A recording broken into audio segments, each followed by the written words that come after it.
Minute and 20 seconds left in the first round.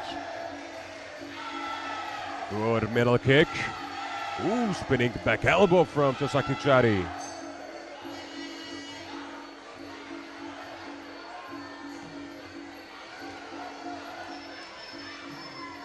He is a stiff fighter.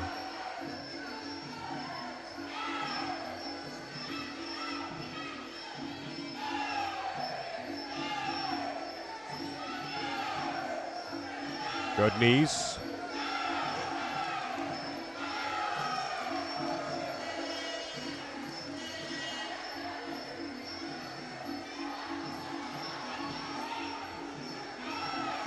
Now a middle kick again from Tidjadee.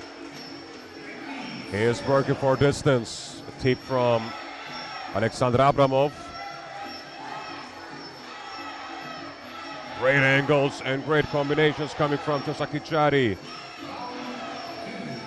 He is really good at cutting that angles to throw punches.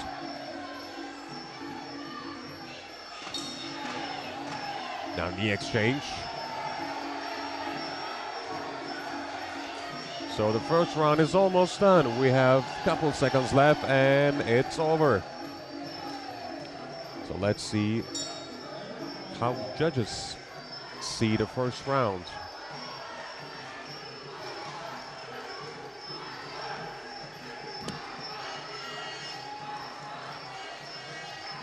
Let's look at what Thailand's team do in this tournament. They only lost 3 times. They got 11 wins out of 14 bouts. And now they got 4 semi-finalists. And the first round is going to the red corner, so Thai fighter is now up by 1.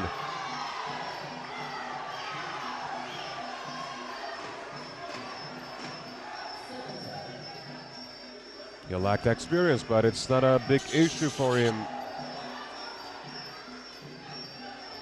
He reached the semifinal, and now he is winning the first round against a very, very experienced fighter. Of course, we see a huge age gap. Abramov is 11 young, older than his opponent.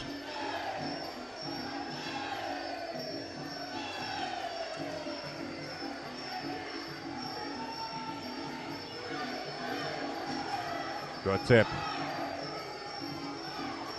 Tip to the body. Ooh, right hand landed fine.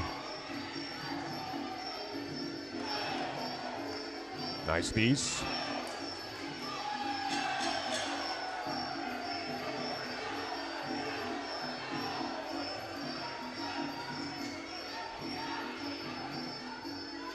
There again in the center of the ring.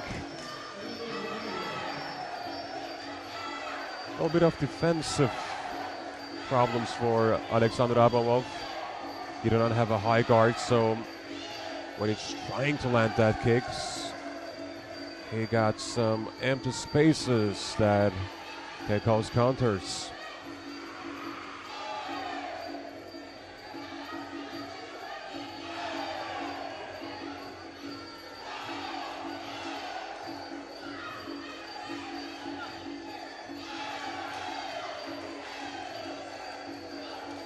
Good clinch control from Thai.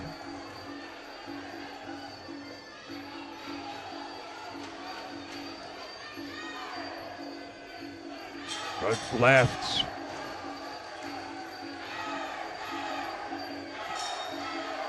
These are also working fine right now, so we got more than a minute left, and again, a very controlled, very composed fight so far from Thai athlete. Knees to the body. Those are hard-hitting knees.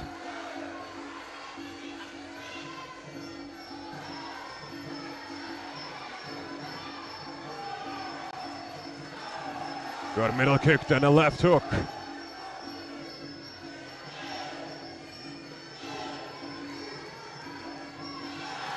Again, we can see the motion in the obliques of Alexander Abramov. So this is actually the proof of how Tidjadee is hard in that knees. He got great knees. And 10 seconds remaining in the second round. It is almost down for round 2. Ooh, what a great tip that was. Red corner is once again happy about his performance, so let's see if she's gonna be up by 2 or is it gonna be 1 even. Well, it seems like it has to be 2-0 up for Tidjadee, but let's wait for the results.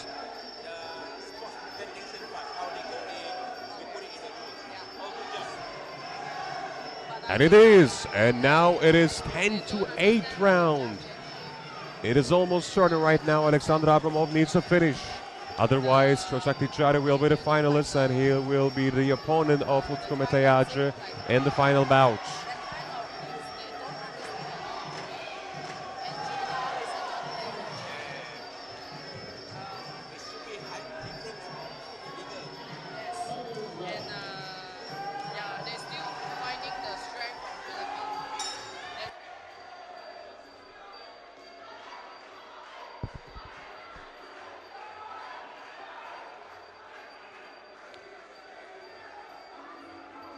Alexander Abramov, he needs to finish.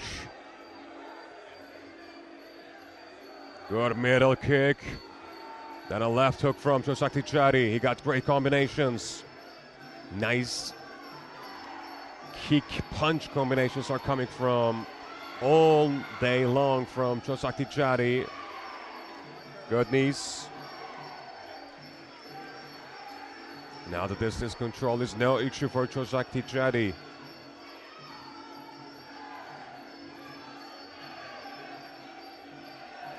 Good side kick, and the front coming from the front leg.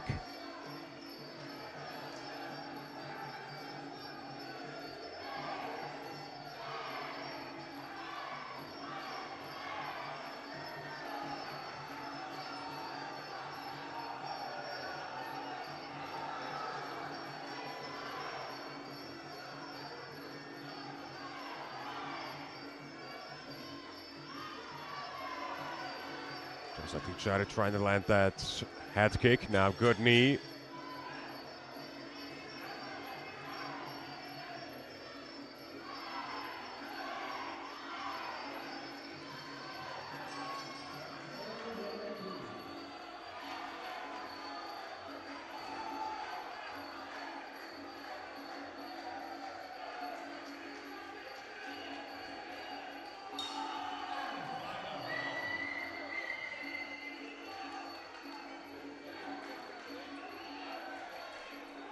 Right is missed.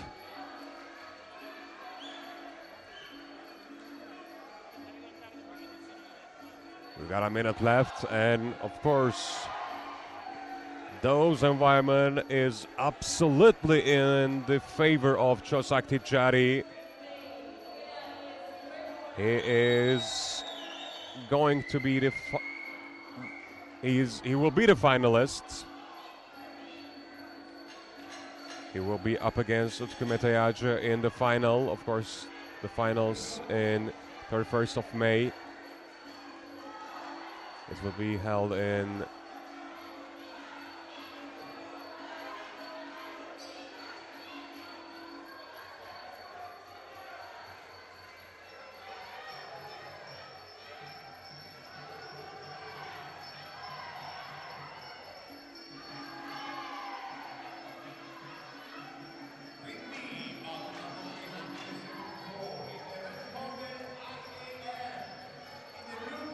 so Saturday, we're gonna see Muaythai versus Tidjadee in the final. Tidjadee is the winner of this bout.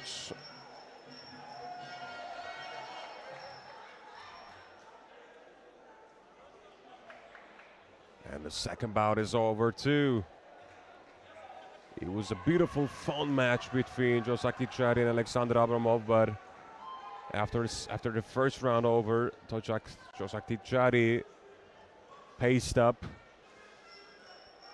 He was superior against his opponent, so he's going to be in the final. So still the referee is waiting for Alexander Abramov. It's a clear win by 32-26. And in the final we have Muaythai versus Tidjadee, Thailand versus Türkiye. All the finals will held in Saturday.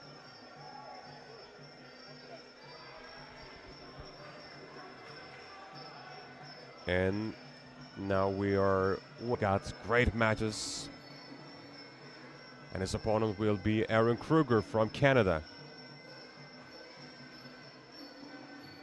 Serjan Koç, he is one of the most experienced fighter in the World Championship. He got, I mean, what an incredible number, 55 bouts. And out of 55, he got 41 wins. He is the last European champion. He won gold medal in the European Championship. Now he is wanting the gold medal in the World Championship.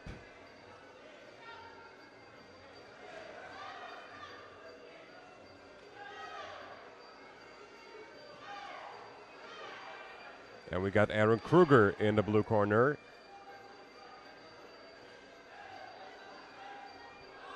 He is 29 years old.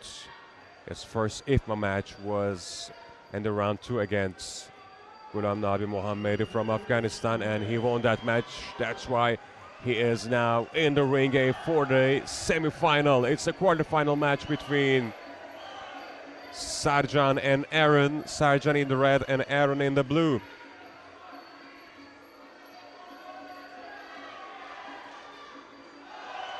Nice elbow from Aaron. They're trying to be active in the clinch. Good position, good angles from Aaron. He's rounding, he's circling over his opponent. Good right and a catch. I mean, Serjan is very good at closing a distance, because when you're trying to throw jab, of course, the opponent can create a counter punch. But by closing a distance, he is trying to get more punch in the clinch.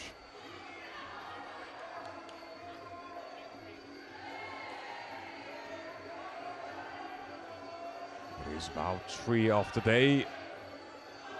Nice knee to the body.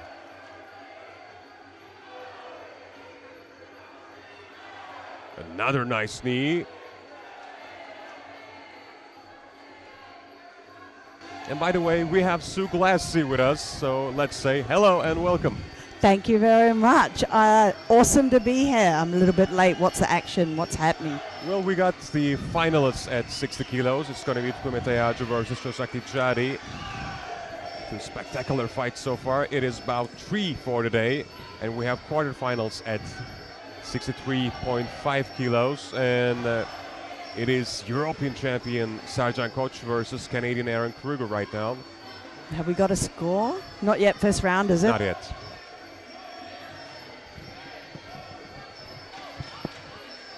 Good right from Serjan. By the way, he got 55 bouts in his resume. He is very experienced. Which one's that one? Serjan Koç from Türkiye. From Turkey. And the Canadian?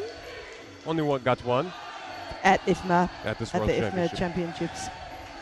Well, of course, the athletes maybe have some different bouts from other organizations, but we are just counting the ones in IFMA. By the way, good knees from Serjan. Knees.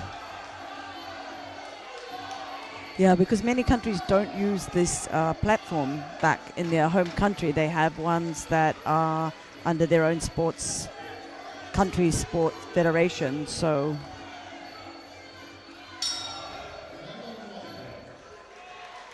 wow, that looked like it was an action-packed round there. It was like that. So the Turkish crowd was happy after the first match, because Othmane Tidjadee will be in the final, and we're waiting for the result for this bout. Sercan Koç versus Aaron Krueger, and the first round goes to Türkiye. And 3-0 too, so there's no confusion there. So in the 60 kilo, you said we've got, who are our two finalists going through? Turkey, you said? And Thailand. And Thailand, well. So Turkey will be very happy that Thailand took out the independent athletes there in the semifinals. And the opponent of Tidjadee was extremely experienced, because he got like multiple world championship medals, not gold, but I guess 2 bronze and 1 silver. Or maybe 2 silver and 1 bronze. It was always in the finals, always in the semis. And still, he got the medal. It's going to be bronze this time. Beautiful knees. Red is definitely working the body there on the Canadian.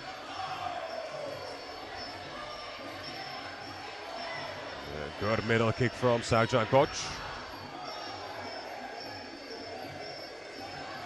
Beautiful kick to the head. And also good defense from Sercan. His head is active. Nice middle kicks. Beautiful distancing, slipping off the Canadians' attacks quite easily.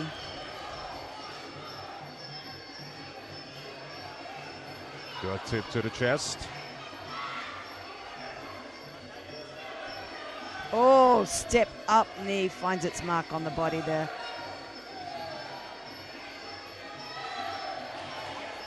Another active clinch. It's definitely working that left side of the body on the Canadian, but it's bound to take its toll. Is attacking to the liver, and it's going to be a count. And it's a count on that. He wasn't answering back. Yes, it was so good. I mean, the Sercan Koç was so good to step back and throw that knees to the liver. Of course, when you got knees to your liver, your endurance also hurt. Definitely. It takes its count. He's still firing them in there, right through into that midsection. He's opening him up beautifully in the clinch too, stretching him out before he's throwing those knees, which is going to create more damage. And also Sercan is very good at controlling his back foot, because after attacking he always step back, and it makes it harder for Aaron to catch him. And we got 30 seconds left in the second round. Like with any game, Canada's not out of the game yet. Anything can happen, isn't that right? It is, of course, but Sercan trying to be careful. He has lovely defense, hasn't he? Yes, he is. He's good at stepping back, and the second round is also over. So let's see if Türkiye will go up by 2, or is it gonna be 19-19 after scoring? With Aaron Krueger from Canada hoping for this round in order to make it even going into the next. Though Turkey did look like they had the control in that round. And yep, the judges have also agreed Turkey has taken out that second round. Now it is 20-18 in favor of Türkiye. Sercan Koç is now up by 2. he'll be happy going into the third round with that advantage. Gives him a little bit more confidence. Probably going to be looking not to do too much work so that he can save his body for the final. And their schedule will be much more busy because it's only a quarterfinal match. We got semifinal and a final, of course, and it is, I think we reached the last 3 days of the tournament. Ah, sorry, I misunderstood. So the 63.5 is a quarter, whereas the 60 was a semi. So he needs to fight again tomorrow, and then if he goes through the final as well, that's 3 days in a row. It is not going to be easy to fight for 63.5 category fighters. No, exactly, and though we're padded up, that'll take out, you know, some of the contusions and the bruising. It really does not detract from some of the damage that comes through. Beautiful knee, and then a little bit of rugby. It is actually, yeah. slip under the elbow there, and he was trying to tackle him. he's getting into a scrum. Another beautiful knee. He is repeatedly hitting the same spot there on Aaron Krueger.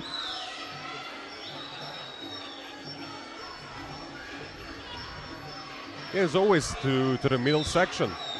Yeah, and pretty much in exactly the same spot. That is repetition is going to build, isn't it? Get some accumulation.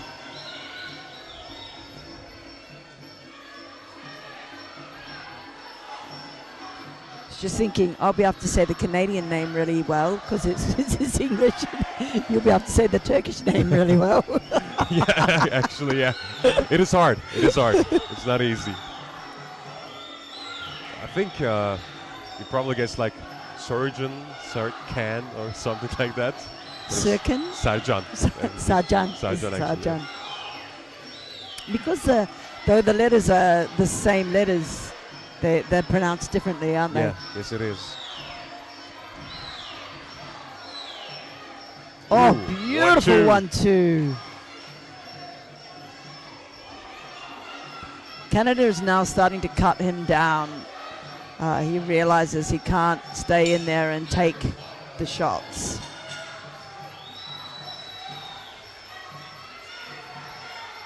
No knees from Aaron Krueger. He's trying to work up, not down.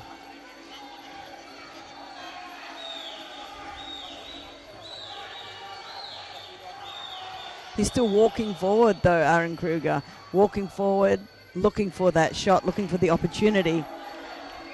I mean, he has to, because of course now he's down by 2, so he has to win by a finish. But it is not going to happen because the winner will be Sercan Koç from Turkey. So it is now 2 out of 2 for Turkey.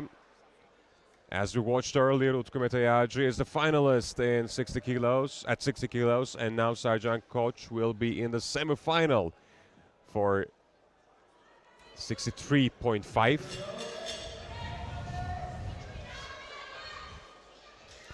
In that welterweight area, or light welterweight. He is happy.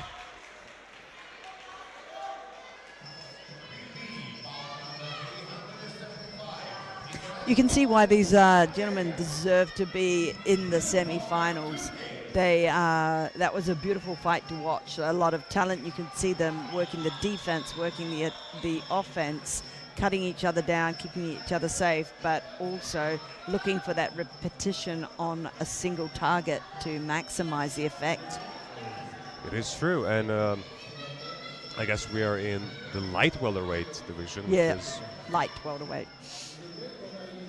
Different because we don't have like lots of spaces between the weight categories. We have lightweight at 60 and light welterweight at 63.5 and welterweight at 67. Yeah, exactly. And we think that's only like 3 kilo or 2.5, 3 kilo, 4 kilo. I mean, the gap gets bigger as the weights go up because it's percentage based, right? But believe you me, like when you're in there, I fought some people that are definitely bigger in the kilos, and the bigger the gap in the kilos, the more you feel the weight. So keeping them to these weight ranges here is done definitely for the athlete's safety. Exactly. So we have a Minya rivalry in the ring, because we have a UAE fighter in the red, Ibrahim Bilal, and a Moroccan fighter in the blue, Rooney Othmane. Ibrahim Bilal is highly experienced. He has 24 and he got 26 bouts, 19 wins, 7 losses in the World Championship 2023 or 2023. He got eliminated in the first round, but he got some medals under 23 World Championship in 2023, and he got gold at Arab Muaythai Championship. He got a good resume in junior. Let's see what's he gonna do in senior World Championship, because he just turned 24 this year, and his opponent that's actually in the same age. 4 years ago, he competed in the World Championship and eliminated in the first round, but this time he defeated his opponent Tidjadee from Italy with a dominance, 30-27. So he's now in the quarterfinals. So Bilal in the red and Othmane in the blue. Both really strong countries with very ferocious fighting styles. They don't let up. They just keep going. They started like that. Yep, not surprising. Not surprising to me. It was a flashing start in the ring, Ooh, nice catch. Oh, nice D too. Just tied him up. Ibrahim Bilal was pushing hard to the ropes. Hard-hitting punches. Beautiful defense in there as well with the kick.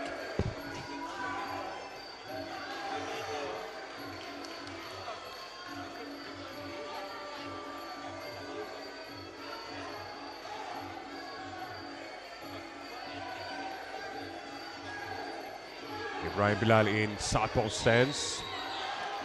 I was just seeing that he's changing back and forth. So obviously comfortable working both sides. Now in the orthodox, he find a great jab. Now both of fighters in orthodox stance. Rooney Othmane trying to get that jab. He is active in his left arm. A good tip. Nice Another catch. middle kick, but catch again. Slips off that head kick beautifully right there. They gotta be quick Catching because kick. they have quick hands too. Yeah. Beautiful quick elbow came in there from UAE.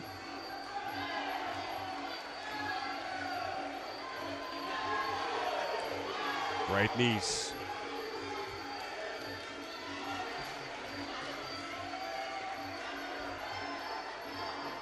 An elbow coming from the blue corner, Rooney Othmane. A left from Ibrahim Bilal.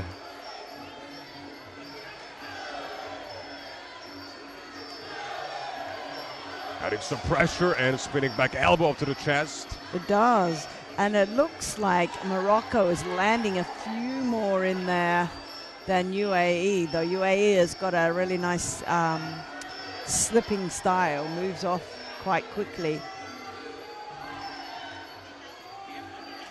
Ooh, beautiful right. overhand right there. Almost a Superman punch. Half super punch, maybe. Can you get half once? There's like a little bit of propulsion coming from the right foot. And the first round is almost, and now it is. Yeah, you saw them pause because we could hear the bell from the other ring there, but a few seconds really is not going to make the difference.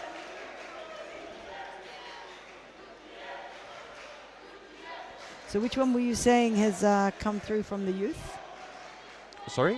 Which of the athletes came through from the youth? Ibrahim Bilal in the red corner. From the UAE? UAE, yeah. And the first round goes to UAE, 2-1. 2-1, so riding the wire, so next round would be anyone's game because the referees aren't solid in their decision there, are they? Not convinced either way with it being split. They are, and it was a close round. It would have been hard to judge on that one. Ibrahim was active in the ring, he was trying to cut the angles, and sometimes he got some great angles and throw some corners too, but let's see what's going to happen in this second round. Got a middle kick. Ooh, that was good from Othmane. Of course, the Moroccan fighter is now down by 1. So it is more crucial for him than Ibrahim. Heads pop through the ropes there. The referee will stop them and bring them back center. Yeah, he definitely needs this round, doesn't he, if he's going to carry on through to the final semi-finals.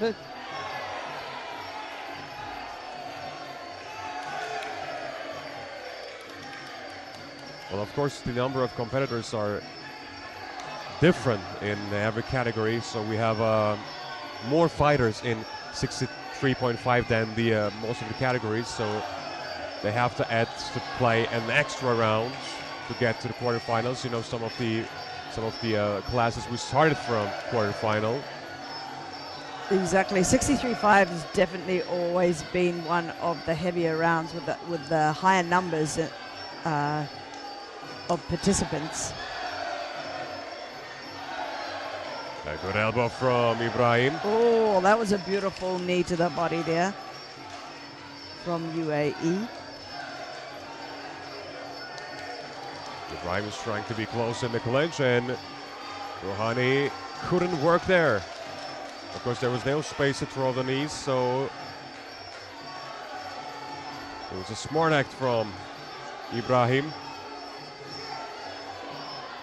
Once again, he is trying to make the clinch in a shortest distance, and maybe then trying to create a takedown to stop his opponent. Once again. Go to the ground. And of course, he's trying to. He needs to stay disciplined. Ooh, beautiful. Great timing. That was beautiful. But maybe that makes Rouhani a bit more furious. Yeah, because he was like searching for revenge. Firing him on, riling him up. Now Rouhani is working more.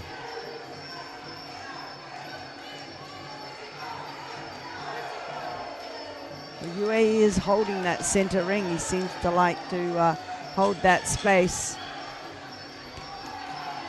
Nice defense there in the clinch.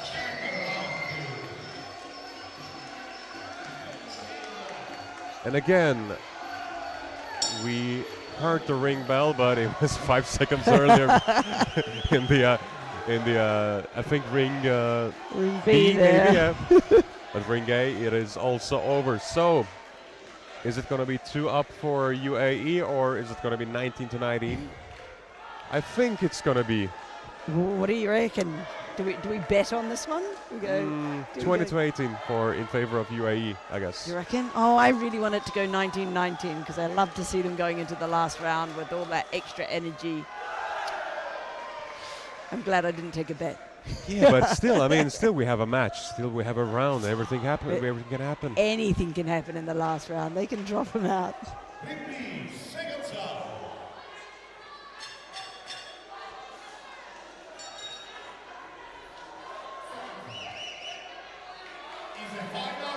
In the last minute of the second round, Othmane was actually on fire. He was furious. He was trying to find his rhythm.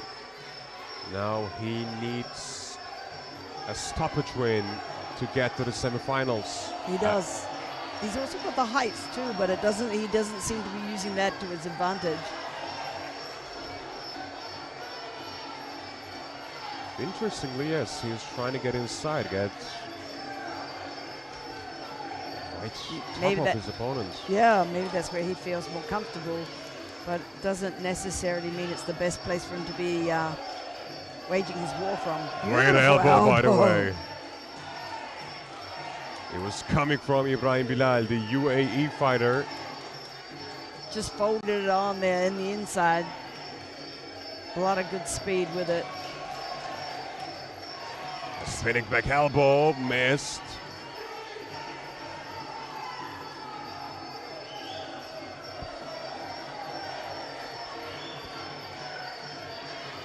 Teep to the body, another teep from Ibrahim Bilal. Ooh, that was a nice solid kick there, landing on the thigh of UAE.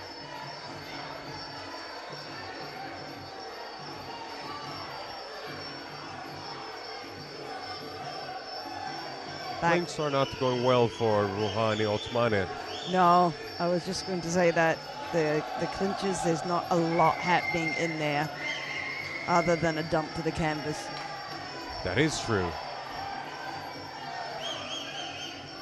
Which is just a bit boring, really. Yeah, we don't have the most active clinch for this fight. It's just like the boxing clinch. Yeah, it is, isn't it? It's like, come on, if you wanted to just do boxing, you wouldn't have added knees and elbows and kicks. Yeah, it is.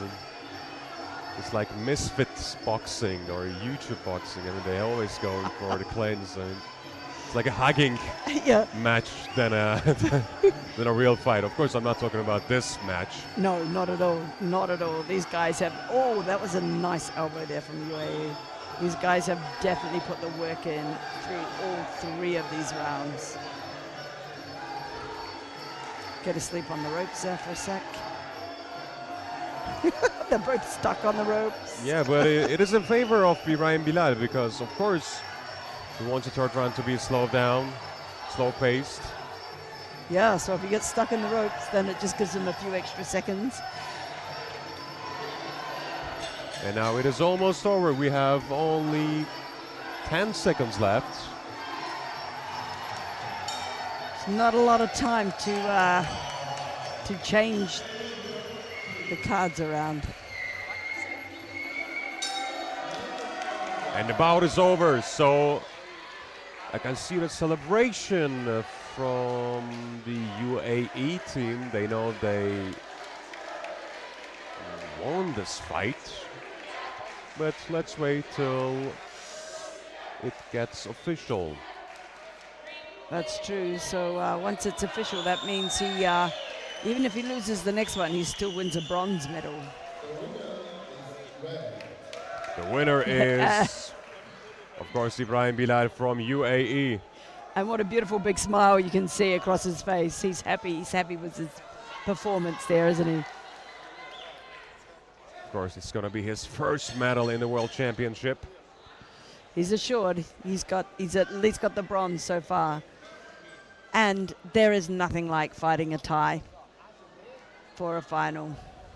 Oh, he hasn't got the Thai. I'm getting confused again with the 60 kilo. I'm not sure if they're fighting each other. I mean, yes, we have to check twice. I would suspect that Turkey then would be fighting UAE in the semi-finals, and the next two.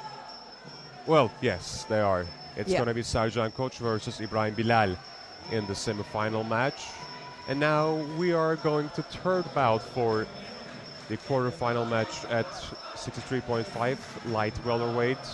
We have Galiyev from Kazakhstan. They create some amazing fighters.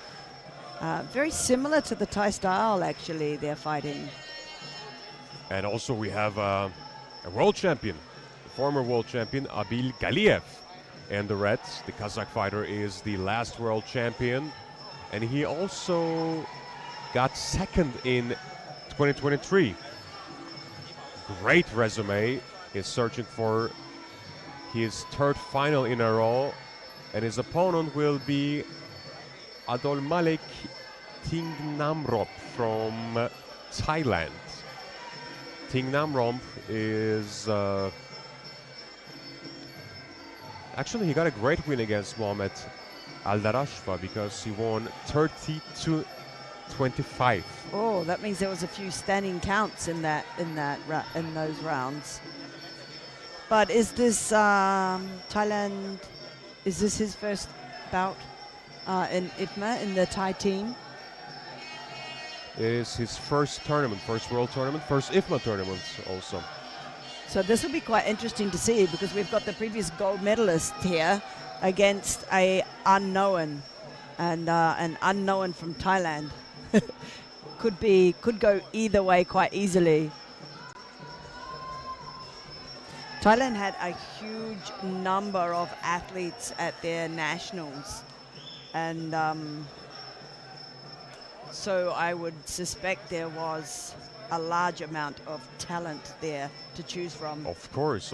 It is so hard to be in a national team. It's almost like a mini world championship for them to get competing in the world championship. Actually, the national qualification is so tough. They got multiple talents in of course, every weight class, especially in the lower weight classes. Exactly. And we got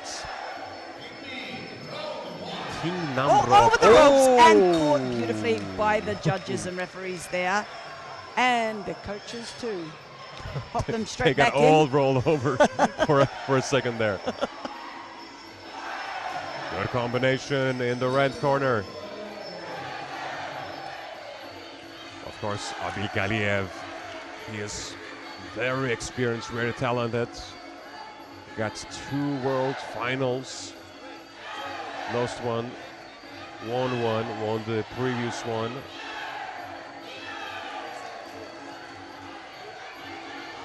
It looks like these two are quite keen on the clinch as well.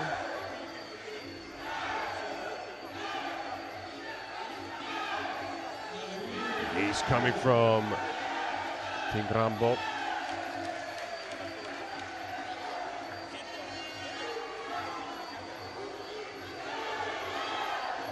Sometimes Thai fighters use Christian names or nicknames to compete in the Western organizations because it's so hard to pronounce their names. The most popular ones always using different names, not their real name, Thai names. Quite often we'll use their camp's name. So whatever their gym is that they come from, they will use that as their surname. But it's a cool thing. It's like like the killer Ting Namrop. There's always like killer or the rampage, you know. It's always like that. And I think actually the longest capital name is the Thailand's one. It's not Bangkok. It's not Bangkok. It's different in Thai. And it's the longest one. No. It's 169 characters it has to its name. Yeah. It is. Yep. But we just said Bangkok. We just say Bangkok, but yeah, I was doing some trivia with my kids the other day. 169 characters it has. By the way, what a great round it is. It is. They're starting to actually get some real shots firing off inside the clinch now.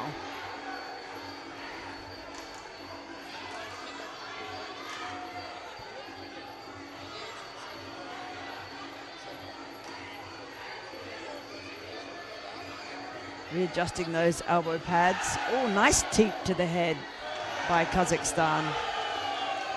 It was dangerous. Oh, ooh, great knee. That was a beautiful knee. And I would expect a Thai to dominate in the clinch because it is one of the things they're known for. However, Kazakhstan itself is actually very well known for control in the clinch. I wonder how they score this.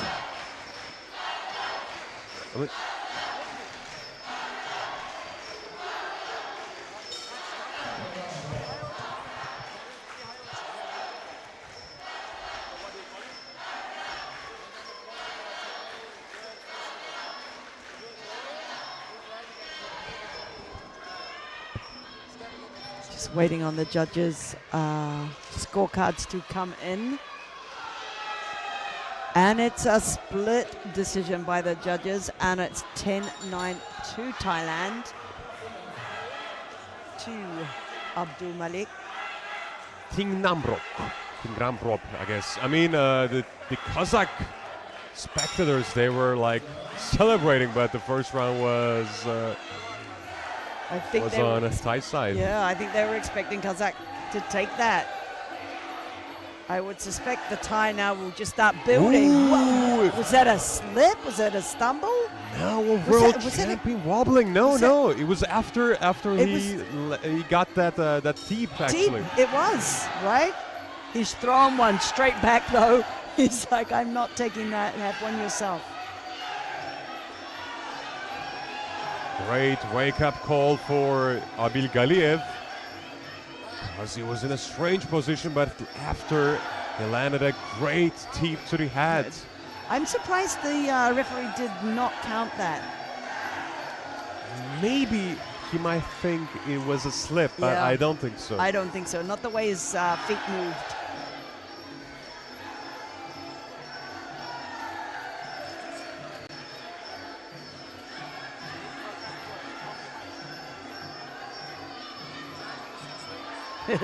The Thai guy doesn't want to stop. He's like, I want to get back in there. Come on, stop holding me up. Ooh, good boxing combination from Abil Galiyev. Of course, clinch are important for Thai. He got great knees. Beautiful wow, knees. Multiple knees to the stomach. He's doubling up in there. He's creating the space, isn't he, to allow. He really is. It's so great. First, create a space, then drop that knees. That's when you see, like, when you see the Thais and they throw a round knee, it still lands straight on. It gets that power from the hip. The Kazakh crowd trying to cheer their fighters up.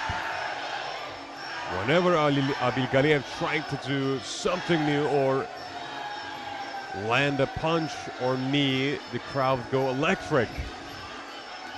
It's a sea of Kazakhstan over there. It's just like the ocean, actually, since the color is like the ocean blue. It is.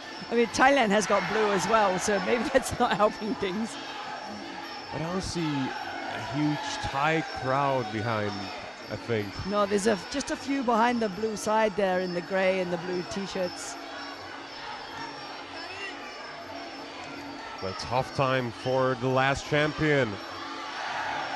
He's struggling against the Thai talent. He is definitely struggling against the Thai talent. We've got 30 seconds left on the clock.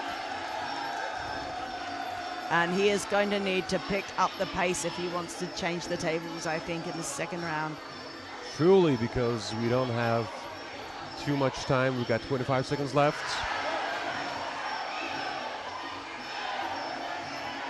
And for the second half of the round, it was all like clinch, and it's not great news for Kazakh fighter Abil Galiyev.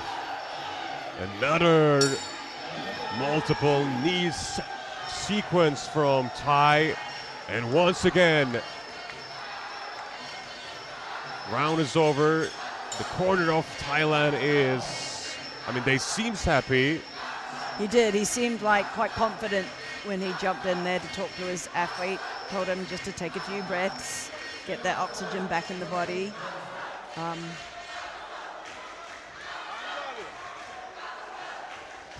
Kazakhstan is showing him what to do next with a good demonstration of he wants him to get some more hands in there. And again, it is 10-9 for Thailand. Now, Abdul Malik is up by 2 against the world champion. It is, and it's still a split decision for the referees. They are a little bit undecided about who is the actual champion, but taking 2 rounds just about assures you the win if you can stay safe through your last round. Ooh, a spinning back elbow coming from Abil Galiyev.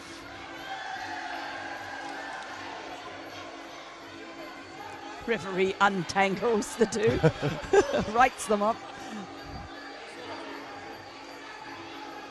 Well, the referee is Iranian. Oh, nice elbow over the top there from Kazakhstan.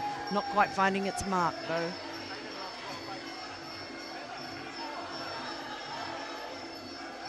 Ooh, beautiful tip from Kazakh, but a sweep coming from Thai fighter.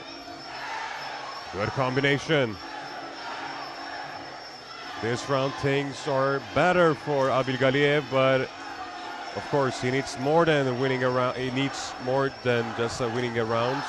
He does. He needs to stay out of that clinch. He is not going to win this bout by staying in there with Thailand.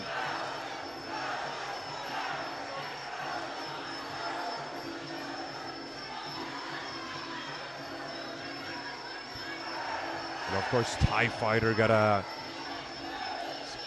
tight clinch. His hands always are extremely tight. So it also make it longer to stay in the clinch. Not quite sure what that move was. I think rugby is coming back in again. Once again. Thailand just wants to stay in that clinch. He's like, I'll just get in there any way I can because it's where I know I'm taking the points. Oh, did you see that? Wow. Well, that landed bang on the face. But so far, no count whatsoever. Didn't seem to move him, not even a little bit.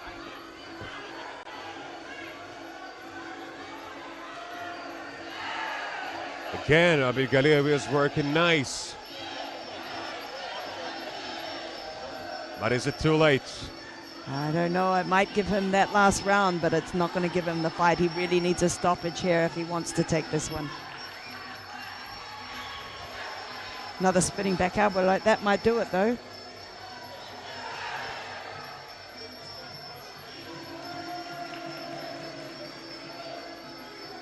The athletes, he needs a count to win it. He does. 8. A beautiful straight elbow there on his way in. So we got 3 seconds left. A beautiful side kick, but it's over. So it seems like we have a semi-finalist from Thailand.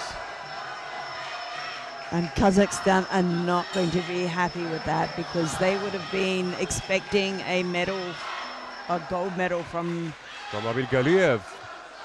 As in the last 2 World Championships, he was in the finals, but this time he eliminated in the quarterfinals. So the winner is Abdulmalik Namrop from Thailand. He won it 29-28. Of course, the last round went to Kazakh athlete, but still the winner is Abdulmalik from Thailand. So who's going to be the last semi-finalist at 63.5? Is it going to be Dominik Prchal from Czechia, or is it going to be a neutral fighter, Rustam Yunusov, who's going to fight in the blue corner? And how have these two been before? Are they new or are they medalists? You would expect that in the semis, some of these athletes will have been previous medalists. Well, we have 2 newbies, and actually, as I mentioned, it's a big participant number in this weight class in light welterweight. So they have to fought 2 times before to get to quarterfinals. They got 1-1 and 1-2 matches. Dominik Prchal defeated Jose Manuel Delgado Ortiz in round 1, and in round 2 he defeated Laszlo István Kurdi, a Hungarian fighter, by stoppage in the second round. His opponent, Rustam Yunusov, who is very young, just 18 years old, defeated Ahmad Mammadov in the first round. Actually, Ahmad Mammadov couldn't get in the ring. He was disqualified, so Rustam Yunusov was automatically jump up the second round, and he defeated Ukrainian Bohdan Studniev.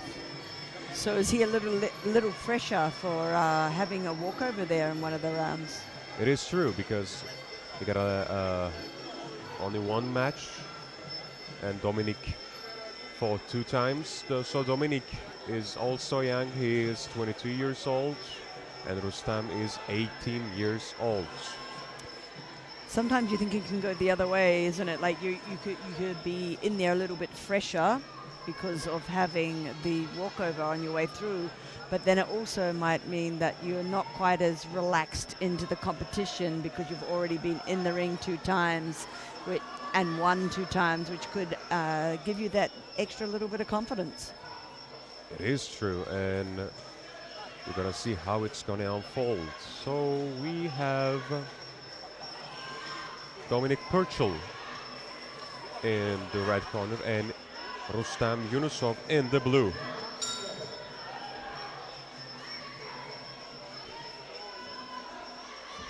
These two will be pretty happy that they didn't meet Kazakhstan or Thailand in this round. Well, yeah, it's a chance for them. That was a beautiful left hand there by the AIN blue corner. As the winner will get a medal. Bronze in the worst case scenario. Ooh, nice exchange. Good knees, active clinch. Both trying to land some high knees to the obliques.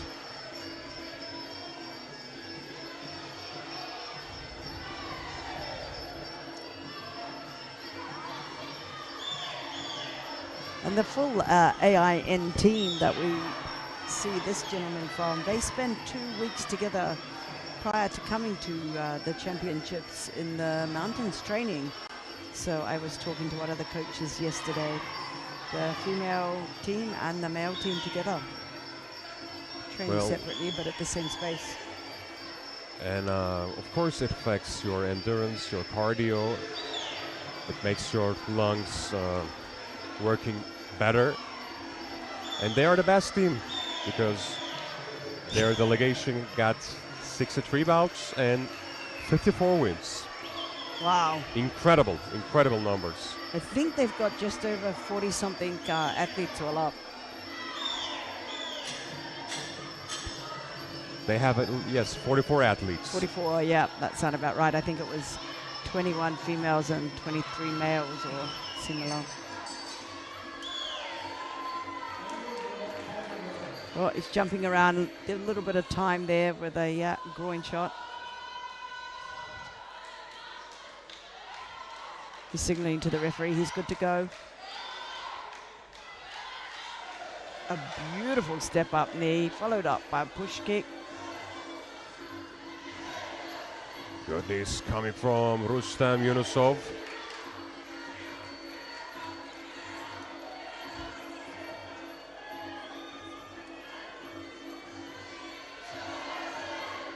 And Rustam probably coming from the Caucasus region, the lower part of Russia, which got like high mountains and a great environment, and it's good for fighters to train. Gives them a little bit of the old altitude training benefits. It's clear that it helps the fighters. It's anything over, is it 5,000 to 7,000 feet or over 1,500 meters is when the benefits kick in. I was reading earlier because I went up Mount Olympus, which is just over 2,000 meters. It was hailing up there too. Yeah, it's an interesting actually environment, like because you have the ocean and the mountain, so close to each other, and of course it causes also the turbulence for the planes to land. Because because it's so close to the sea, so that's why if there's like high mountains, when they try to land, they always got that let's say mid turbulence for planes to get. So it's hard to planes to land here actually. That makes sense. That makes a lot of sense. It's quite unusual to have sea so near such high mountains. It is true, and in the wintertime they are pretty much snowy. Yeah. Even though Antalya is one of the warmest towns in Turkey. Really? Yes, it is. And the winner of the first round is AIN, Rustam Yunusov. And that's unanimous too. All of the judges have scored that round to AIN. They score the same.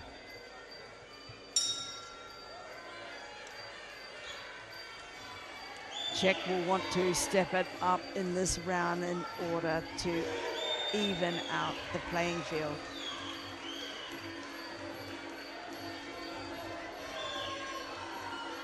Oh, beautiful elbow there by the blue corner.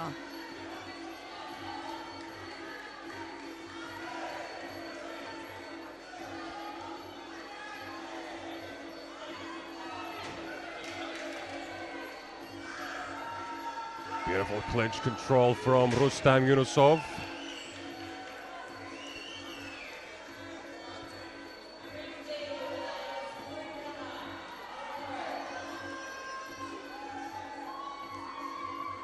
Rustam is a very common name amongst like Azeri and like lower part of Russian and even in Iran. It is a very common name there. Rustam? Rustam. Because in Persian and let's say Caucasian heritage, you got a legend. He's a legendary character, Rustam. A fighter, actually, a wrestler. Oh, really? Yes. It is a legend from Firdevsi, Really? the Iranian writer. That's why it's a That's why pretty it's a common name. It's like John or Bob. Yeah. Oh, a couple of beautiful knees going in there from the Czech.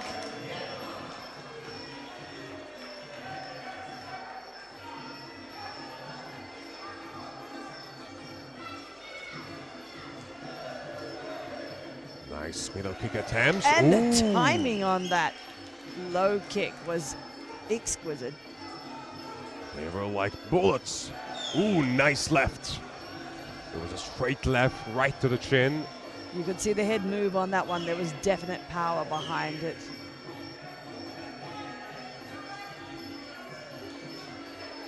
We got a minute left in the second round.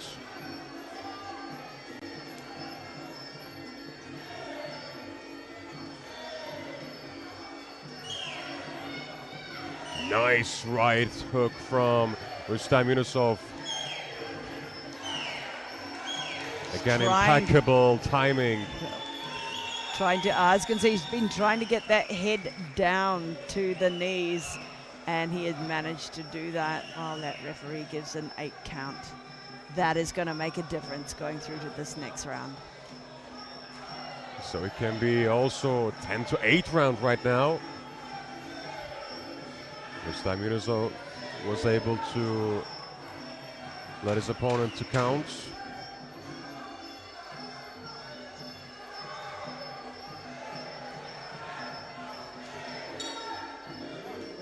And the second round is also over. So Rustam will be up by 2. It wasn't a strong 8 count. They could give it a 10-9, but blue corner was definitely looking the more dominant athlete in that round. And of course, it's not going to change the dynamics because he was still up by 1. So this is going to be up by 2 by maybe not 22-17, but 22-18. 22-18, which once again means there must be a stoppage for Czech Republic fighter to go through to the semi-finals.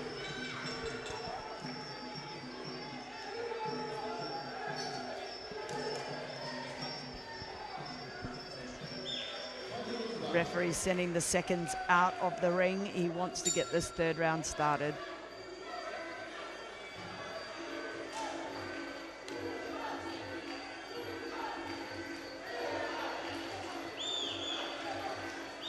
Again, good distance control from Rustam Yunusov.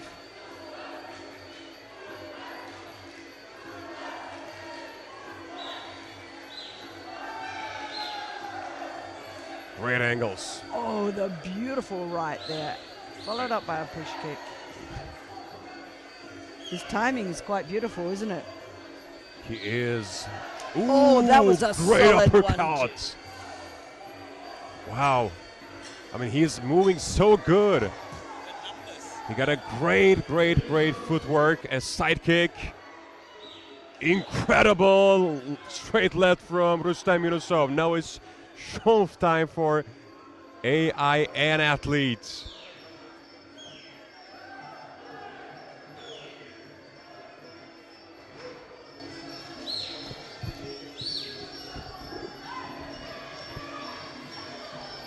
Rustam is even better in the third round. He got a great elbow.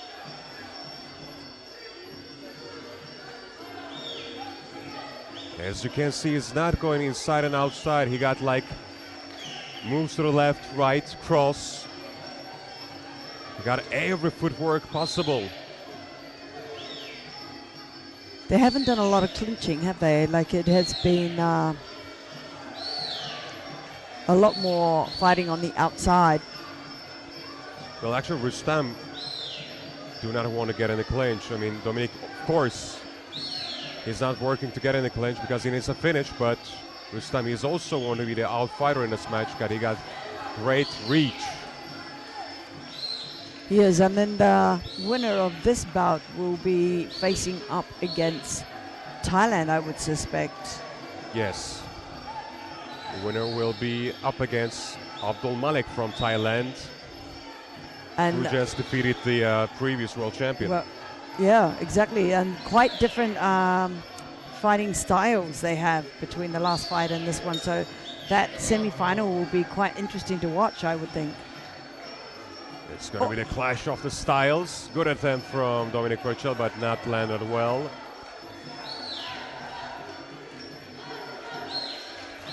He's just not finding his mark, is he? I mean, the issue of Dominic Prchal was the first thing. Rustam was so good. It was the biggest issue. Because sometimes he was able to find a distance, but Rustam Yunusov was so good at defense. He was always like high guard, quickly to the head. Because I think once actually Dominic was able to get that spinning elbow, but Rustam quickly get his hands up, and it was like quick guard. Yeah, so no score. No score. No score. It's just gonna.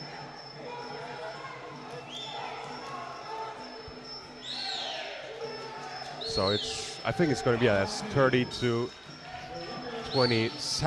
and the winner is Rustam Yunusov. So we completed at 63.5, and we jump up to welterweight, and we got a great match. We got a awesome matchup between Linus Baylander and Yusuf Salk. I'm sorry, because Linus Baylander is a tall athlete. He got a great style, and Yusuf is an infighter. And he is very experienced here at the IFMA Championships. He has done a number of years, I think, because I recognize his name. So. Yes, he is. He's very experienced. He got a medal in European Games, World Championship, Nordic Championship medals, World Championship success. He got bronze in 2022 World Championship. And Yusuf Salk is a Turkish talent. He was also quarterfinalist last year, but this time he wants to win his first World Championship medal. Especially here in his home country, there's nothing better than winning on your own home turf. He is going to have it, his work cut out for him, though, against the Swedish fighter here, who has got some serious height advantage. His surname is Schalk. I'm sorry. It is a Turkish letter. It's pronounced she in Turkish, but it's written like S. It is different, quite different. Because it has the little kind of cookie thing on the bottom. It's pronounced Schalk. Schalk. It's like S-C-H. Schalk. Schalk. Yusuf Schalk. And then I wonder if when it's entered, if there isn't that character on the keyboard, then... Well, yeah, you don't have it in in like English keyboards, but I have one there. Oh, you do too? Yeah, yeah.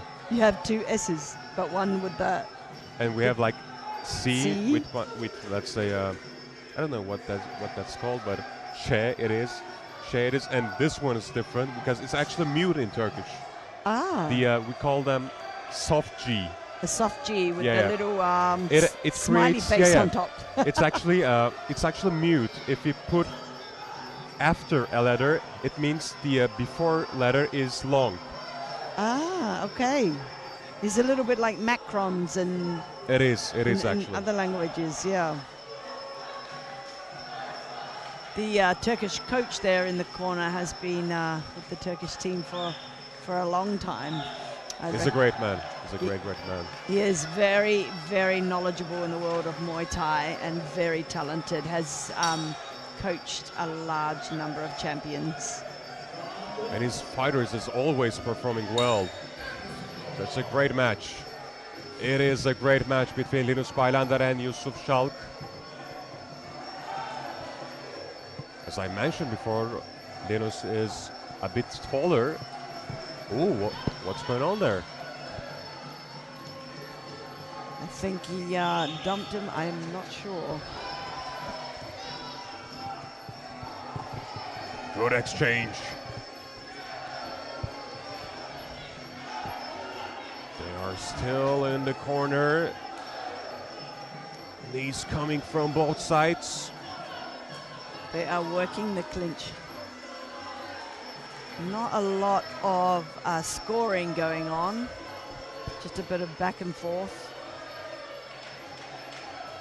Of course, now the distance is in favor of Linus Baylander.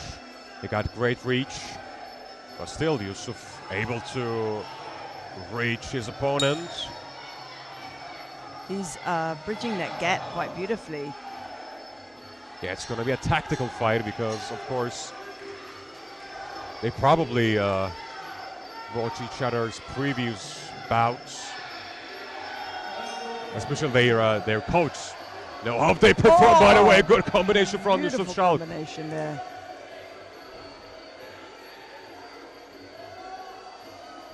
Both of these athletes demonstrating they have knockout power. That will earn some respect from both camps, I would think. They have knockout power, and now there's a rounding clinch. Maybe the most significant strike so far came from Yusuf Schalk.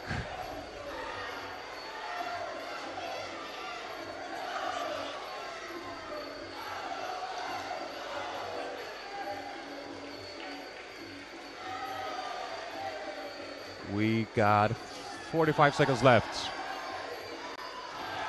Head kick followed by a knee to the body. And Sweden is getting warned about the dumping on the canvas.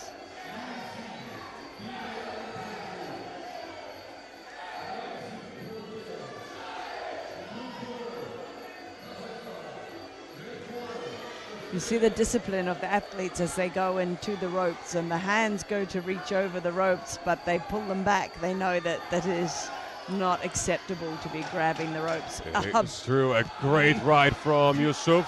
Followed up by a lovely lift as well. And the first round's over. Well, I'm surprised they actually meet in the quarterfinals. They might have a, let's say, maybe semi-final, maybe even a final match. But of course, we got lots of talents at 67 too. We got a great match between Amin Guliev and Ashkap Ahmedov. Amin Guliev defeated his opponent in the first round, I guess, via stoppage in the first round.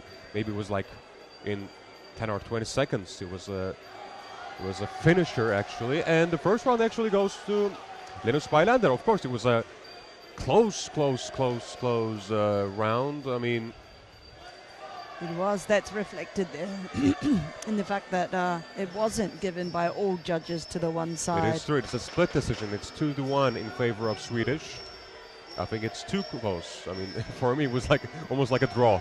Yeah, it was a pretty close and quite different styles there with the height difference. It actually isn't that obvious in there when they're exchanging. It really is. I mean, I think we need like stats. How many significant strikes, how many landed, how many thrown, to understand which one's better, because it was like so close. But we have the second round, of course. Now pressure time for Yusuf Schalk. He needs to win this round.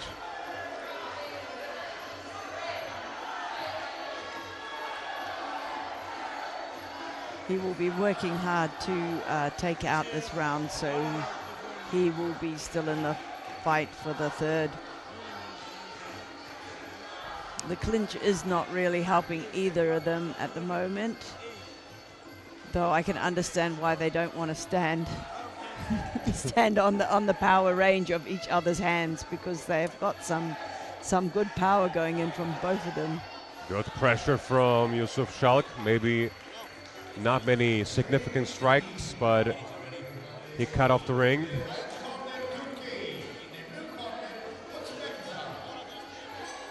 Again, Yusuf on front foot. Ooh. Beautiful chop to the legs there.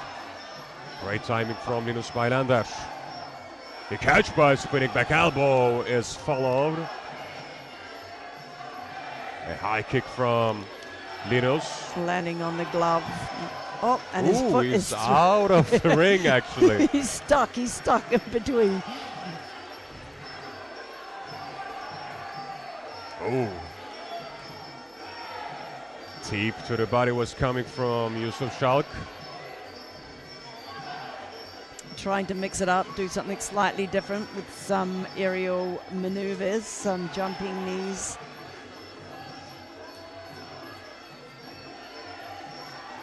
Good right hand.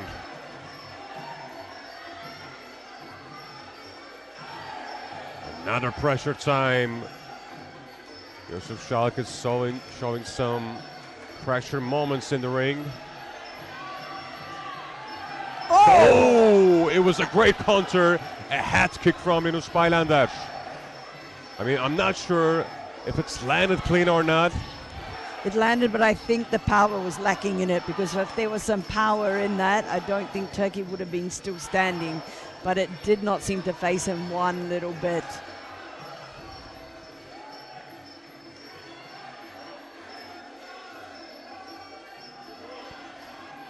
Is that a bit of a mouse opening up under the Swedish gentleman's right eye?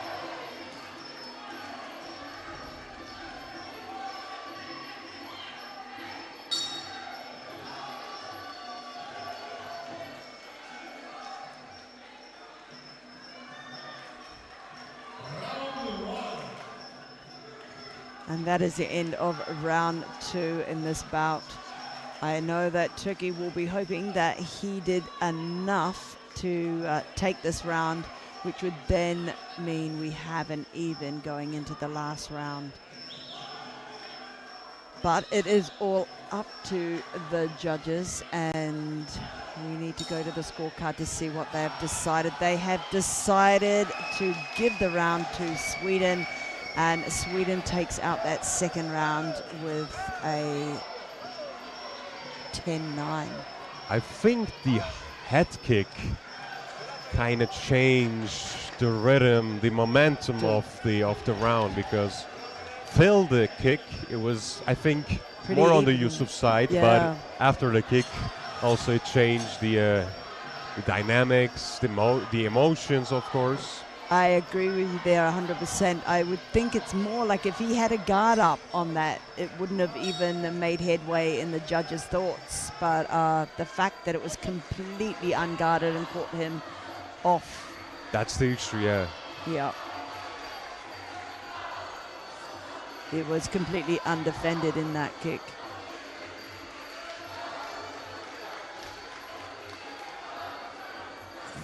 He will definitely, Turkey will want to be upping the ante on this one now.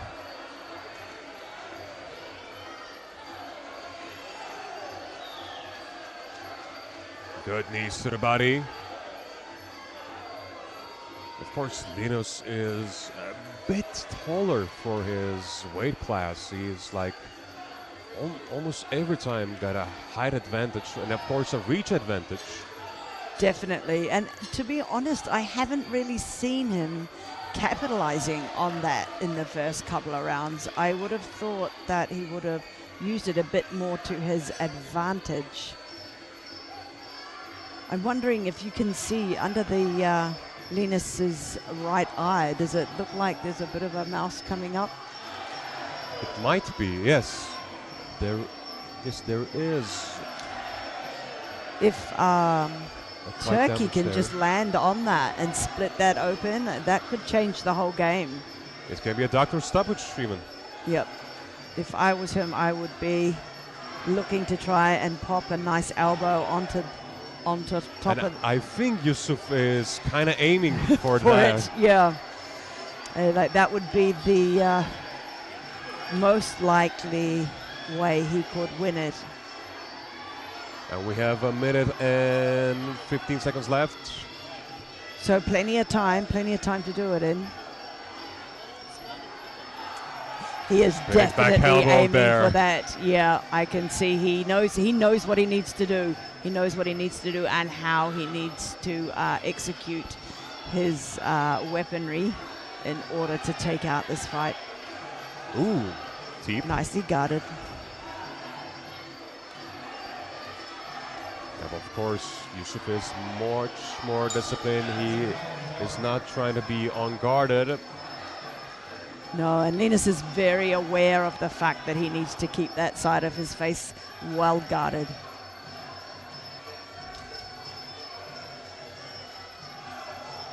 Right. Got a jab from Linus Bailander.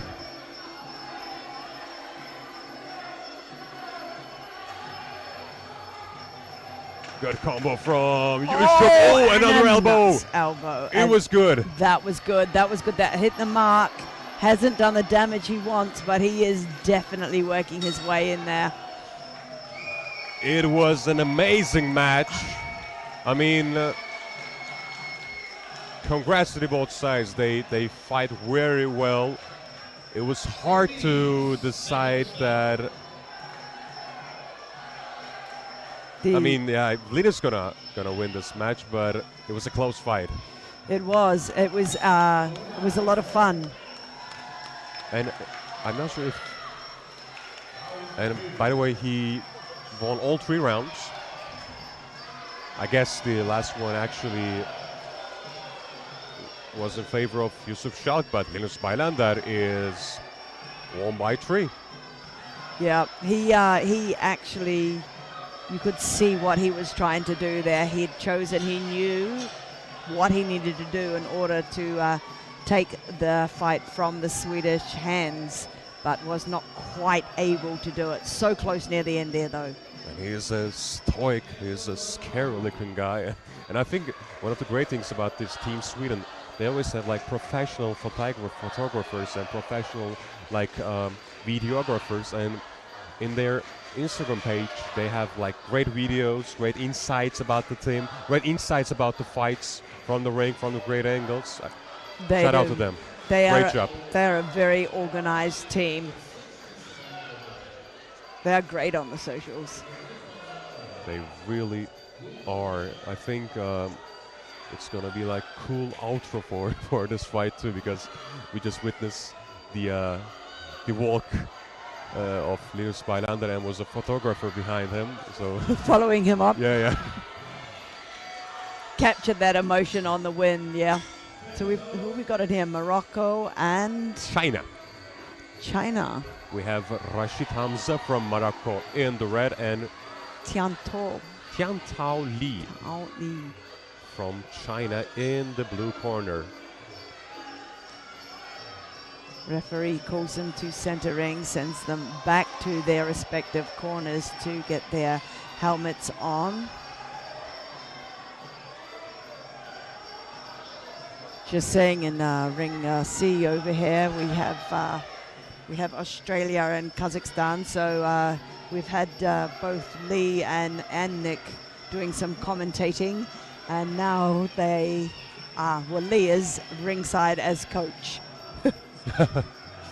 Yeah, yes, now I saw him.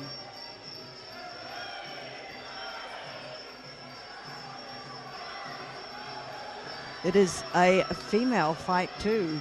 And speaking of Sweden, Sweden are one of the first countries to make a effective and very well researched and created female groin guard.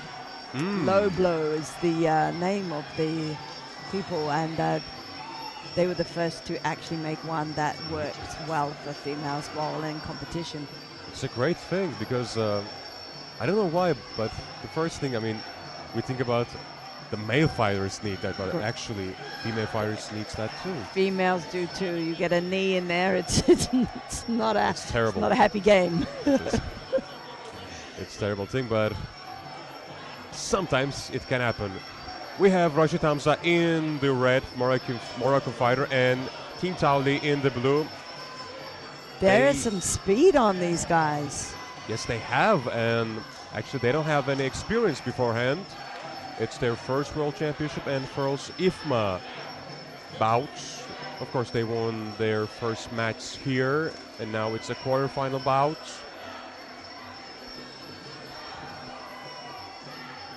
Of course, respect to the two fighters, but I think the next fight will be like an early final. Ahmedov versus Galiyev. Great fighters. Yeah, both very well known to the fight game at that 67 Ooh, kilo. great left wide away in the blue corner. These two are going very much tit for tat. Oh, I think with Morocco, they are dominating a little bit in the clinch.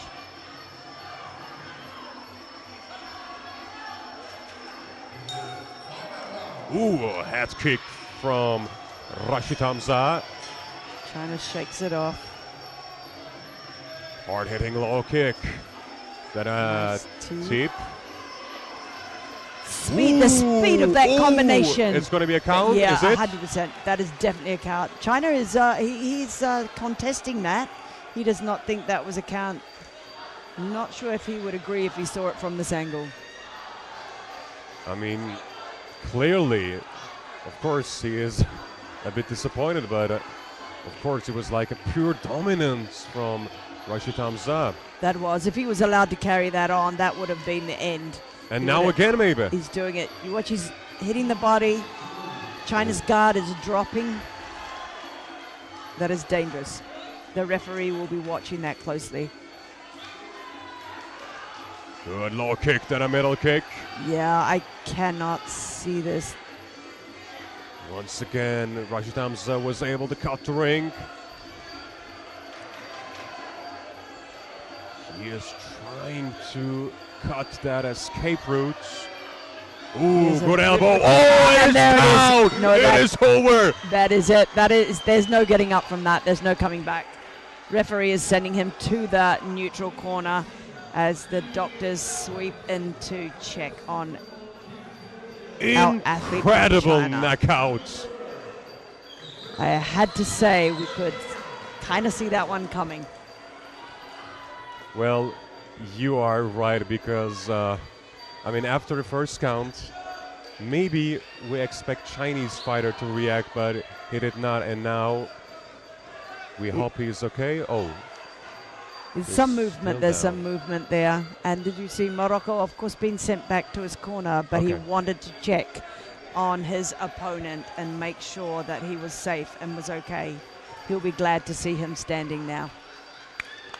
Yeah, Rashid Hamza is a great guy. I mean, of course, winning via knockout is, let's say, the happiest time that you're in ring. But even though he was up, he just cut that and went to the Tantoi and he checked him. Great moments. Checked him. Great moments. And happily, of course, Tantoi is okay. And doesn't even look wobbly, because I've seen a few afterwards that still look like they're a little bit wobbly on his feet, but he looks quite composed, and that's impressive after that knockout. Like, it's happy when you get the knockout, but it's also a little bit scary. Like, I remember knocking someone out a bit like this and was really worried about whether they would get back up. But also very excited that I won. Yeah. I mean, I mean, hey. it's like a separation in the mind. It's like, It is. well, It's I'm like- happy, but also, okay. I'm I don't want to happy, go to jail. yeah, exactly. Are they okay? Are they okay? No, actually, I think the Muay Thai is not the worst sport for the injuries. Got lots of like, what's going on? Rugby is worse. Yeah, I have yeah, to it's say, like, and I think it's because you're expecting the knocks to come. You're expecting the hits to That come. is true. So you are braced for them. And then compared to boxing, where boxing the head is pretty much 90% of the target, whereas in Muay Thai there is so much targets that It you is. don't get that same compounding hits to the head. Yes, of course, the concussion to the heads are the most difficult ones. I mean, of course, in Muay Thai, the elevation changes. You can go liver, chest, and Legs. sometimes to the head. Yeah. And you are completely right. So, well. I think it might be the fight of the day. I think so. I hope. That was pretty amazing. Because in the red we have the world champion. Ahmedov is the previous world champion. I'm not sure in the same weight class. Let me check. I know he's the world champion, but I'm not sure. And didn't we see Blue Corner knock out his opponent just 2 days ago, was it? Yes, he is. And he is the sweetest guy, by the way. I mean, we're staying at the same hotel. And he, by the way, even though he's Azeri, he speaks a fluent Turkish. Wow. They're similar, but Yeah. of course not the same language. He's like clean Turkish. And he always speak Turkish with the let's say hotel stuff. And he's the sweetest guy, and but he's of course a monster in the ring. So it's going to be a great fight. Because it only took a few seconds. He was quite a quick knockout last time, so he's probably hoping not to finish it quite so soon. He'll want to get a bit of time in the ring before he hits the semi-finals, I would think. By the way, a great height advantage for Ahmedov. I mean, he is huge in comparison to Guliev. He is, though I think his last opponent was also taller, wasn't he? Yes. There was that height disadvantage, and it didn't seem to be much of a disadvantage for him. But maybe the problem is, as you can see, Ashab has long legs, so he is easily thrown that head kicks. And as you can see in the clinch, wow. Strong in the clinch there. He's trying to bend that head down, isn't he? He wants to get the knee. I mean, Ashab hips is almost at the same level of Amin's chest. Great height he is, advantage. isn't he? Beautiful overhand left there by A-I-N. How do I say his name? Ashab Ahmedov. Ashab. Close? As I think so, I'm not sure. We have to check the the Russian version. How it's written. Yeah, sometimes written differently. He is bending the head down. He is definitely trying to get the knee up there to the face. He knows it'll be his best shot.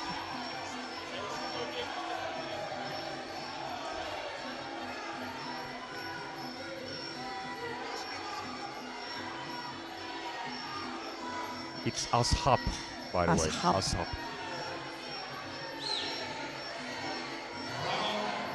Good knees from Ashab Ahmedov.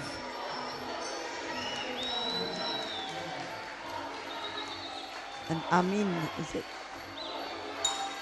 It's Amin. Amin? Okay, so in Turkish we have Emin, a similar name as Amin. Amin. It's like a open Amin. Amin. It's like apple, but in a quite different way. But that's the sound we're looking for. Amin. Ooh, good right from Amin. Beautiful knee. Great fight, as I expected, actually.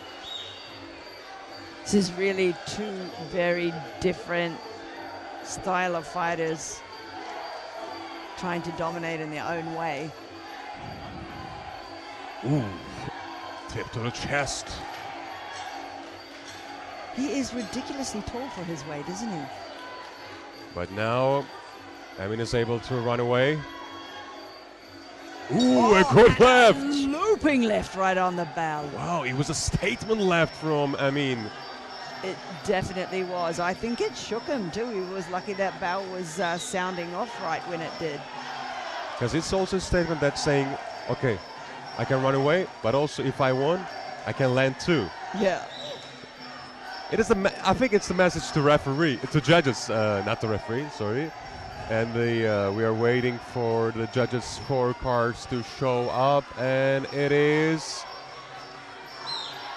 10-9 in favor of Ahmedov. Ashab will be quite happy with that performance and taking out the first round, give him that confidence going in. 3 judges scored the same, by the way. It's 3-0. I would think he would have been a little bit worried about the knockout power he was facing. Then Sure. he will definitely be feeling a little bit more confident now, I think.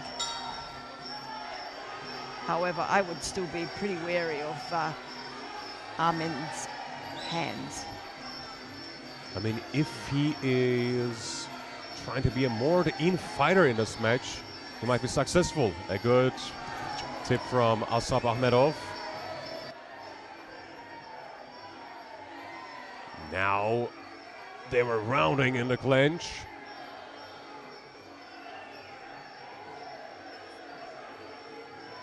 A spinning back elbow from Guliev.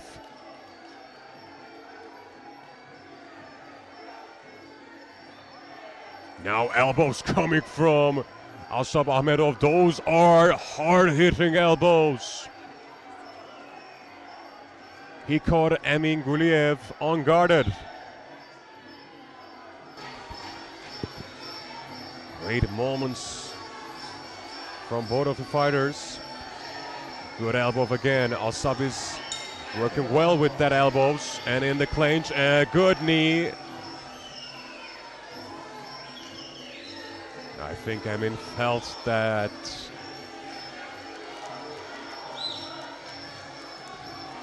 Is that a knee? it was a hard-hitting knee. But in the first half of the round, also Amin got a good spinning back elbow.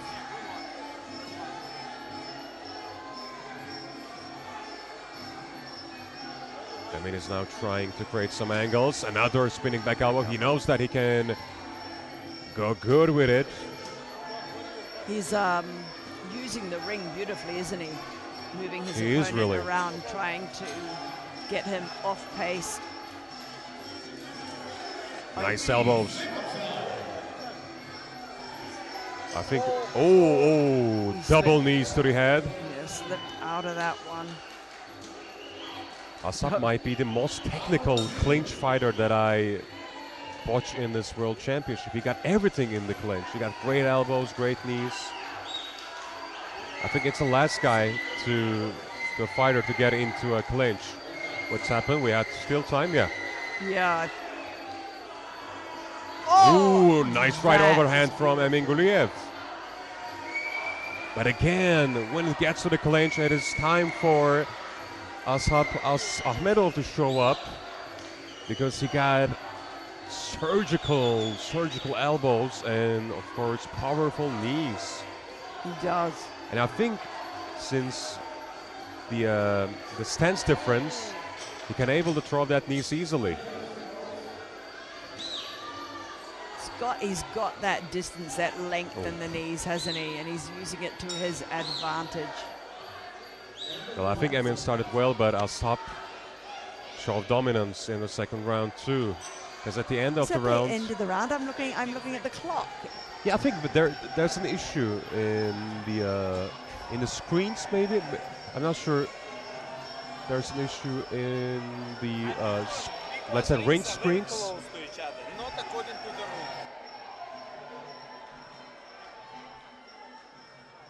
But let's check if the results will show up in my computer or what.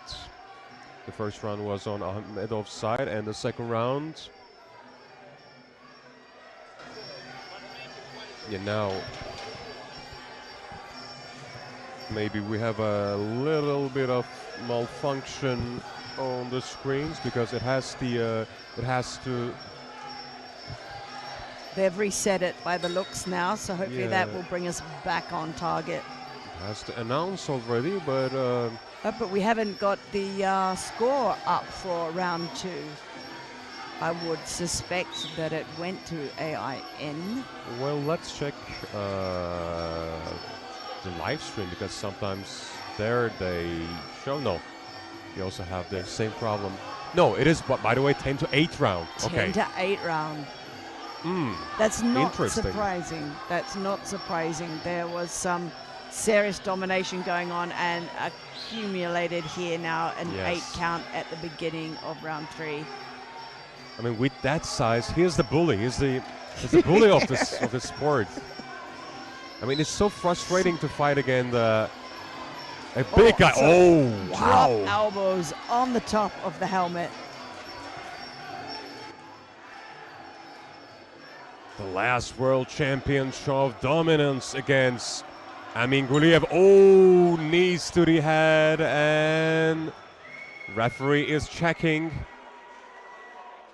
Yeah, it's over. It is over because actually the last round was full control of Ahmedov. He will be in the semi-final. He was the best in the division, and maybe he will remain the best too. Of course, shout out to Galiyev.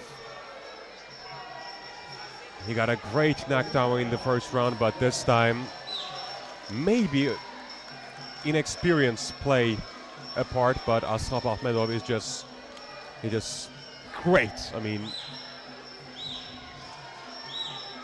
I cannot find a word to describe him. To describe it. He's He towers over his coach as he's walking out there. He doesn't actually look like he even broke a sweat. he is so confident. Well, he should be confident after that impressive display. And also tactically, he was able to exhaust his opponent in the first round. In the second round, his cardio was up, but Amins was almost all over.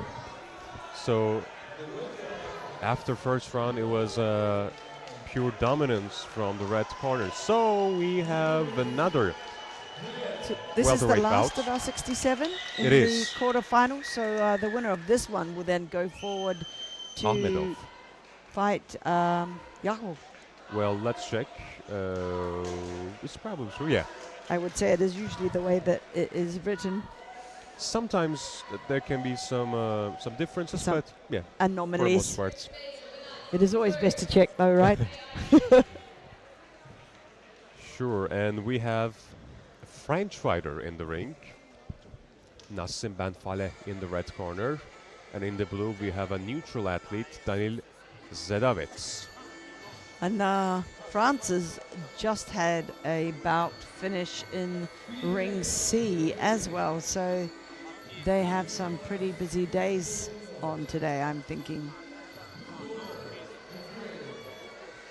So far, they got 17 bouts, 9 wins, 8 losses. Today they got 4 matches, by the way, 2 semi-final match. Both of them match. Yes, they are under 23 matches. But for quarterfinals, they have Nassim Banfal and Vino. Ah, he is a good fighter. Jimmy, And he I would think definitely be one to watch, I would suspect. and it's going to be on ring A too. So we have Nassim Banfal from France. He got 13 bouts, 9 wins, 4 losses at European Championship 2024. He got third. And in Senior World Championship last year, he eliminated in the quarterfinals. Daniil Zadavitz, on the other hand, he got 8 bouts and only lost once. He was the bronze medalist in the previous World Championship, so he is looking to get his 2nd World Championship medal. So, Nassim Banfal in the red and Daniil Zadavitz in the blue.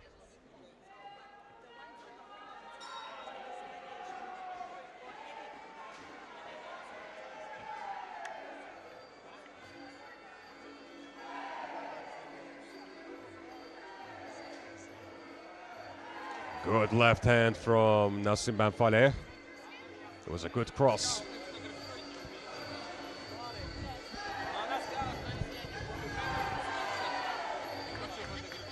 Cutting across the body there and taking the leg.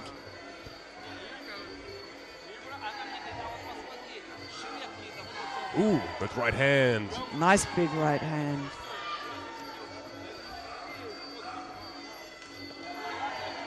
Nassim is very focused. There's a lot of low kicks going in. Yes, we see lots of low kicks so far. Beautiful 1-2 there onto the face of the AIN. How do I say his name? Daniil? Zadavitz, I guess. Zadavitz. Let's check for him too. These two are sitting really confidently right on each other's edge. Beautiful elbow there from Zadavitz.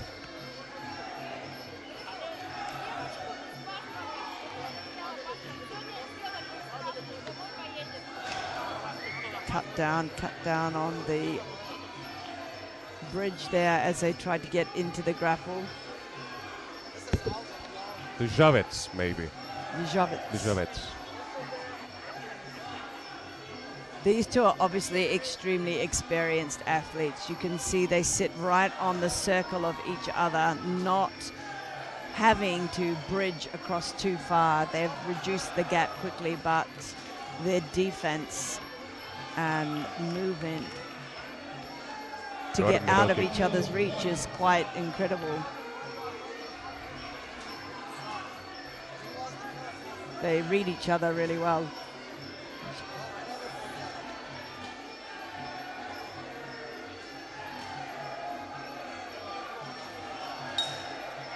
Double middle kicks from Nassim Banfal. And Tidjadee landed a kick to the thigh there. And a beautiful elbow as well. Ooh! Things got heated right now.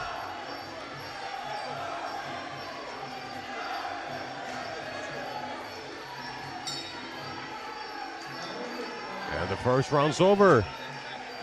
Nassim Banfal is happy about his performance. That one, I would say, also was a very close round. It was very much tit for tat in there. Looking at the shirts in the corner, I would suspect that our independent athlete over there is from Belarus. Because we have also seen one independent athlete from in this weight division already, haven't we? Jakob. In his previous match, by the way, Zadavitz defeated a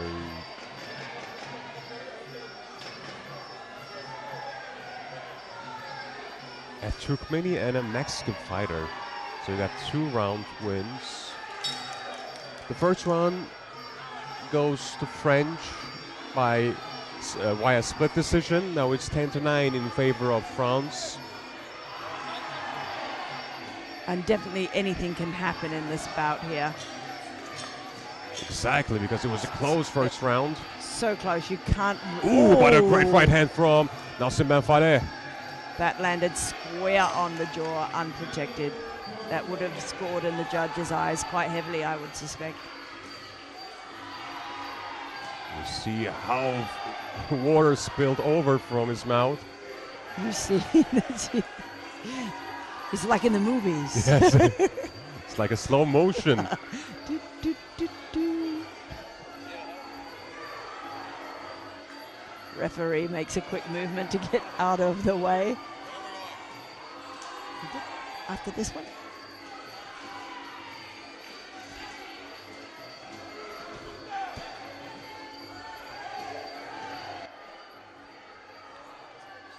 Ooh, a bit of a slip there.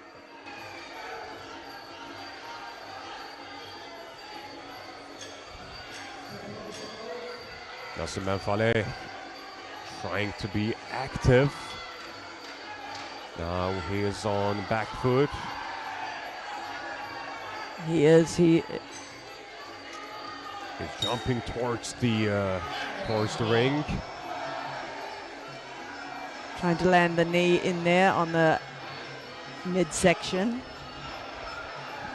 Another beautiful right hand there coming from the red corner. Nice knees from Zadavitz.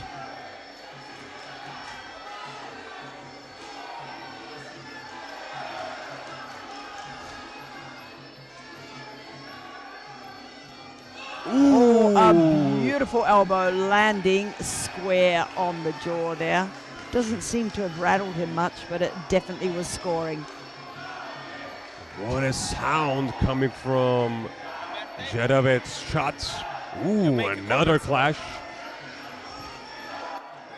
A middle kick from Banfal. He shoved that spinning back elbow, but did not throw. A push kick. You can see him tracking him around the ring. The front seems to be quite happy on the outside. Doesn't seem phased by not taking the center of the ring. Well, it seems like that.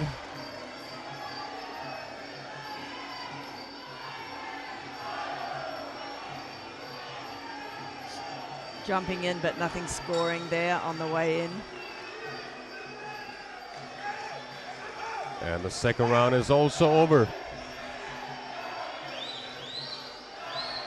AIN is going to be hoping for a win in there to even it up as they go into the third round.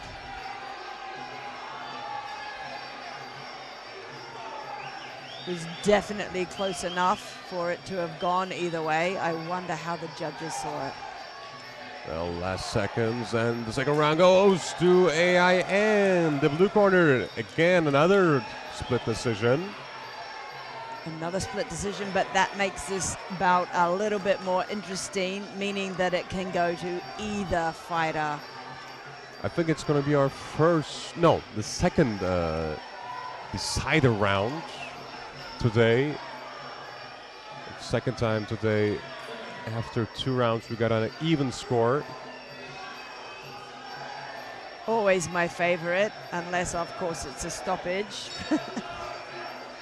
It is so much fun to watch them Wow. go toe-to-toe like that. They started like a decider. They both want this bad. They want to be in that semi-final. They want to take this gold home or a medal home for their country. Of course, it's an important match because the winner will get a medal. No matter what, right? The winner will go through, take the bronze, and possibly the opportunity to take silver or gold. But of course, the winner will be against Ahmedov, who showed a great performance against the talented prospect, Guliev. That is so distance true. control. Looking, oh, a beautiful right hand there by France. These two, though, look a little bit more Jakob's height. Yes, they are. An overhand from, a great right from Banfal. Another oblique kick, then a left hook. They're both working it, trying to find a nice clean shot. Something that can show the judges that they're in control and that they should be taking this round and this fight.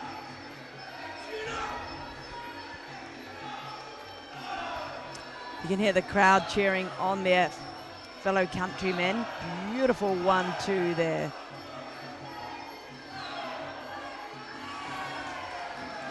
Oh, he nearly threw himself out of the ring.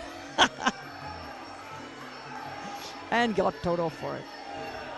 Of course, there was the talk between the referee and Nassim Banfal. He warned not to slip the opponent. Jab exchange. Ooh. Oh, into a spinning back fist that didn't land. There was no stopping in that. There was no breaking them up. They carried on. Right knee now turns elbow from Zadavitz. Is into a clinch war here at the moment in centering. You have 10 seconds left on the clock. I really can't call it. I am not wanting to be a referee at this moment in time. Me neither. It was a close fight and end up beautifully. So, who's gonna be in the last four? Who is going to take this? They both put in the last-ditch effort, but both of them, their guards were so strong that neither landed. I doubt that either of them know which one has won by now. And the winner is in the blue corner, Zadavitz. From the AIN, France will be gutted with that. I think he was hoping he would go through to the semi-finals for his home country. A bit disappointment in the red corner, but the winner is Zadavitz. He will be in the last four. So we complete the welterweight, and now we're going to jump to 75 kilos. Well, that is a big jump, so it's not just one division up. We're going up a couple. Incidentally, yes, that last bout, none of the rounds were a unanimous. Like each one was split the whole way. Interesting. Maybe it was that very close. Uncommon. Yeah, I haven't seen that so far. 75. So who do we have at 75? We have Nikita Maximich versus Freon Jr. Well, before these two get into mixing it up, centering, I am going to sign off for now and let our next guest come in and take over. Thank you for having me. Thank you very much for your effort. It was great to talk with you and talk about the fight. So, of course, we have some new color commentators in the commentary box. And we will be in a new weight division. We're gonna be at 75 kilos.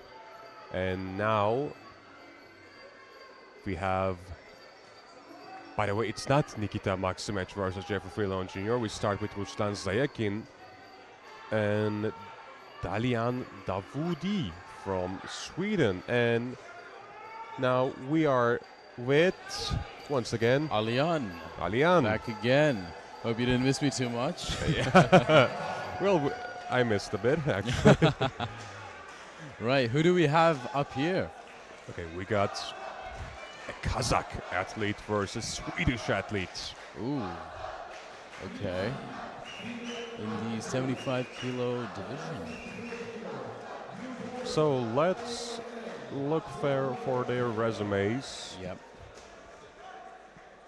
Start with the Kazakh athlete in the red corner, which is very experienced in terms of IFMA achievements, because he got 25 bouts, 14 wins. He got multiple world championship experience. He got some medals in tournaments. He got second in the world championship of 2022. He got medal at CIS games, and his opponent, Davoodi, got 9 bouts. Okay, not bad. And he actually won under 23 World Championship in 2023. Oh, wow. So we have a good fight here. Yes, we are. Good start from Davoodi.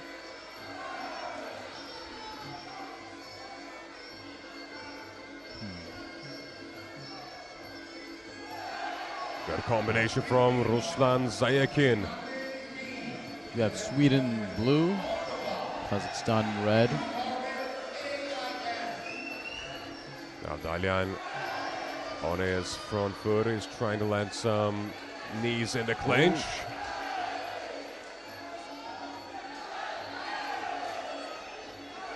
Ruslan was a bit unbalanced in the clinch, but somehow he's managed to not to get knees there.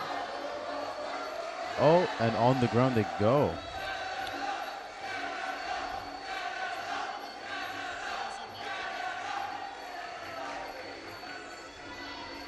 It's too early on in the fight to tell who has a clear advantage.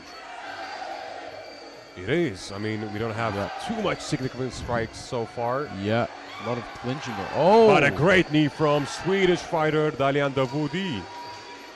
That was a really good knee. Right to the chin.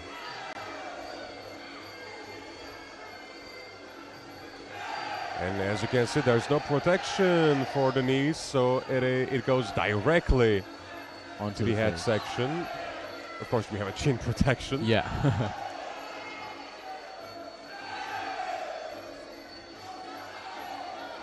Good tips from Swedish fighter.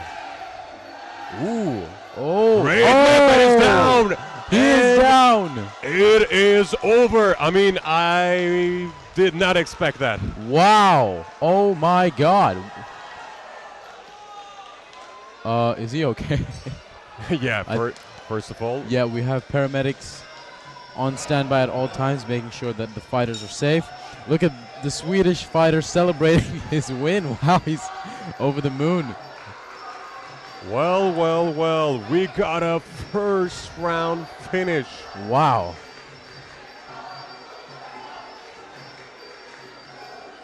Ruslan, he is still down, but is moving, I think. Yeah, his hands are also moving. Great performance.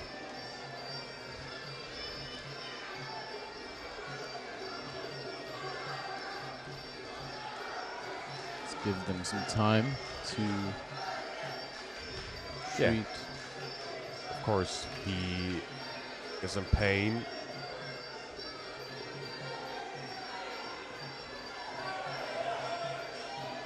I think something hit his ear.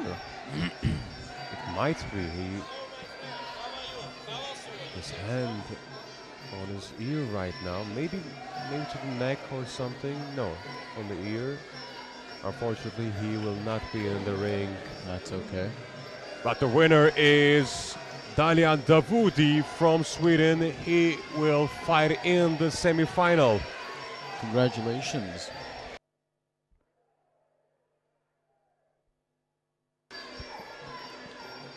I did not expect to see that. I mean, it's, I've noticed every time I get on here, the fights seem to get a bit better. And, wow, what a performance.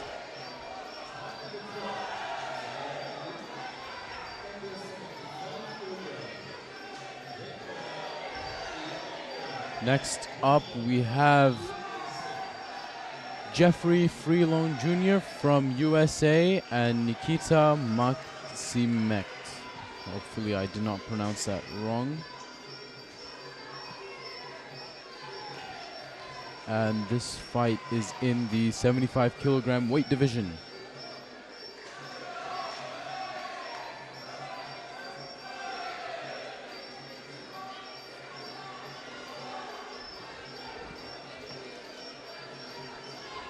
You can see Nikita getting comfortable in the ring.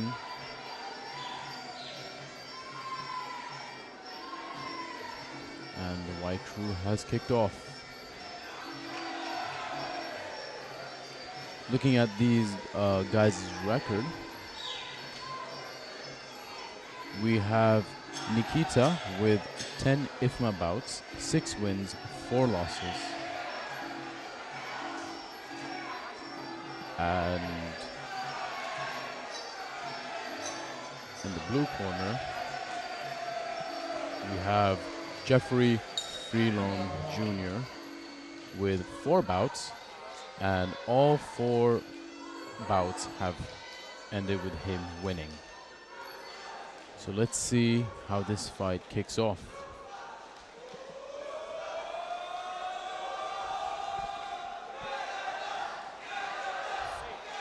You can see in the back, Team USA putting up their flag.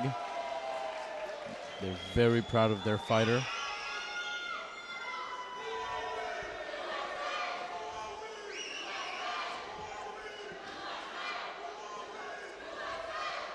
You can hear that chant as well going on in the back.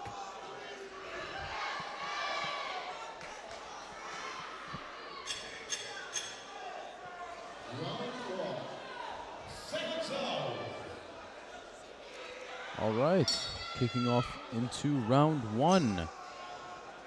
Whoa, whoa, big jumps from Jeffrey.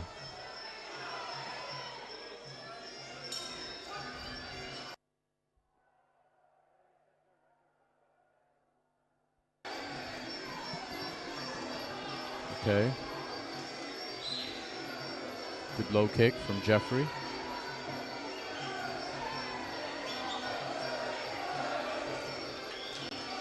Ooh, strong kick. Jeffrey got quick feet. He is very well moving in the ring.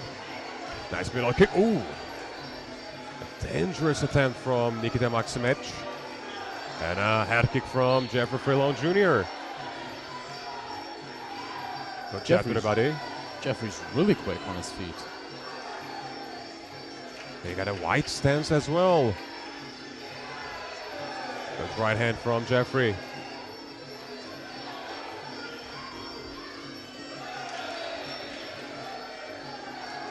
Jeffrey's trying to cut the ring off. He's trying to create the angles in short distance. Jeffrey's off of his feet. He was completely weighted on to the ropes.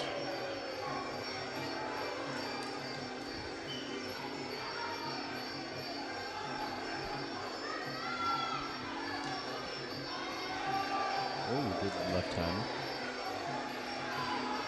Another good right and a teep from Nikita Maximich.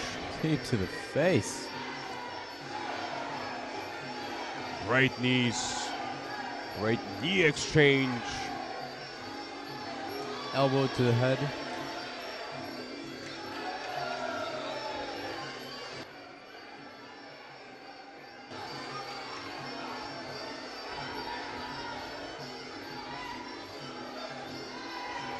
Now they're in the center of the ring. Oh.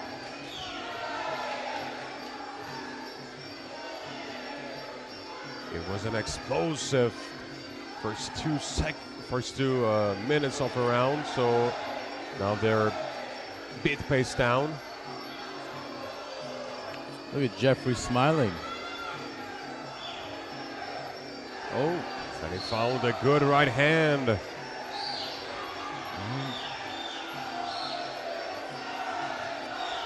I'm not trying to turn this into a grappling match.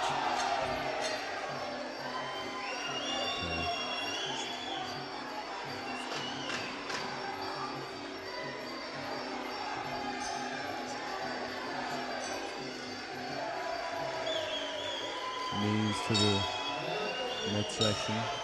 And that was the end of round 1. Both sides are celebrating right now. That was a pretty good fight. It was really fast. We got some great strikes in the first round, so let's see who will win the first round? And the first round goes to, it's almost there, USA. It's via split decision, 2-1. Team USA in the back, getting fired up.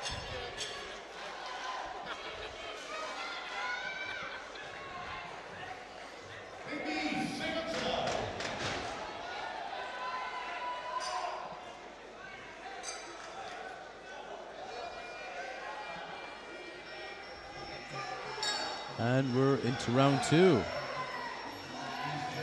Jeffrey still bringing that speed. Oh. It was a good low kick from Nikita Maximich. Found his opponent unbalanced.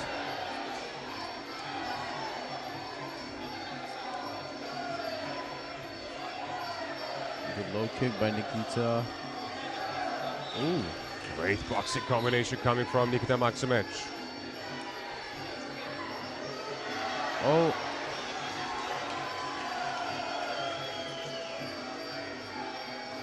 A quick warning.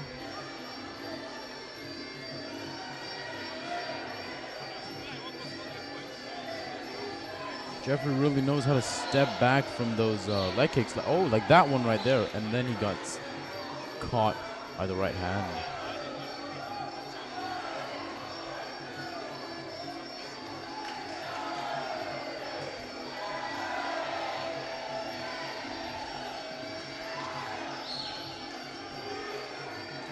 Small little scuffle here.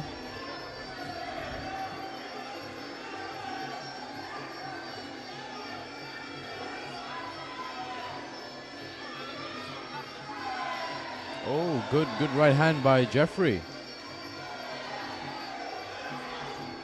And then a good dodge from Nikita as well. So far, this fight has not been disappointing at all. It is. I mean, the first one was ended by a split decision, so second round is also close. Is it gonna be even, or is it gonna be in favor of Jeffrey Freon Jr.? A good left hand from Nikita Maximich. Good defense, but he ate that right. Good right from Nikita.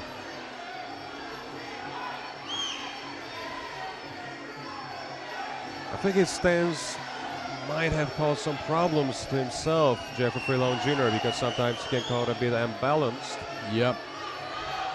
And sometimes he is a bit late to get his front feet back. So those are moments for Nikita Maximich counter hooks. Nikita's trying to land those kicks, but over here you have Jeffrey that's like, no, I'm not going to let you land these kicks. A good elbow from Nikita. Another elbow. It's almost like no defense, just attack moment just from both. Go for it. Wow.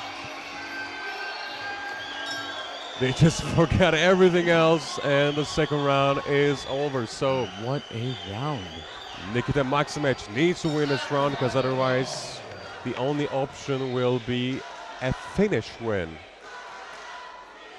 But he might get this round. About 10 seconds later, we will get the results. I feel like whenever I've hopped on here, I haven't really seen a boring fight happen. Yeah, we don't have.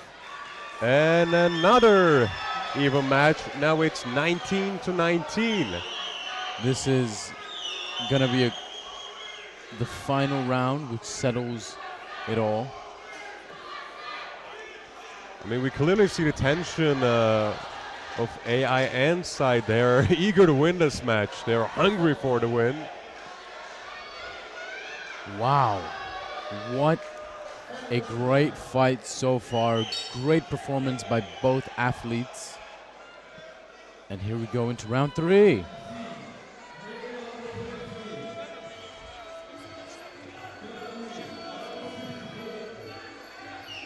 Good tip from Jeffrey.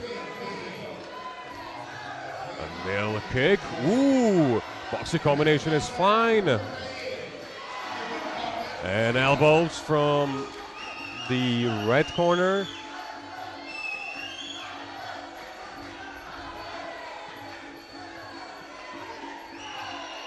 Another knee.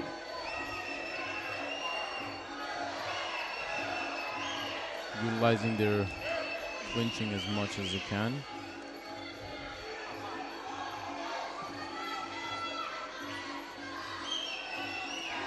Good middle kick from Nikita. Good dodge by Jeffrey. But Nikita is now easily can catch his opponent's kicks, especially to the middle section. Nikita tried going for that spinning hand, but did not land.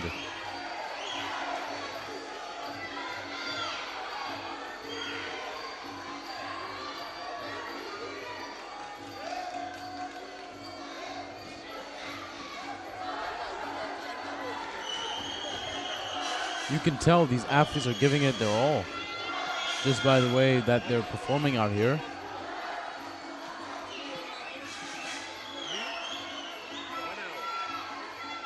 Ooh.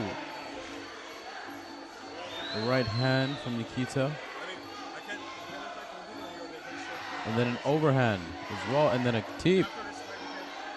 But then we're seeing counters from Jeffrey.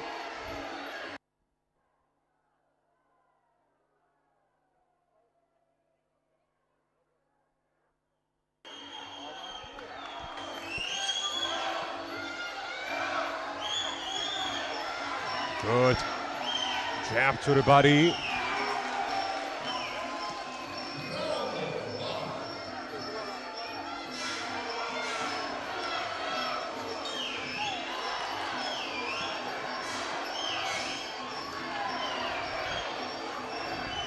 Nice jab. Ooh, an elbow from Nikita Maximich. An elbow. Look at that smile on Jeffrey's face. Well, what a brutal fight it was. I mean, it's still continuing actually. Wow. Wow, middle kick exchange. And that concludes this fight. Wow, what a fight. I mean, if there's a possibility, I think we should go to the extra round. It is so, I would so love hard to see that. to decide right now. I'm not sure who's gonna win. Oh my God. That was such a close fight. I'm eager to see what the results is. Well, last 3 seconds, and the winner is in the red corner. Nikita Maximich is the winner. Wow, what a great performance by both fighters. That was a really close one. It was actually, and let's change dynamics a bit. Let's hear some new voices. So we will have a new commentator for you. Yes. So let's enjoy.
All right, welcome to the Olympic Channel, Ring A. I'm here with my teammate, Martello Jones from Canada. My name is Lenny Chan, and we're gonna commentate for you for the next hour or so. How you doing, Martello? I'm doing good. Excited for this matchup. Both fighters look like they're ready to leave it all on the line, representing their countries. Yeah, we got Switzerland versus Ukraine. Male elite, 75 kg. Looks like they're about to get under action. Headgears are being put on.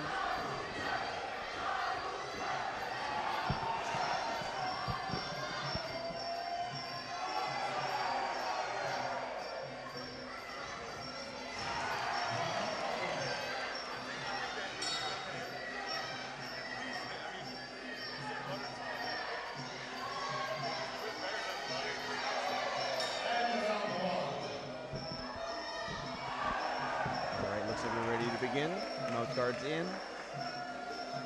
Refs calling to the center. Time Here we go, round one.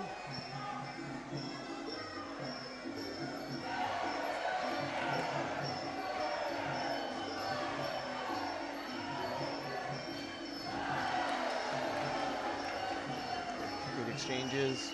Switzerland, Ukraine.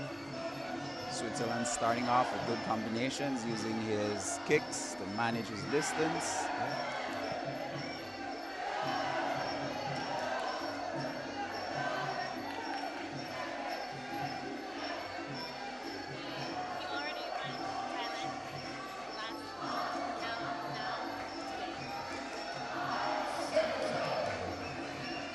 Ukraine's struggling a little to get past those kicks. Let's see if Switzerland is going to be able to maintain this pace, this high volume of kicks. Excellent. Yep, so Switzerland's last match was a great match against Thailand, a big upset. So we're looking for big things from him.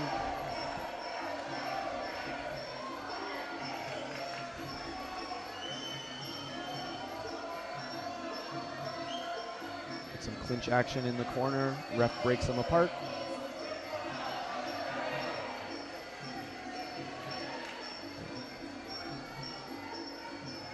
Switzerland is doing a really good job of just maintaining that distance with his kicks while scoring. Everything is strong, everything is well placed, accurate. Yep. So the judges are looking for, right? Strong attacks with intention.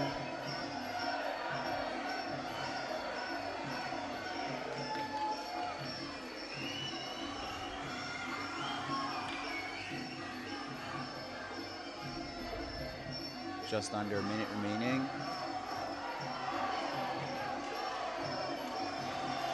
Nice combo there.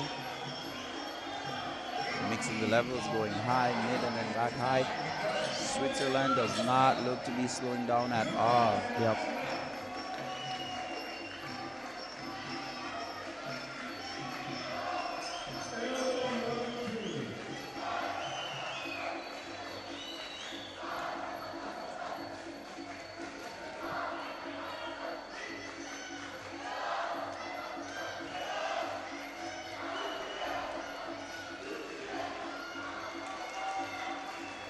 Again, Switzerland with a great lead, time counters.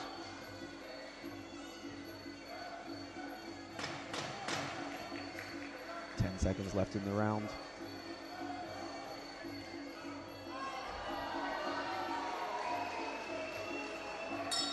And that's end of round one.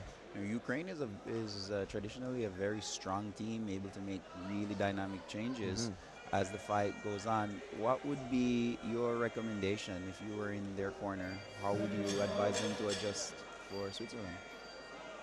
Well, it looks like Switzerland's been spent first round really keeping him on the outside, so I think he's got to have to try to break the distance and change things up a little bit. Just waiting for the scores to be shown. And there it is. Switzerland takes it 10-8. Takes it 10-8 actually. Very dominant round. Yeah. So again, like you said, Ukraine's got to change things up round two.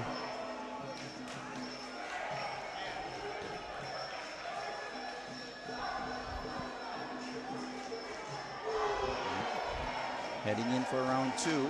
But it's more than just closing that distance. He's going to have to be able to counter whatever Switzerland is throwing on that inside range, which is going to prove to be tough. Switzerland's definitely a kicker. Definitely. Here we go. Round 2 is beginning.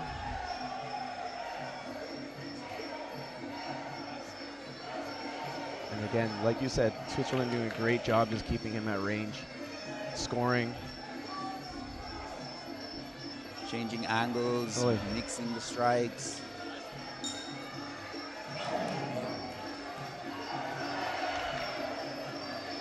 Referee breaks the action.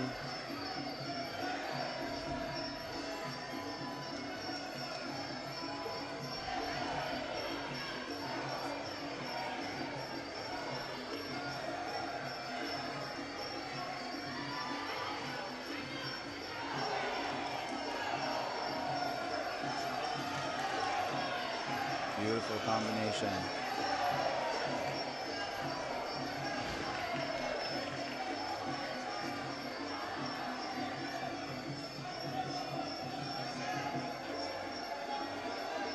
Switzerland being warned for using the ropes. Yep. Oh, nice combo, nice uppercut landing there for Switzerland.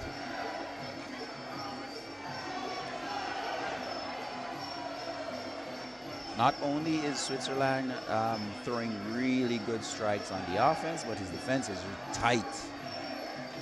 Nearly nothing that Ukraine has thrown has made its way through his defense yet. Very calculated.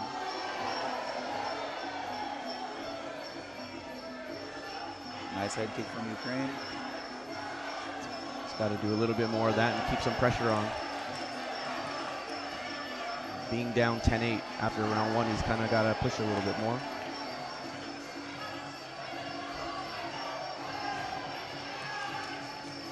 Now the volume in Switzerland has gone down a little, but don't be fooled by that. That's a relative statement because of the extremely high output he made in round 1.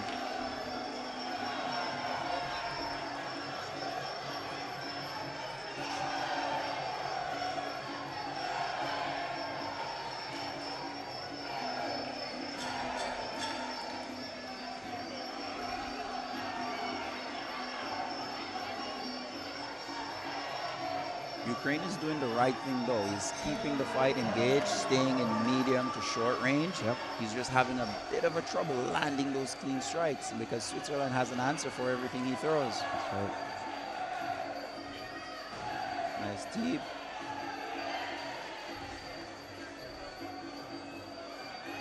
Nice knee there from Switzerland. Good combination from Ukraine.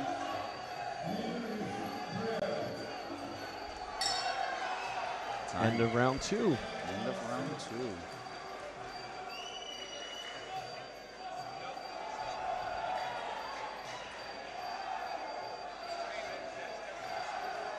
2. Wait for the judges to tally the score. Now, for this round, Lenny, what advice would you give to Switzerland? Well, for the last round coming up, if the scores come up, if he's still up, you kind of know that blue corner is going to be doing everything they can, right? They're not going to be able to catch up on points, so they're going to have to try to either go for a knockout or go for a cut. So Switzerland's got to be careful. It's got to know that blue's going to be coming for him.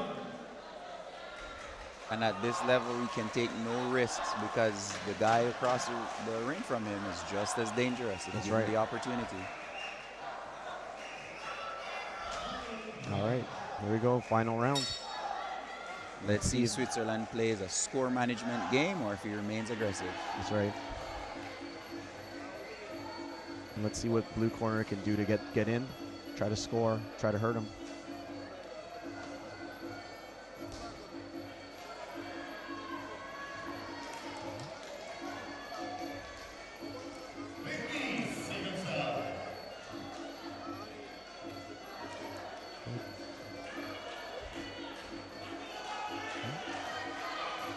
Switzerland playing a really smart round. Clinch exchange.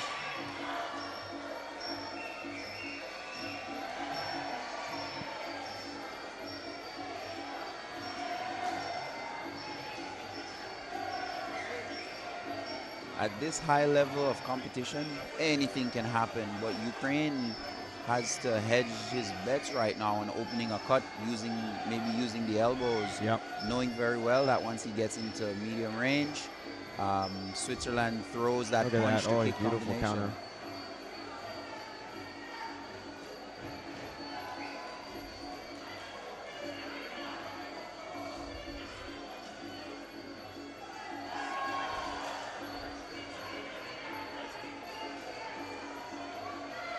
Got to create a little bit of distance to do some damage. The referee breaks the action again.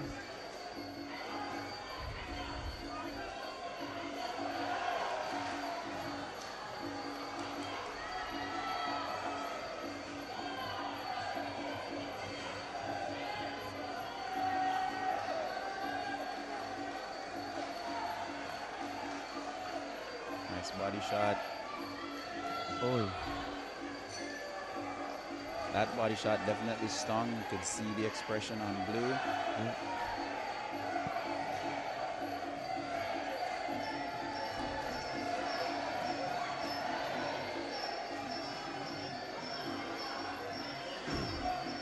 Under a minute remaining for Ukraine to make something happen. Much easier said than done. But Switzerland doing a great job controlling this round. And you know, he's got to think forward to his next fight as well, right? He wants to make sure he gets out of this fight unscathed. He's being smart about it.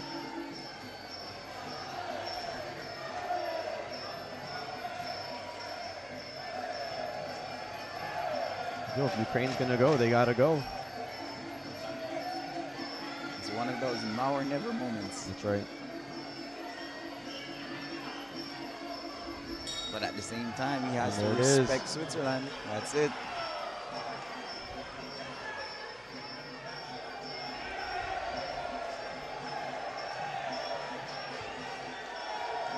Beautiful performance by both athletes.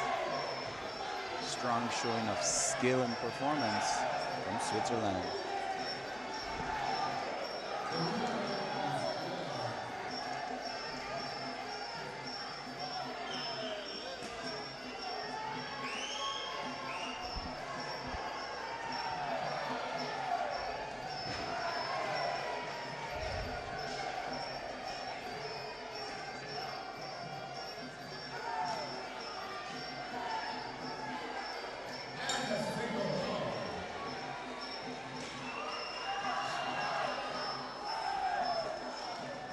All right, next matchup, we got France versus Italy.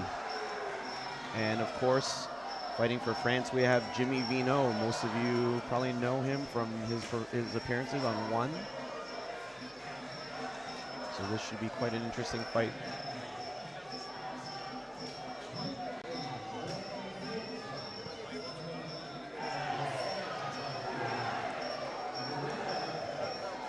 From Italy, we have Domenico Caribello.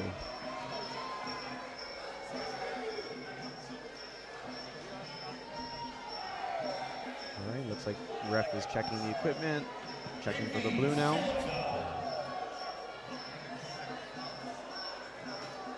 Both athletes looking really calm and ready to go. So Martello, being a fighter yourself, how do you feel about them just doing the 3 bows at IFMA rather than sealing the ring? Does that make a difference for you? It does. I mean, the 3 bows allows for a faster progression of the tournament. Right. But personally, I love doing my Y crew, even if it's not a full dance and sequence. I do enjoy that because it gives me a couple more seconds to lock in on my goals and really connect with the ring before I fight. But I do understand, like, it's a big tournament. This is a big tournament. We have to get the show moving, but still maintain the traditions of Muay Thai in whichever way we can. That is what makes Muay Thai so beautiful and so special, right? All the traditions that we do upkeep.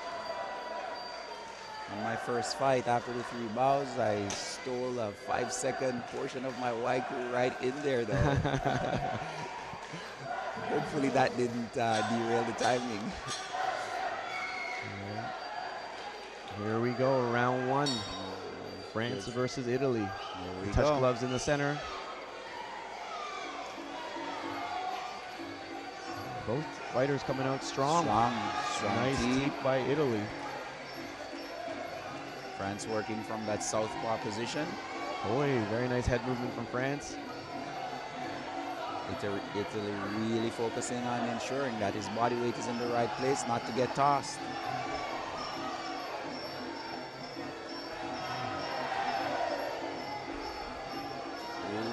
Big shot, Italy. I think that shot rocked him, Yeah. but the clinch saved him from falling. Boy, Ooh. a little bit of a tangle up in the middle of the ring there. This fight is already starting on 10. Italy Exciting.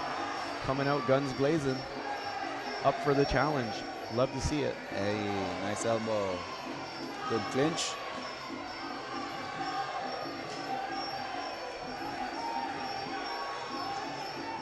This is what makes the World Championships so exciting.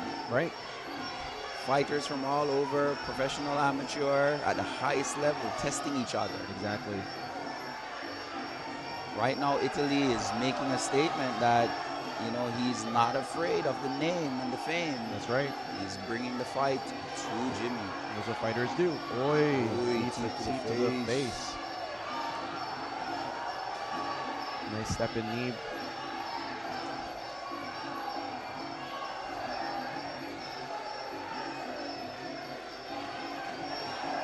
The clinch engagements can be so tricky because from the outside, what you see is both fighters not doing anything. But in the ring, we're feeling each other and feeling where the balance is and where the pressure is, and recognizing that if we move, we're on the ground. Which cannot happen if you want to put forward a strong position. Nice lean back counter there by Vino.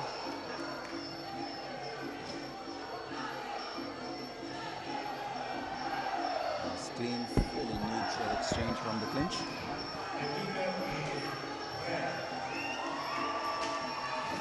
Nice elbow.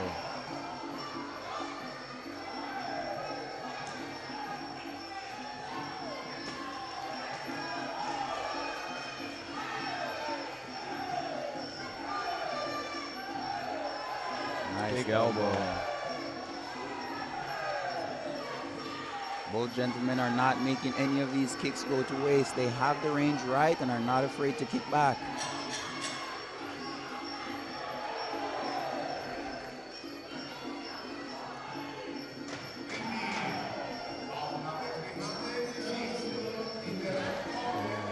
Good timing. And that's end of round one. A very interesting round one, Martello. Who do you think I- took this round? I'm curious to see how it's scored. I would give it to Italy on this one. I agree. I think he scored a little bit more. If they were very close on the scorecards, though, that last sweep that Jimmy took on him could make the difference. Exhibiting better balance. Let's wait for the score to See be what the shown. judges say. All Jimmy right. takes it. Jimmy takes round one. Close round. Close Could have round. went either way. Very high-paced, high-energy round. On nearly all the strikes were full power from both guys. So Yep. let's see if they'll be able to carry this energy forward into round two.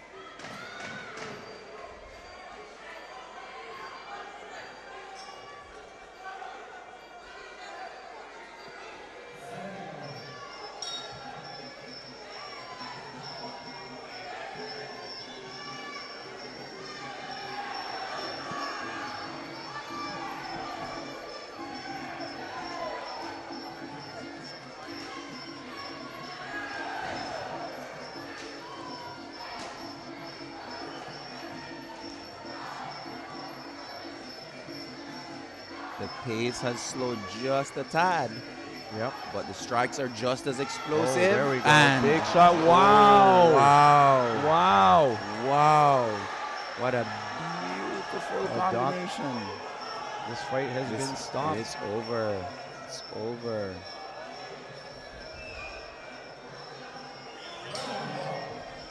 Jimmy appears to be okay though. Doctors are checking. A show of good sportsmanship. Yeah, but at this time he does have to remain in the neutral corner. But the doctors do their thing. Do their thing.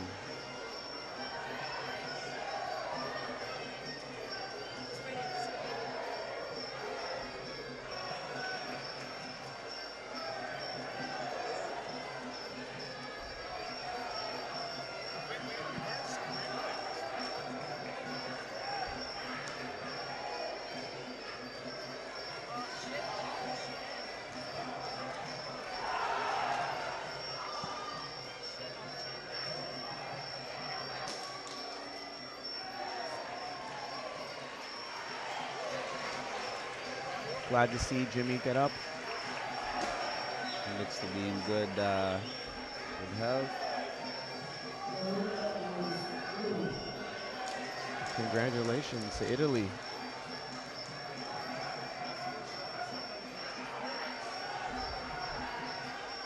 Cross hook head kick.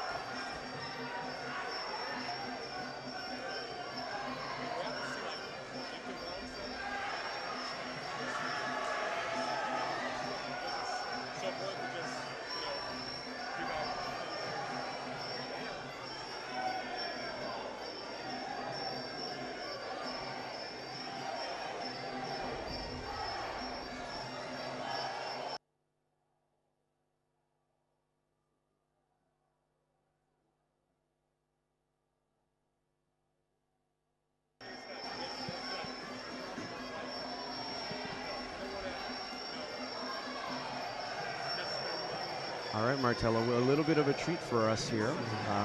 Our teammate from Canada, Brian Sing-Song, is stepping in the ring, and we get the pleasure to commentate his fight. Interesting matchup. He has Konstantin Shakarin from AIN.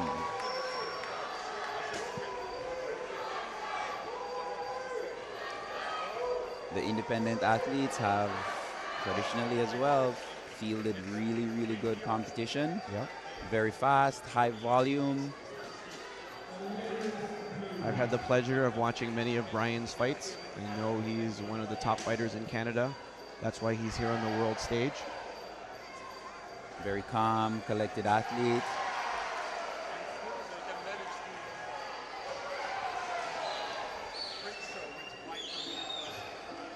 All right, Brian ready to get down to business.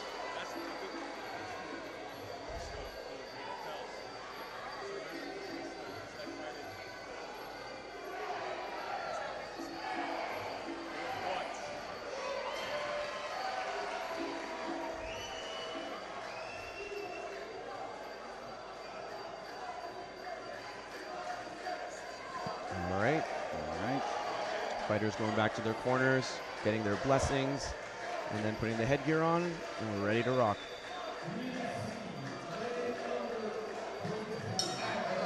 Brian recently just spent some time in Thailand preparing for the World Championships.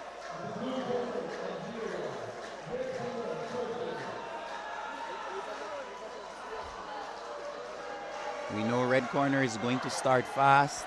That's how their team fights. They start fast and maintain that pace for 2 rounds and then defend the points going into 3. So Brian's going to have to deal with that while still ensuring that he's scoring. That's right. Trying to take round 1 and 2. Brian's strong, smart southpaw fighter. They're going at it right away, both of them. Exchanging knees in the corner. Good knees being landed by Brian. And the ref puts a stop to the action, breaks them. There we go. Nice catch by Brian. Konstantin jumping over the kick. He's transitioning to a strong position for some clinch knees. Good.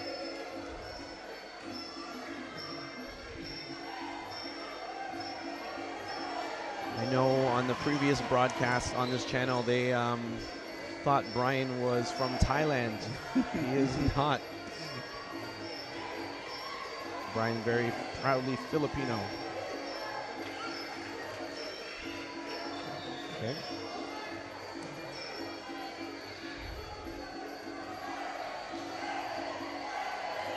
Good uppercut from Brian.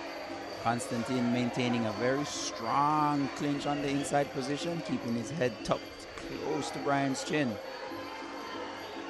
All the while landing his knees.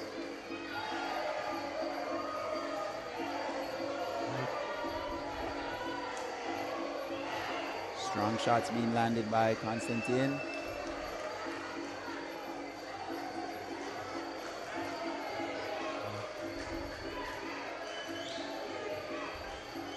Strong knees.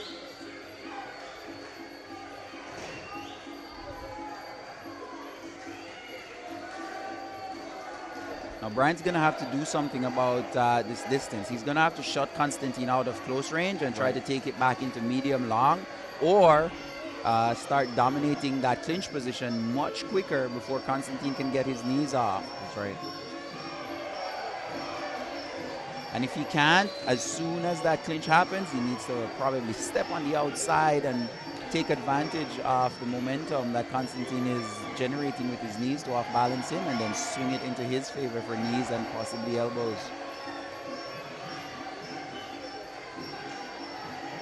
There we go. Nice elbow from Brian. That's it. Okay, better position in the clinch this time. Better posture. There we go.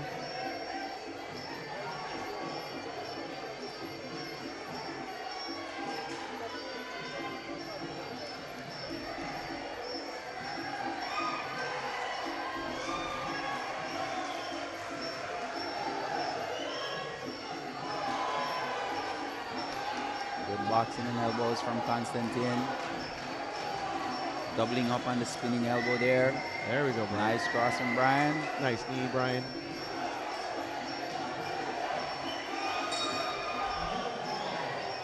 End of round one. All right. What's your advice for Constantine going into two?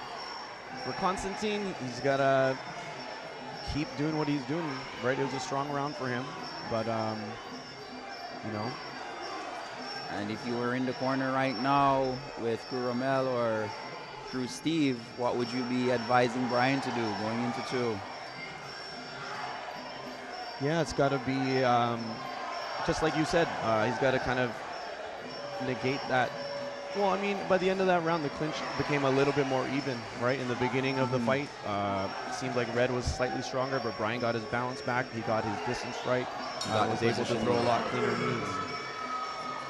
Constantine took that round 10-9. Now Brian has to work to get round two. Yep, that's it. And it's important, right? If you drop the first round, it's very, very important. You got to come back and grab round two before you go into round three down. And it's a different game at that point. Becomes a game of desperation. Yeah.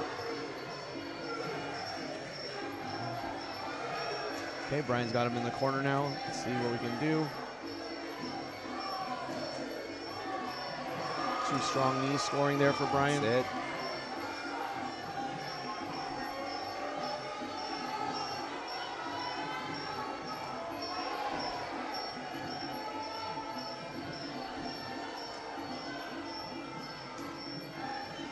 Good. Constantine doesn't seem to be as eager to strike from the clinch as he was in the first round. Yeah. I think he's felt Brian's strength and capability now and wants to keep it in striking range.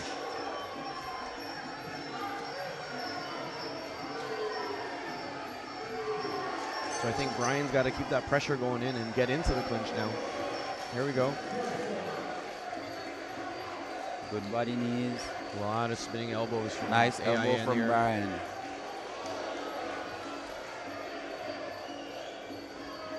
Now that Constantine is spinning, 8 count for Brian.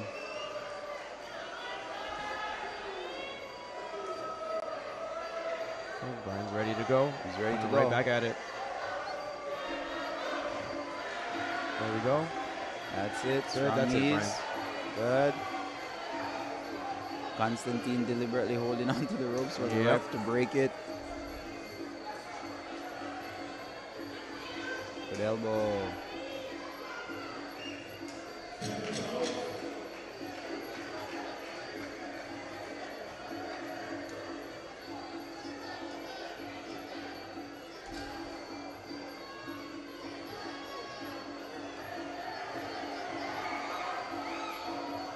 Konstantin's right arm is very, very low right now. If Brian just followed up with a head kick on his left side, he would probably score big dividends. But he's now down 2 8 counts on the round with 45 seconds to go. Yeah. And he's got to be careful not to get that third. That kick just hit his liver.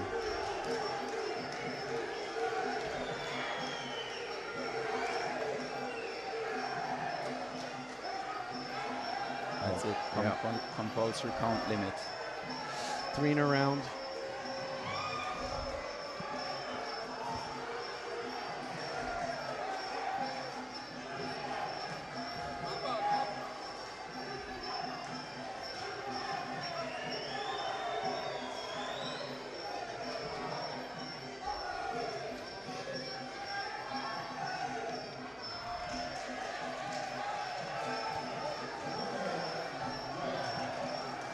Congratulations to Konstantin of AIN.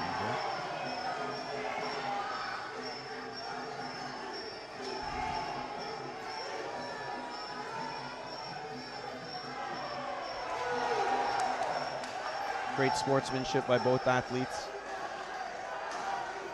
They both respect what it takes to get to this world stage and compete with the best in the world, right, Martello? That's right. Respect is a core principle of Muay Thai and is embedded right at the heart of the IFMA movement. Coming up, we have Mahabat Kombatav from Azerbaijan and Pavlos Barnis from Greece. That's right. Match number 363, male elite, 71 kg again. So far, this division is showing up to be a very stacked and talented group, with every fight proving to be quite exciting.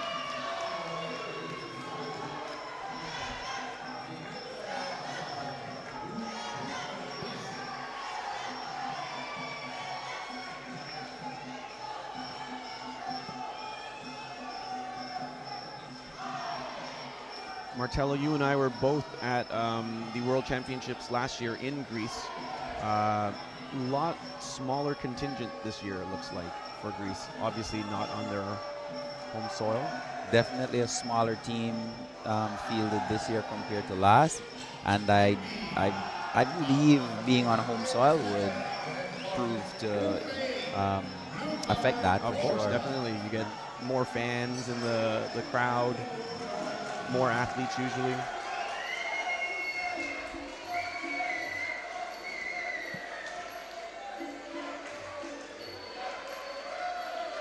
I was about to make a comparison with the Turkish team that's on home soil, but that would be a really bad comparison because the Turkish team is always big, They're always big, strong, exactly. everywhere they go. Exactly.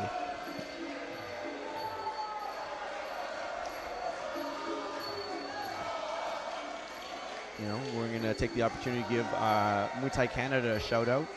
We had the Pan Ams for the first time ever in Canada this year.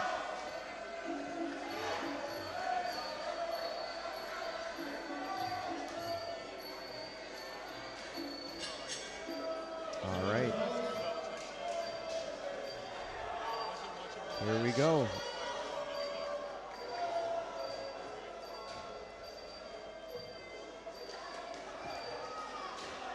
This division is very exciting. I'm curious to see what this match is going to look like.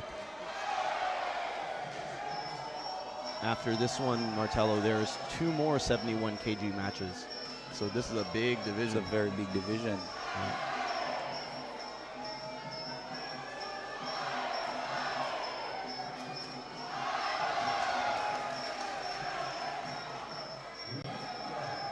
For all the listeners at home, Martello, how would you describe the energy at an event like this? Electric. Electric, exactly. It's really difficult to describe in words. It's something that you have to be present to feel and understand, especially once the team cheers get going. Some of the larger teams have a true connection with each other, and you can literally see and feel their country's pride in their voices. Yeah. Strong clinch going to the ground in round one.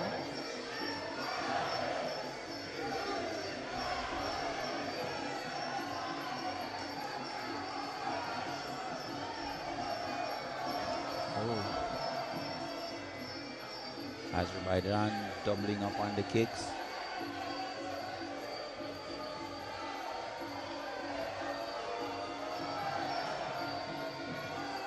Azerbaijan appears to be the physically stronger athlete here. Let's see how Greece handles this in the clinch. That's right. Red seems to be imposing his will a little bit. Delivering 100% power shots on every strike.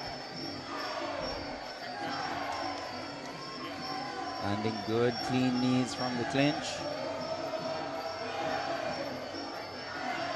Greece is going to have to work to open that distance up and take it to striking range. Or he's going to have to establish a stronger base and find a way to overwhelm Azerbaijan in that clinch.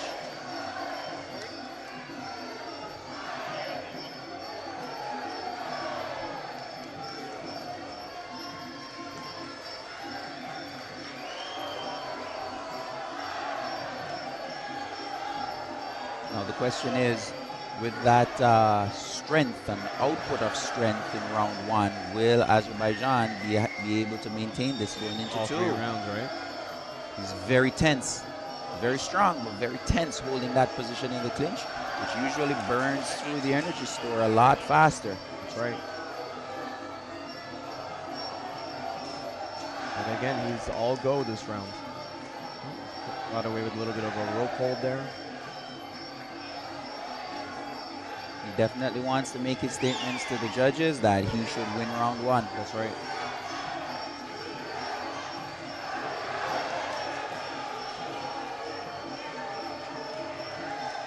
Strong knees. Strong position. He's just been on that gas pedal. Greece has not had an opportunity to throw much of anything. That's right.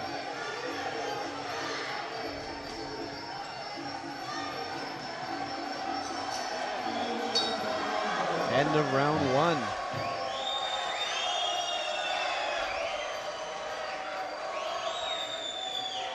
You can see some of the Greek supporters in the back trying to cheer their teammate on.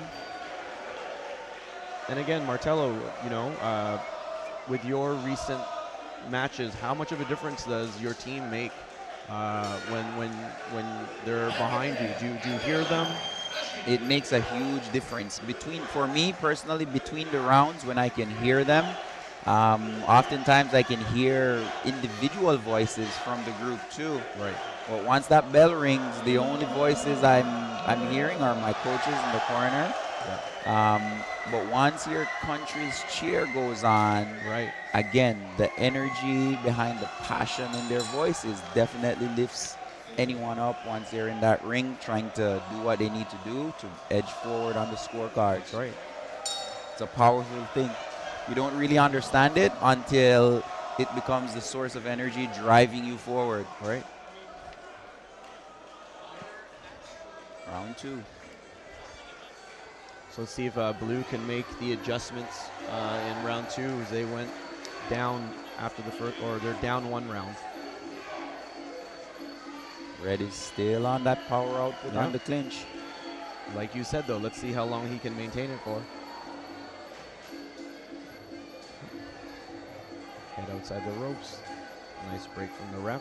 If Blue could establish some strong teeps, just like what he's doing. Right on cue for you, Martello. This guy knows what he's talking about. He would need to be able to maintain that. And I think, down to the ground, I think if Blue were able to establish a consistent sequence of maybe 3 or 4 teeps, not immediately behind each other, it would make the Azerbaijan athlete a little bit weary of rushing in for that clinch. Because it would also be draining him. But as of right now, he can power through, get into that close range, lock up on the clinch, score his knees, and not have to worry about too much. Greek has to make something be a threat to Azerbaijan to prevent him from getting that clinch position, because as of right now, he wins that clinch exchange every single time. That's right.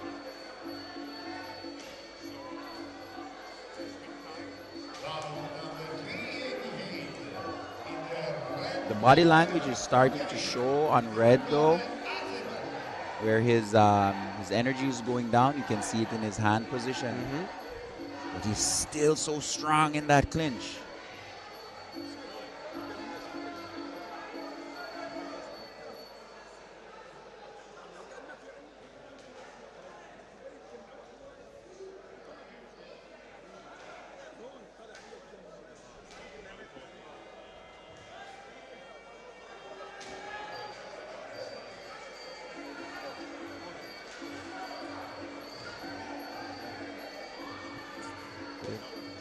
Blue is now at the right range to land some scoring shots, but immediately allowed himself to go in just a little bit too deep.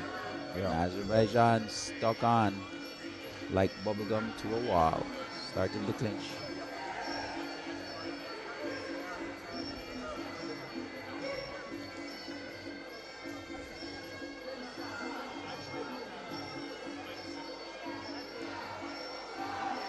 Red's body language is starting to shift a little bit. This is the opportunity. This is the opportunity, you're right. Keep it at that range. Nice turn. Nice turn. Needs to maintain that distance now. Use that teep, keep him there, and just keep scoring from outside. Don't get locked up in this clinch. Yeah. But just like you said, Martello, during round one, can he keep it up? And it definitely looks like he's slowing down.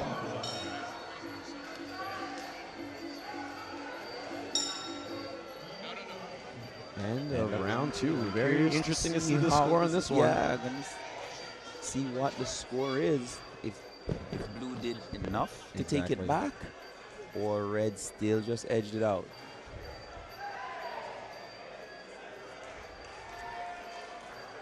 So I always like to look at the different body language in the corners, especially going into round three.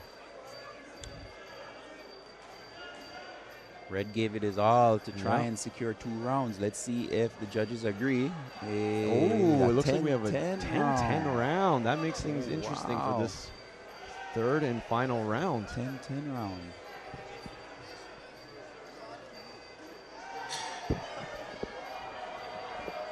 Don't see too many of those, especially at tournaments.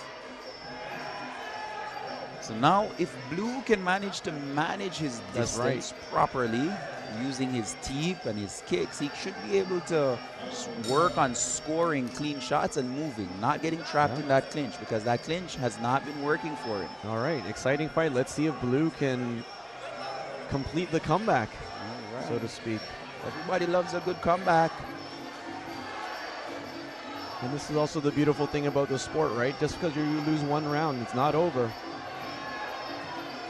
Not over until the last bell rings. Yeah.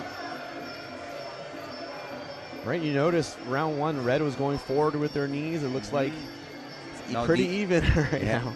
And these knees are a little bit pitter-patter, a little bit tap to the leg, not as strong as the body knees that Blue is throwing. There's that teep you were talking about in round two. The fatigue is definitely showing on Red now. And Blue is definitely landing cleaner shots to the head, to the body, to the leg. Very strong step knee there from Blue corner.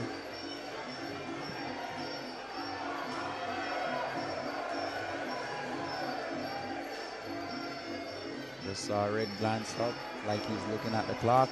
He's definitely feeling it. That's right.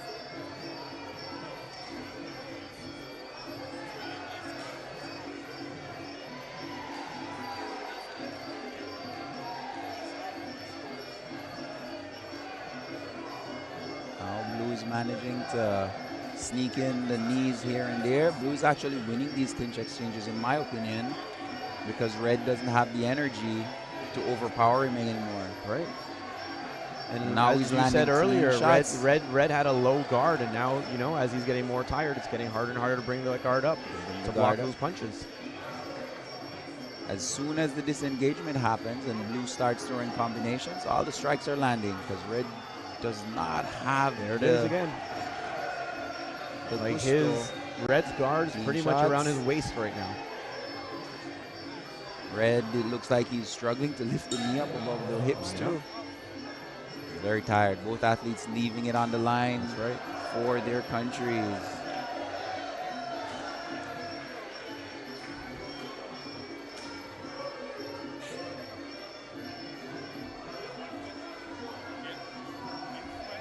Got just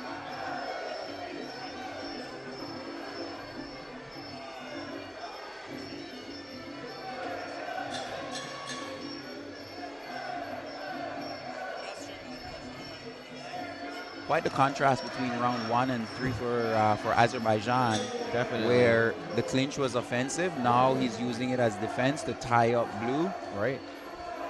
But in doing so, blue is getting opportunities to score clean shots. Right. And blue looks like he's got the energy now, right? He feels the opportunity and he's going for it.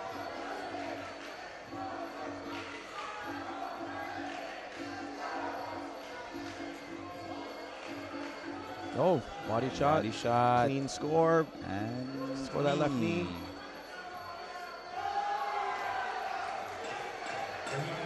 The ref calling for action. But you can see both of them are tired. 45 seconds remaining.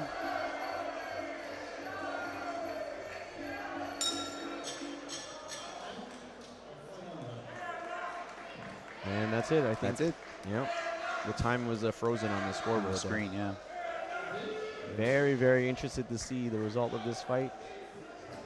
Like you said, don't see too many 10-10 rounds. Did Pavlos do enough to come from behind and sneak the win? Or did Mr. Mahabat maintain enough to edge it forward? All right, let's see. Let's find out.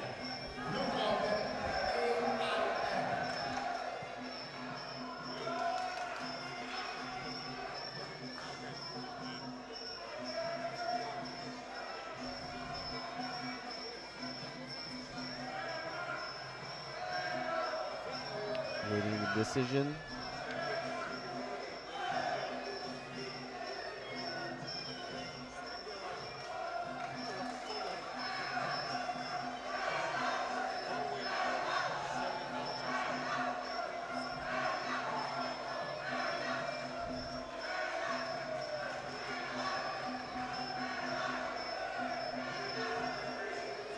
What's that? Hamza?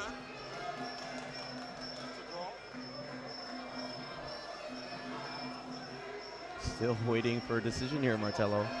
I wonder if on the scorecards it's a draw and then they are evaluating forced to make a decision because it's tournament. Yep, because if blue won round 3, that makes it a draw, but the judges do have to make a decision and choose a winner because it is a tournament format. A bit of deliberating happening at the head table. And the jury taking their time because they want to make sure they get it right.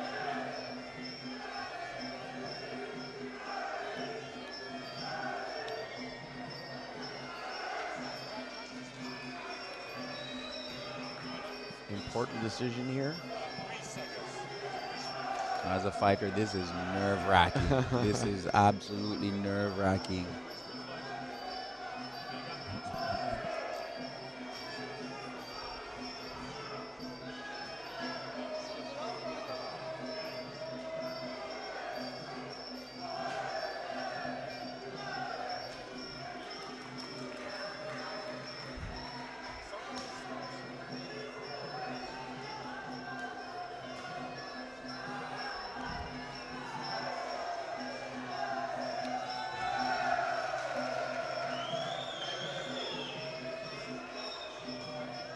Still waiting for the decision.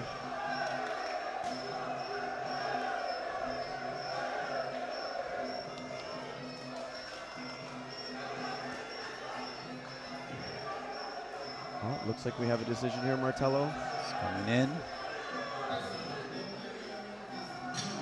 Blue takes it. So that Blue means comes from behind and takes it. wow. Like how? Is it tendonitis?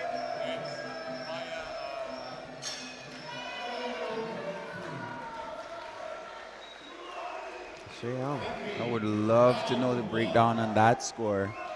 What was the determining factor on the Right. final score? But it looks like the screen is frozen too, so the final score did not come up. on the big screen, yeah. Yeah.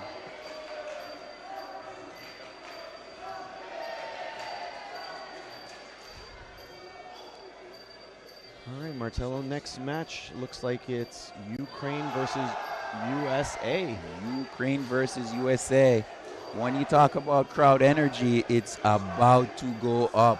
Both teams very big and both teams very loud when it comes to cheering for their athletes. We have from Ukraine, Alexander Yeamnco, and from the USA, we have Robert Scopaletti.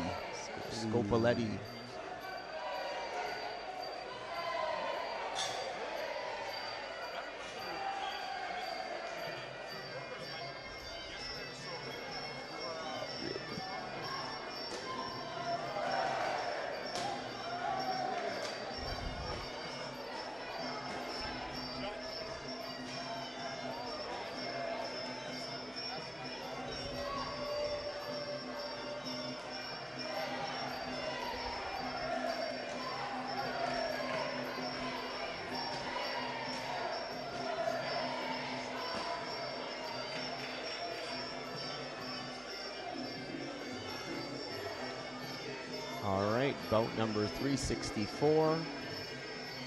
Again, male elite 71 kg. Ukraine versus USA.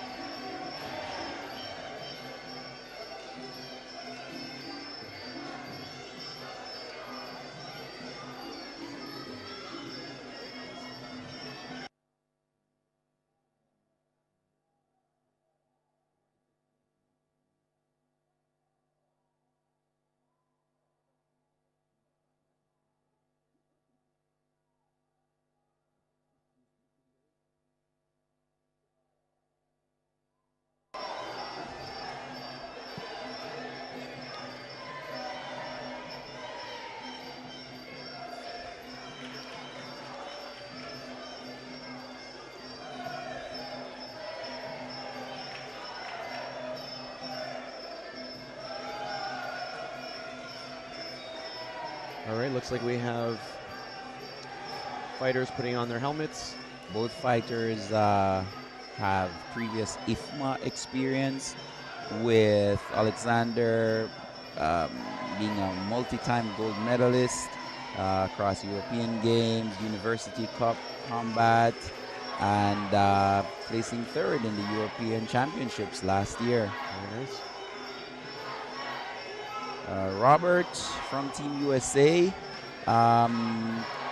took home the silver medal from the US Muay Thai Grand Nationals this year, and the gold medal from USA Muay Thai Adult National Tournament in 2023. So expect a high-skilled matchup between both athletes. Okay. So both fighters have been put in the neutral corner before the start of this fight. I think they're just waiting for the jury to get things going.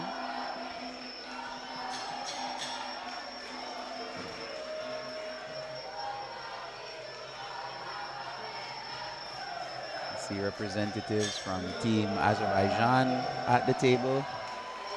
I wonder if they are contesting the score from the previous match, or maybe just inquiring to understand how the loss happened.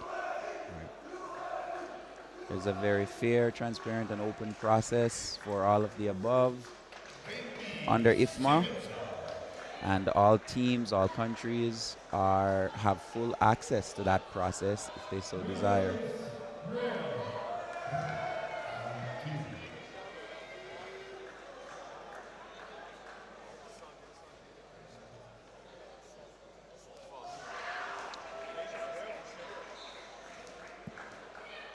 Okay, so waiting for the jury to give the okay still.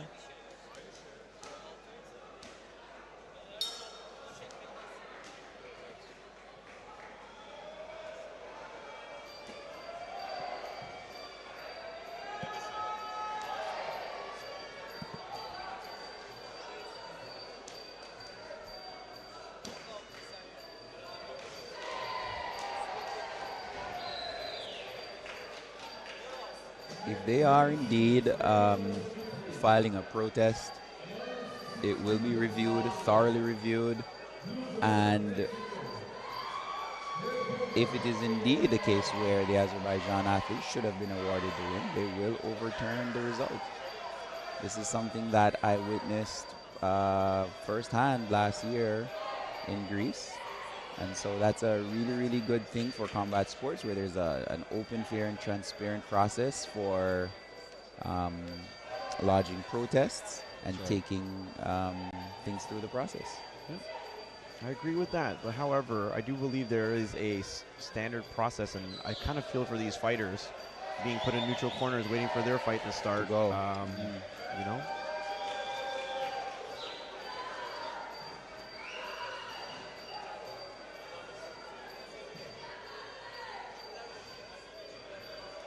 Still waiting for everything to calm down here, settle down.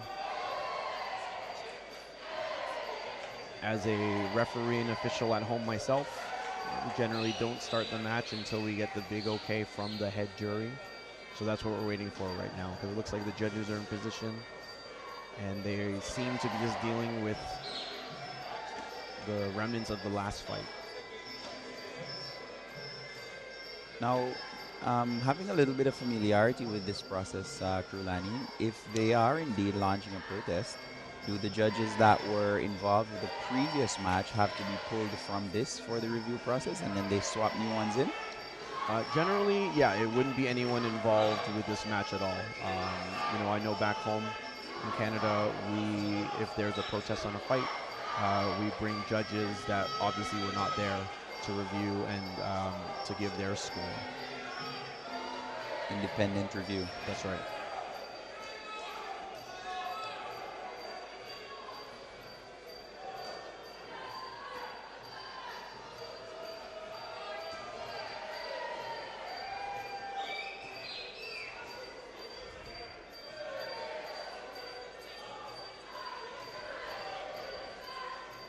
And again, looking at the screen that we have in front of us, you can see big U.S. entourage backing their fighter in the blue corner.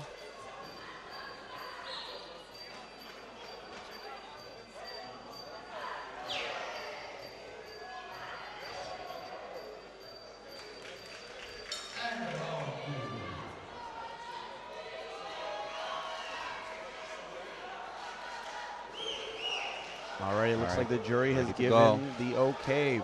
Fighters back to their corners. Round one about to get underway. And here we go.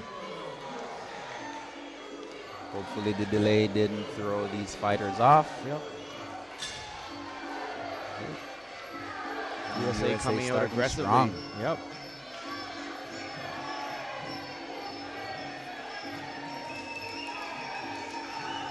Strong knees from both athletes. Ukraine with a little bit of a height advantage here. How does that play into a fight, Martello? Height advantage, it can be an advantage for sure. But if you're fighting a fighter that's used to being the shorter athlete, it can come at a quick disadvantage. I experienced that myself in my last bout when I fought Ahmad from Palestine. Exceptional athlete at dealing with people with longer legs like myself.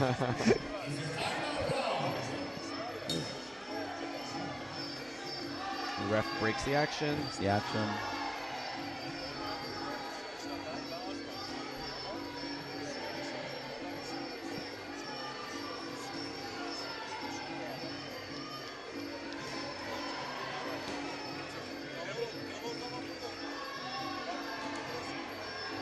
Ukraine maintaining a dominant position and posture on that clinch, giving himself access to those elbows. That's right. Oh, he's trying to land those elbows.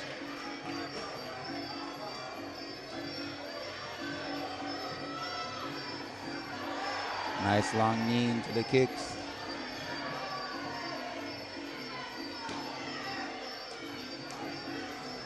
Position really going into for the those elbows. Downward elbows. And just again, he's really looking for those downward elbows.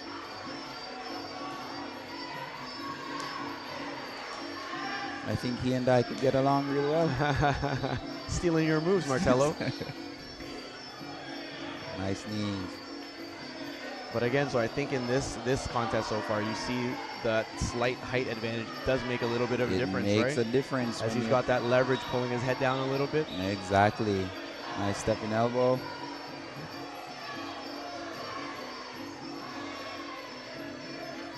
Now, this Ukrainian fighter, in terms of footwork, is moving a little bit different than the how his teammates typically move. He's not bouncing around as much on a rhythm bounce. Rather, he's stepping in very solid, planted to the floor, Right. and marching in. But in between each of those steps is the position that he places himself in. If he's going to elbow, he positions himself in the perfect position where he can elbow and not get countered himself.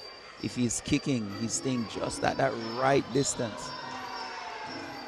See right here, he stays at that clinch range, at that punch range, sorry.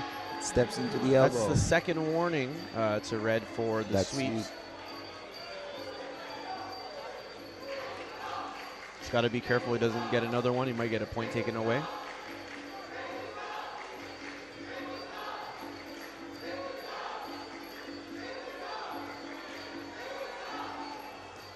I do see an opportunity for Team USA to land and elbow up the middle. A nice top mala, because once Ukraine shields up high, he steps in with the chin high and open. That was close to another sweep there, Martello. They would have taken a point for it. Yep, he's got to be careful.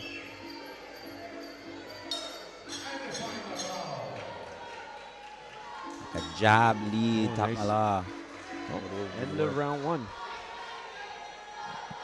The bell can be a little bit hard to hear here, and with 3 rings going on, sometimes it does get a little bit confusing. It is confusing because sometimes the fights are not synchronized for time. Right.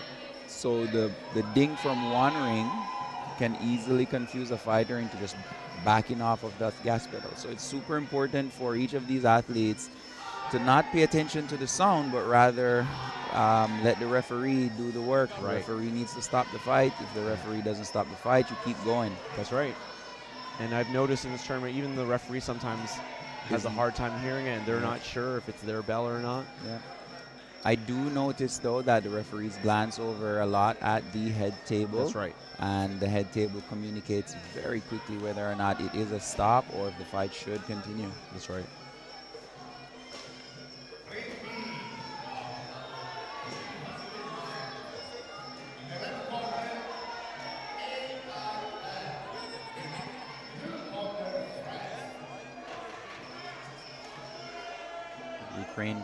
Ukraine's corner apparently trying to set up that liver shot a little bit better.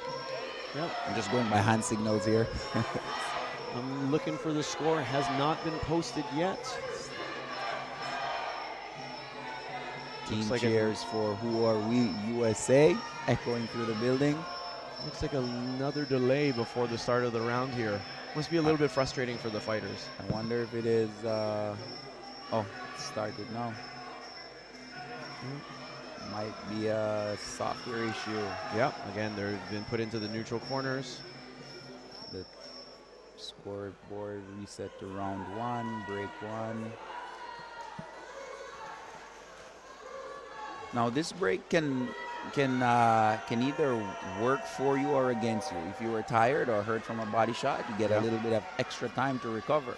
Yeah. Now if you were, in your flow state and just really going, this break can bump you out of that and hit a reset on you. And round 1 went to Ukraine there, Martello, 10-9. All right, let's see. So Team US has to step on the gas a little bit this round to not fall down 2 rounds.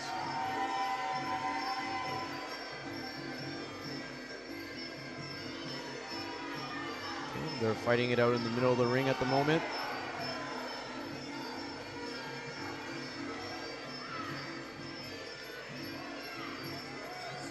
Ukraine opting to stay on the outside a bit more for this one.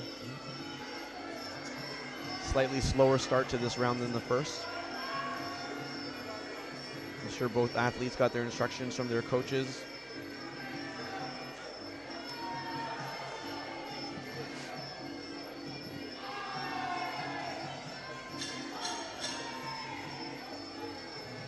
Nice pull counter.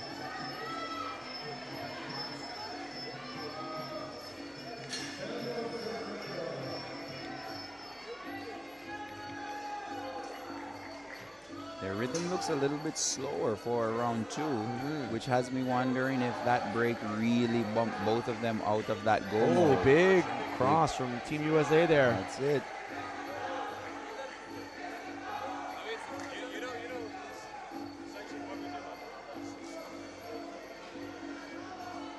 That's a third shot to deliver now that Ukraine has targeted at USA.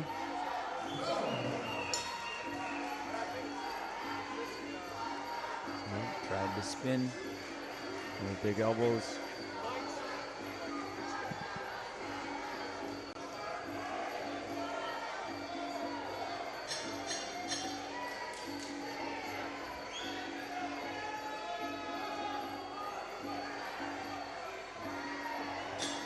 Boy, he's throwing that step-in knee a lot, Ukraine. Nice shot. Just trying to keep him in the corner. You can see Team USA supporters in the crowd beckoning for Blue to keep Ukraine in the corner.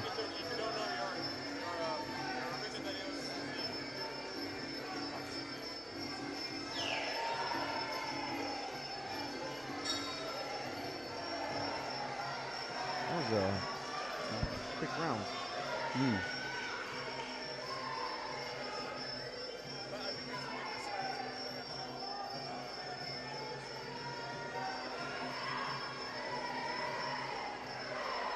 Unofficially, I think Ukraine took that round 10-9 while we wait for the official scores to come up. Now, going into round 3, potentially being 2 rounds down, Robert is going to have to throw the kitchen sink at Ukraine. That's it. He's going to either have to be very forward aggressive, but be aware of that right knee that Ukraine throws, or let Ukraine come to him and really try to bust the nose, the face up with an elbow of some sort to take the fight back. And yep, you're right. 2 rounds to none right now for Ukraine. And I'm sure USA coaches Aziz and Sean Madden echoed your sentiment. You got to throw the kitchen sink at the guy.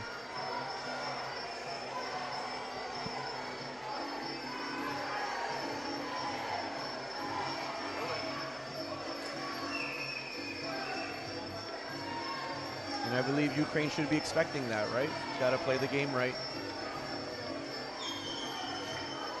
Looking at Ukraine's body language, he's not fighting like he feels threatened by USA. So he doesn't feel like he has to protect the lead that he has. He's still being very aggressive. This is a great opportunity if Robert can capitalize on it and open him up with an elbow, and that would be it, fight over.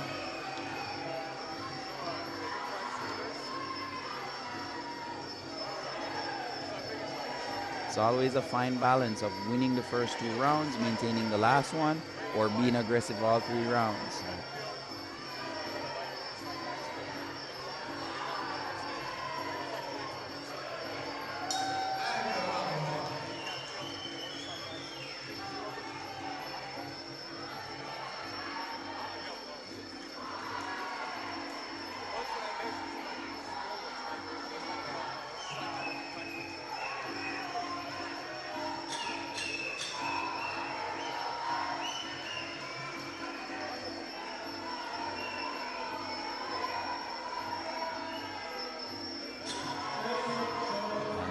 Body knee for Alexander.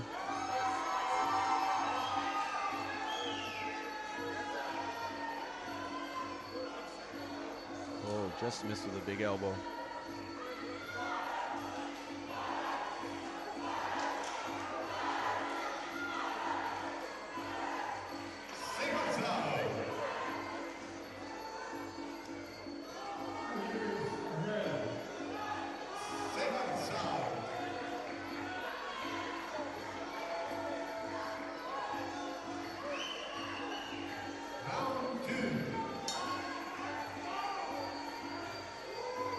Alexander really not feeling threatened. Yep. Oh, big right Just cross there. marching forward, landing the shots at almost at will. Yeah. His hands are down.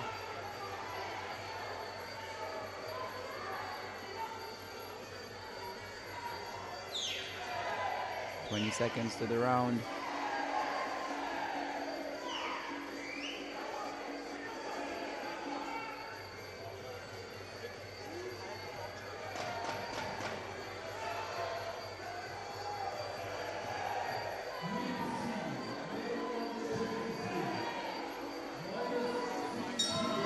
And that's the end of the fight.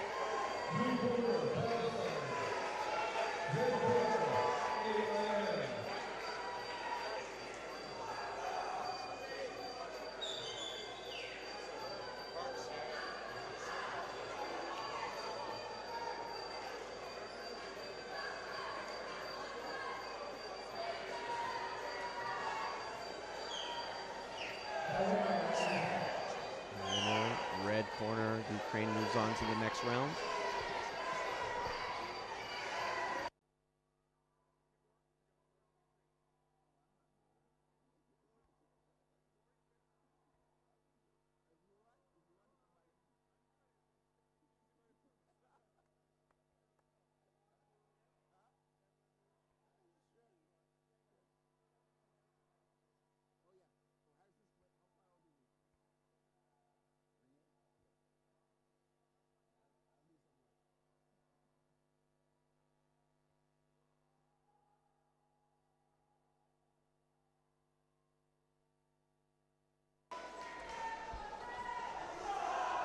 So I guess we have a Turkish fighter in the ring, and Albak, and my name is Özgür, by the way, and we have now a mixed commentary box, a Canadian and a Turkish guy.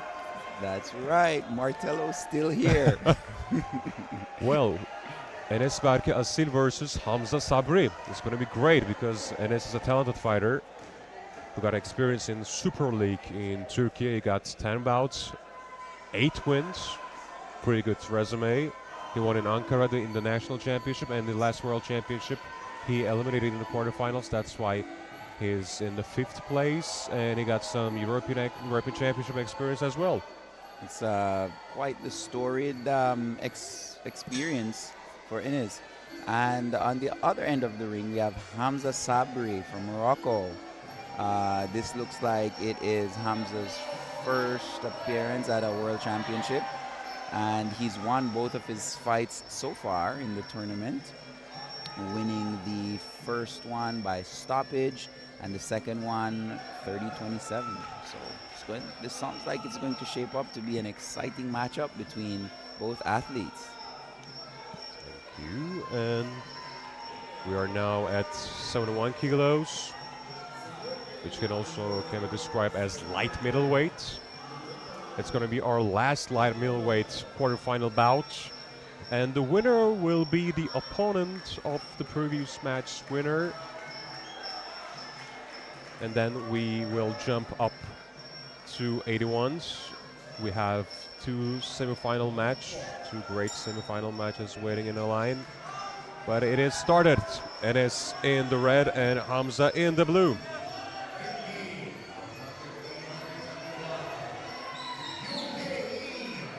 And I said it was a low blow. Ooh! Strong teep from Enes.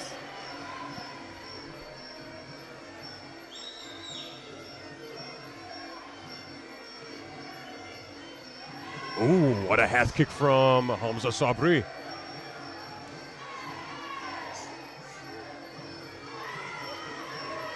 So far, it's the clash of kicks. Enes not backing down, engaging strong clinch.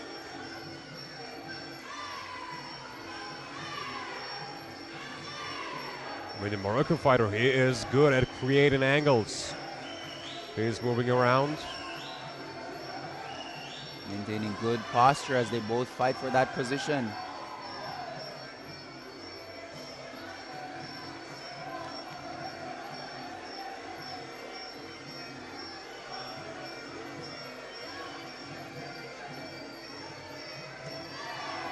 Ooh, good left from Enes, and well. I think both shots hit and rocked him hard, but he was able to fall back into the clinch and stay up. Hamza, he might have a great chin and great courage as well. Wow. This division is absolute fire. They have to be explosive but powerful too. Ooh. It was an active clinch, and Enes Barkazı was not able to control his posture. And another great boxing combination from Enes. Enes is really good with those punches. That hook keeps landing every time he throws it.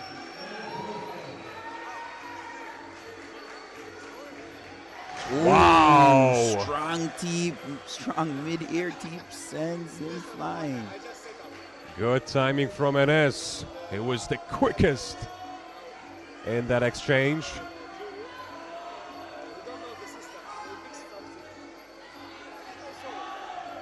Good left hook and that hook. I'm surprised the ref didn't count him for that. Me too, and we got 30 seconds left. Wow, Enes finishing the round strong.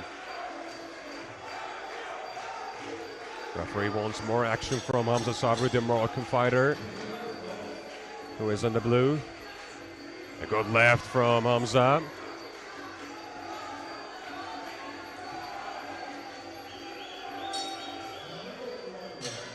So that's the end of the first round. High energy, high output. So in our schedule, we also have a semi-finalist Canadian fighter, Harrison King. Harrison King. What can we expect from him? Expect a strong, explosive giant. I think he's going to fight against a European champion or something. Ivan Barty just is tough. Yes. I expect this one to be a really good matchup. I've seen Ivan fighting before. He's a training partner with the gentleman that defeated me in the semifinals last year, Vito Koshar. Good combination, strong power. But our guy Harrison is light on his feet, and he's very fast for the weight division that he plays. So it'll be a very interesting matchup. Can't wait to see it. So you should stick with it. And the first round goes to Turkey. It is now 10-9 in favor of Enes Barkazı. Three judges score the same. Quick feet exchanges. Now a middle kick. Hamza looks fired up to take it back. Came out strong this round. So as a fighter yourself, I think getting down by one round might change your tactics, might change your reactions too. It's of course adding a bit of pressure as well. It takes away even more of the safety net from you, because now you absolutely have to go take it back. You have to take it back, because if you don't, it leaves you in a place of desperation where you have no choice but to win round 3 by knockout or stoppage of some sort. But great tips from Enes. He do not want to lose the second round. Hamza climbed the rope like Spider-Man to drop that elbow. Good right hand from Hamza. He's actually really good at creating angles. Sometimes he landed some great shots too. What a great left overhand from Hamza Sabri. Ooh, another good timing.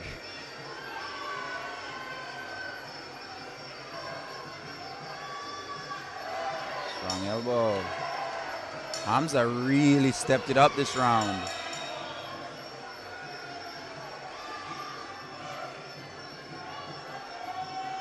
A good tip again.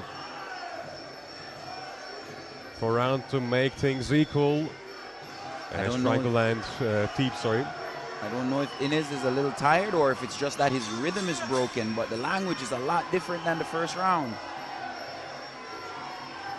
Well, it was a high-paced round, so it might be a bit tanked out.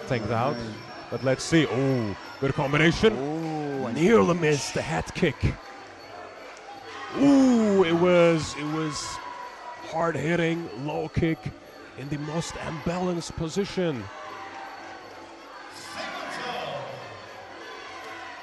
Now Morocco dominating that clinch, landing those scoring shots. A reversal of round one for Rolls.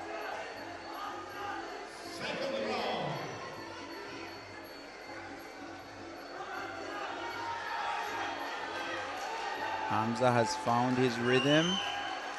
Can Innes pick his back up?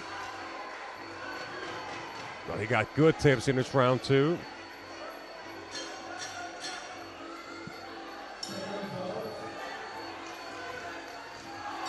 Ooh, spinning back elbow.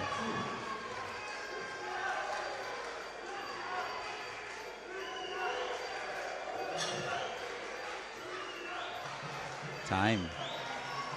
Now the second round is also over. Bit of a change in the momentum in the second round. First round was in favor of Turkish fighter Enes Barkasi, but second round Hamza, we got some shining moments, so Let's see if the judges agree. yeah, Yep. it is 10-9 via split decision in favor of Morocco, so it's going to be a decider. Third round, it's going to be tough for both.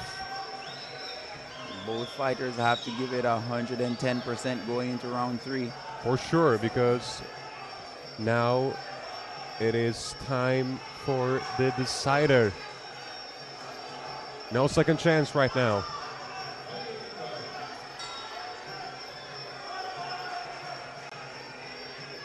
Maybe we can think that the fighter that lost the first round got a bit of mental advantage because he's coming back. Right. He's on a rhythm. And sometimes that can disrupt the psychology of the other fighter. Great throws, by the way. First a head kick, then a left landed quickly.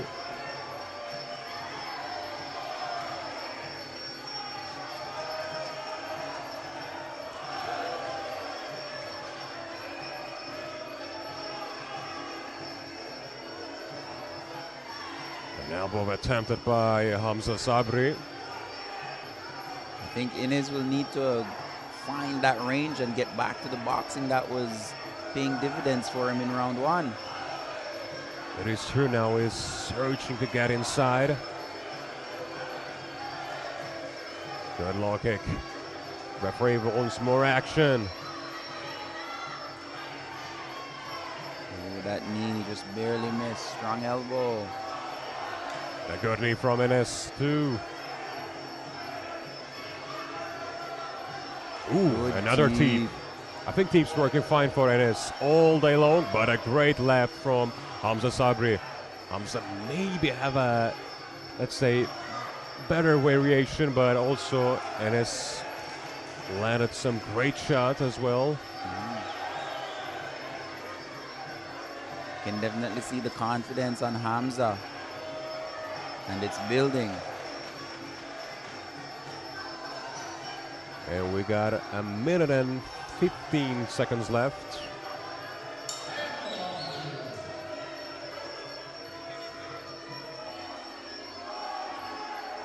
Referee said it's the third time. Be careful.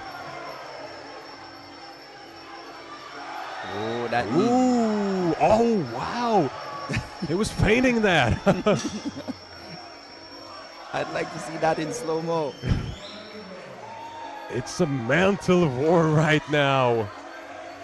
Both fighters putting it all on the line. They have 40 seconds remaining.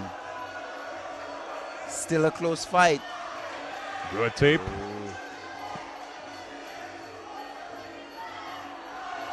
Wow. Volcano and punching.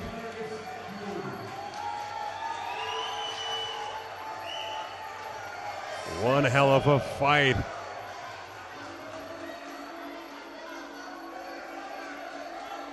Spinning back elbow. Oh! It might change the momentum, and we are almost done. It's a buzzer, maybe. It is a buzzer, maybe. 3 seconds. I mean, I'm not sure before that elbow what judges think, but of course, it gonna change. That elbow changed it. That one elbow made the difference, for sure.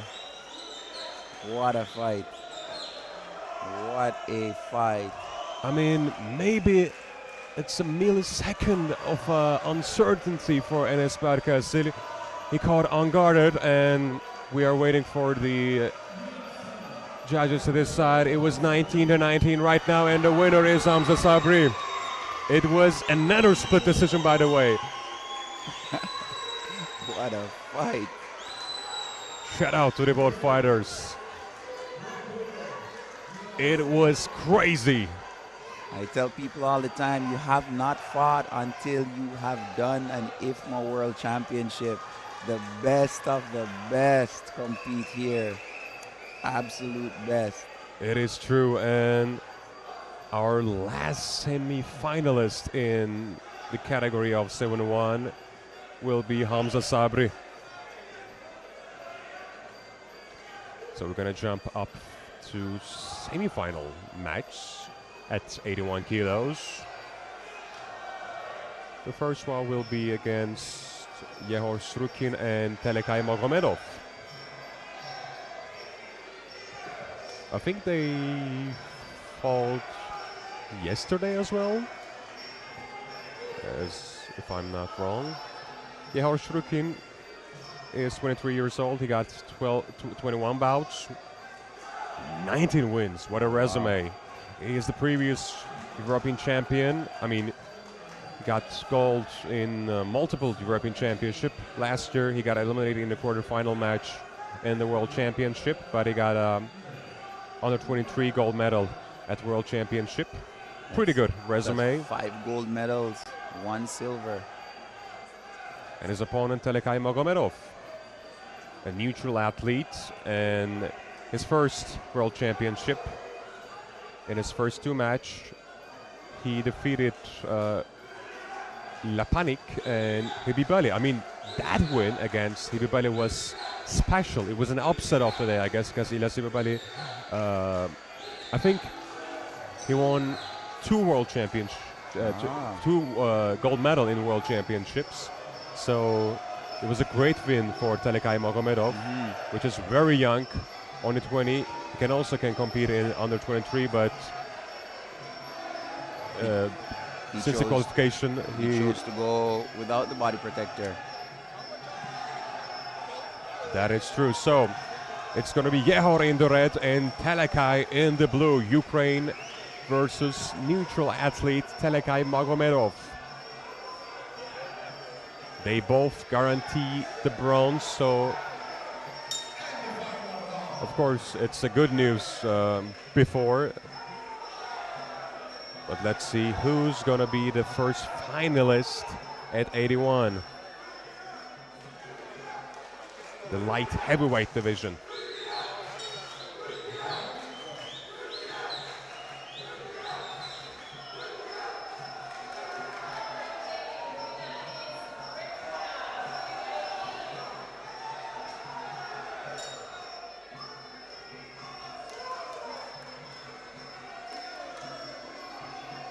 Ukrainian in southpaw stance.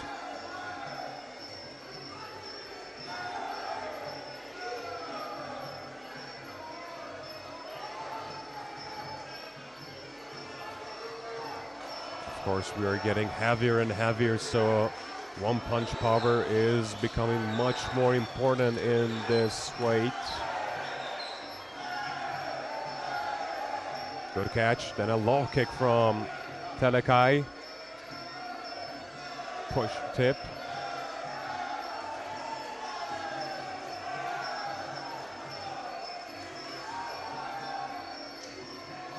Telekai has a very slow demeanor, but is so explosive when he goes for the strikes.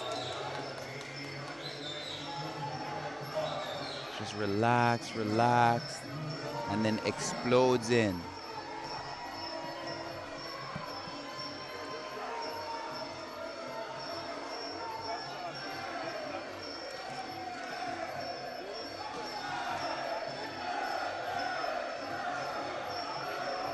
Good knees in the clinch.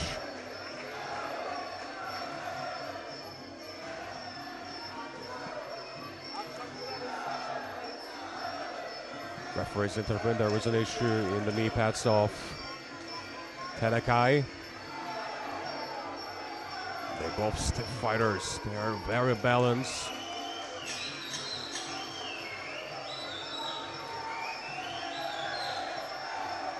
Another clinch.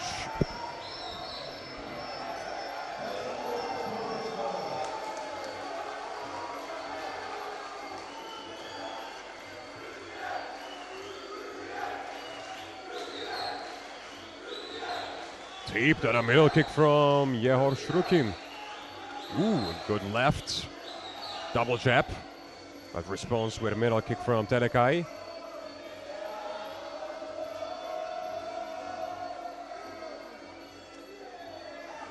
Low kick blocked from Shuriken, but he eats that jab to the body. Body.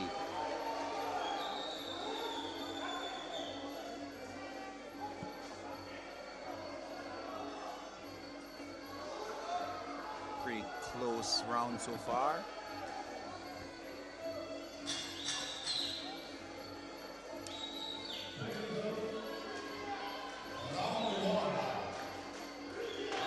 Good left from Telekai Magomedov.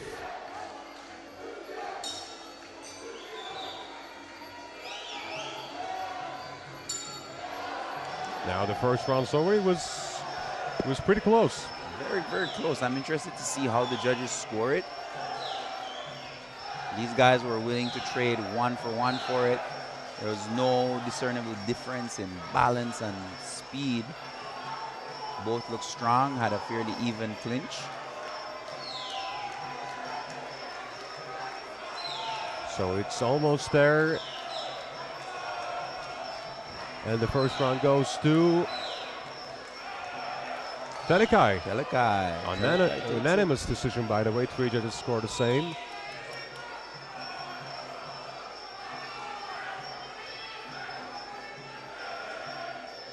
So expect to see Yehar step it up to try and take back round 2 because nobody wants to be down 2 rounds.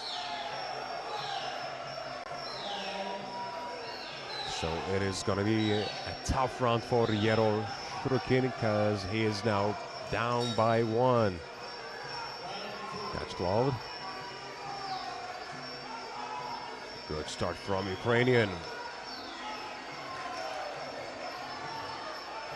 Good boxing combination.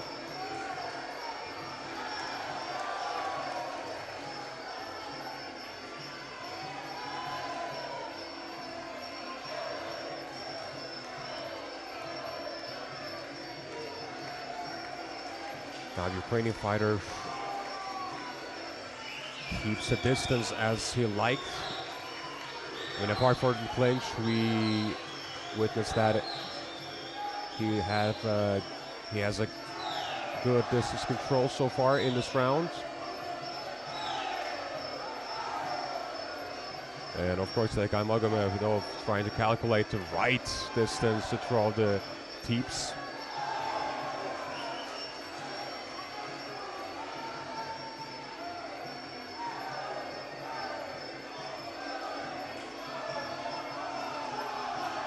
Ooh, nice combination. Straight left into a kick.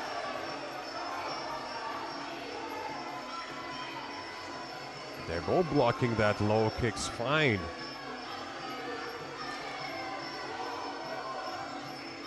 Now Telekai looks like he's trying his best to keep it in that medium range where it becomes a punch and kick game. Avoid the clinching. Score his points and move.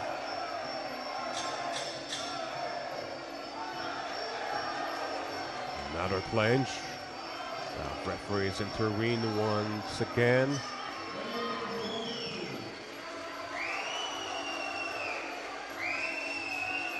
Good left from Telekai. Good knee.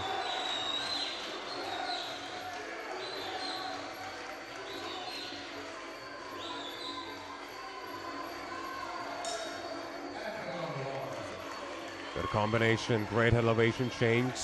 Jab, then a low kick. Ooh, 1-2. When Telekai lets that boxing go, it gets through. Good deep.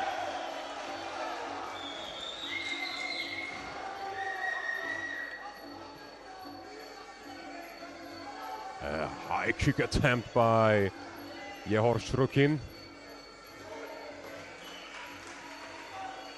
Referee breaks the clinch. I mean, in the clinch, we see how 15 seconds on the round.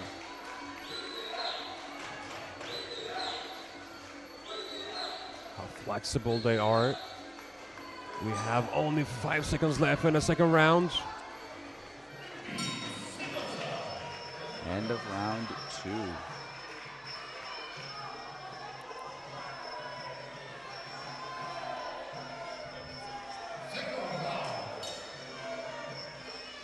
Do we have any prediction for the second round? It's close. It's close. I think Telekai took it.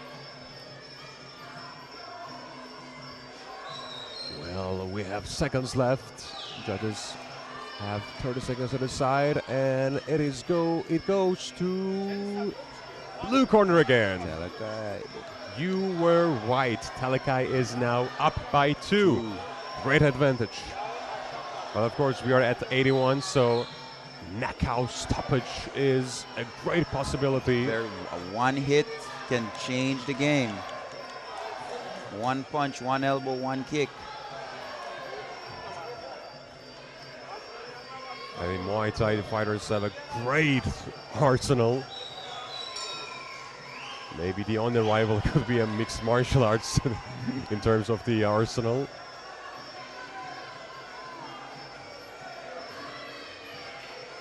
I think Telekai also understands that he cannot just back off the gas pedal and try to defend it, because Ukraine will come and take it. He is actually, and he started aggressively. I mean, we usually expect them to be slow down the pace. A little bit more defensive, yeah. But not Telekai's case. He wants to be in a final. He's also found comfort in his boxing, because those punches are getting through every single time. Saw him just in the previous exchange use it to set up a high kick. Well, he really is. He got a great, let's say, rhythmic understatement. Obviously, his timing was super so far. Good knee.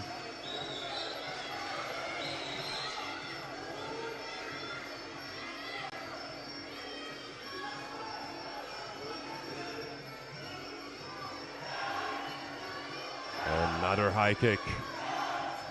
I mean, it's so hard to throw high kicks in a third round.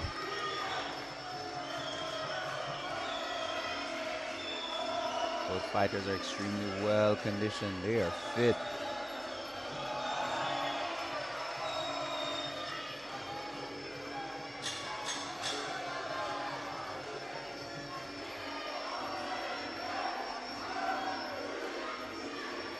I think Telekai throw much more punches in this round than Previous. Yes, he's letting the boxing go.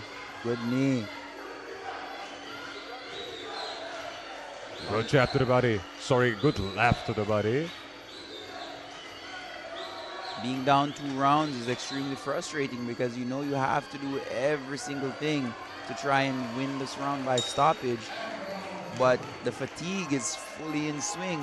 You just can't find the strength, the speed, the power to do it.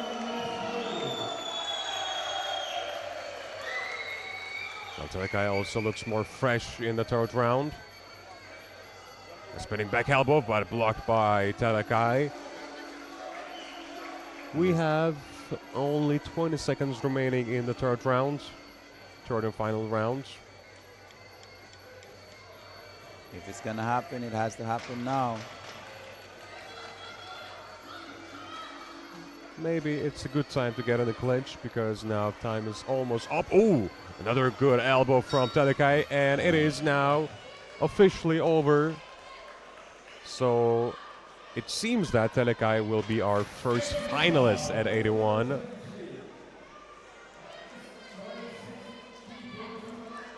We are in the light heavyweight category, and it was our first semi-final bout.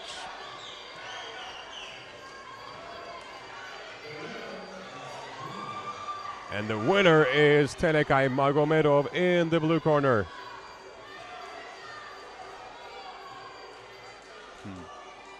AIN, or Team AIN, things going pretty well.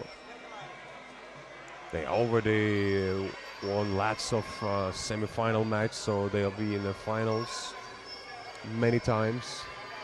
Coming up in 2 bouts is my division. The 86? 86, the gentleman that defeated me Ahmedov. takes on AIN. But before, we have another semi-final in 81, and it's going to be Oliver Mathias Konsgaard Hansen from Norway, your winter sport rival, let's say, winter sports rival. And from Turkey in the blue corner, we have Kemal Muhsin Shahin.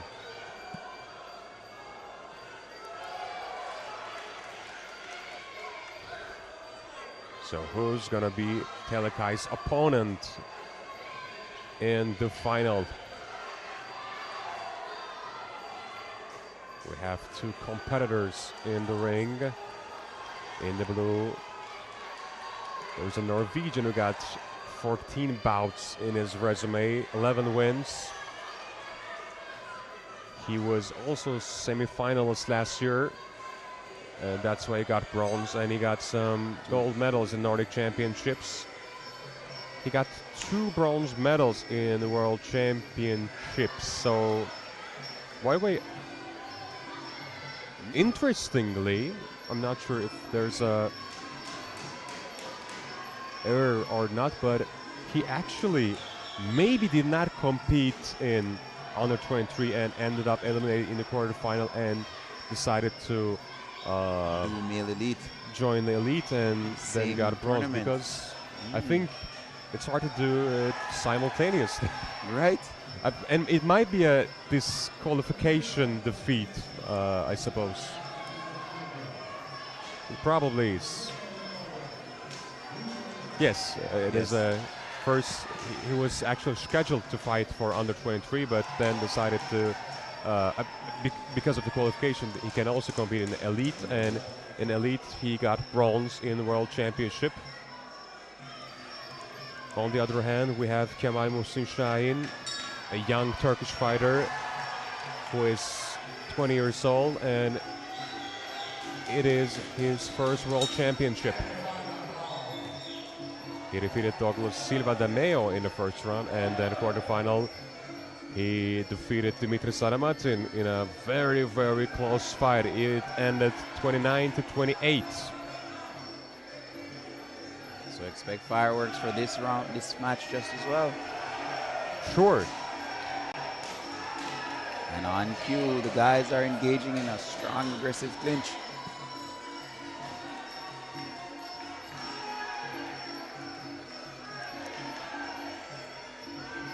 Good side kick from Hansen. Right, hit the target. Kemal is pushing hard.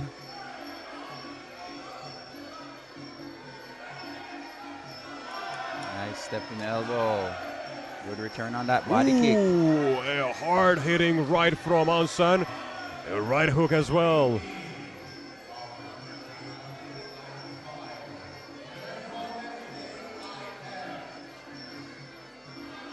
They both young fighters, but Oliver Mathias Konsgaard Hansen has bigger experience. Step through elbow to liver kick. Switching stance, then a jab and an overhand from Oliver Mathias.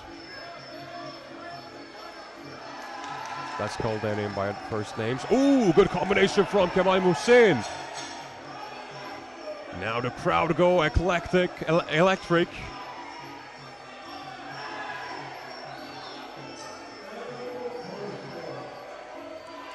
Tip from Oliver Matias, another tip.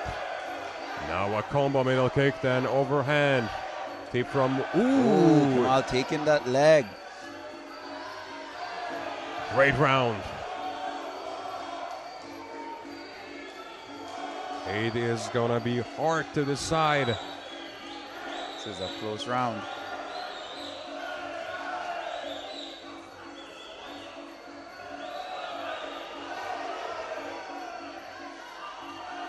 Knees Oliver in the Matias corner. sneaking some elbows in.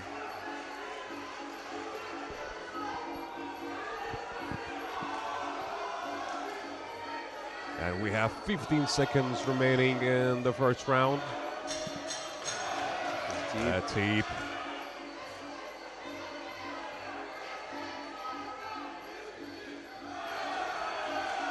Of course, it's important to use tip to understand the distance, understand the catching range. So, the first round's over. Of course, a great round, a great competitive round for both. Curious to see how the judges are going to score this. I have a strong suspicion that that solid low kick that Kamal landed might be the deciding factor, because it did take Matias's balance out real good. It's a split decision, actually. It goes in favor of Norway, but of course it's a split decision, 2-1.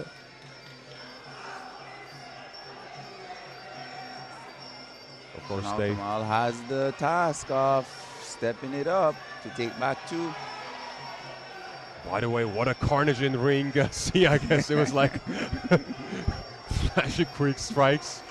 It's Hungary versus Ukraine in under 23 male, 63.5 kilos. Of course, it's the one of the most explosive weight divisions. They're lightning quick. But in ring A, we started our contest. Second round. Second round.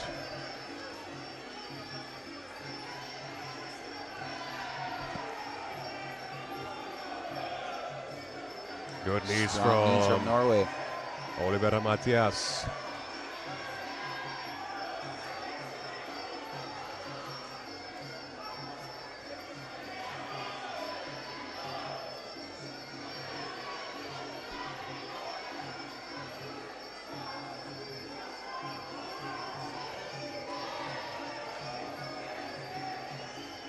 Good deep.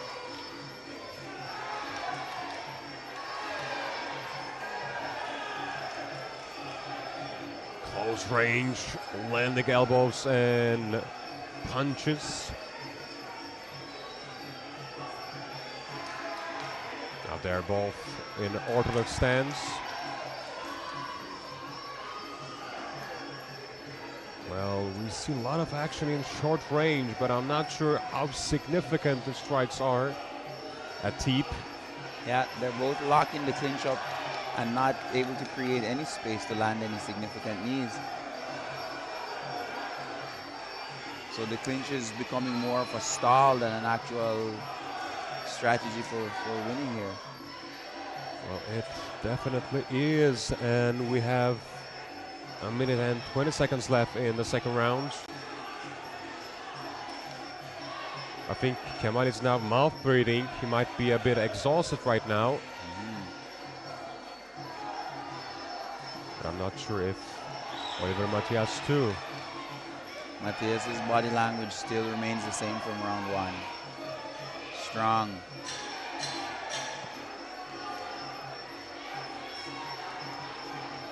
Good kicks from Kamal. Ooh, an uppercut. Good left hand from Kemal Musin Shahin.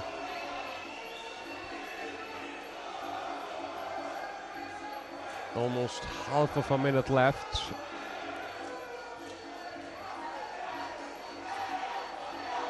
Nice kick. Oh, that elbow just missed by an inch. Kemal Musin Shahin, he has discipline in his defense. He moved his head quickly, because otherwise it was a hammer elbow.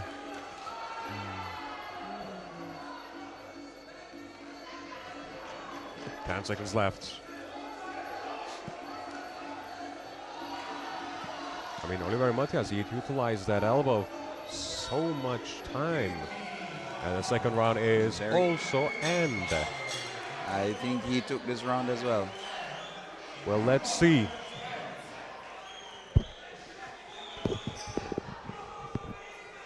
We are at 81 kilos, so the first one was on Norwegian side.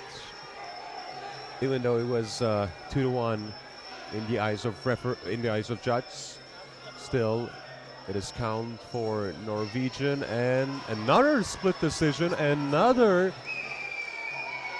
round victory for Norwegian.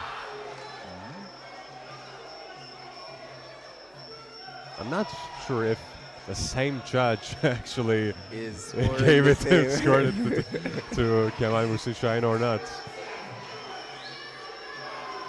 I think that would be an interesting stat to see on the board.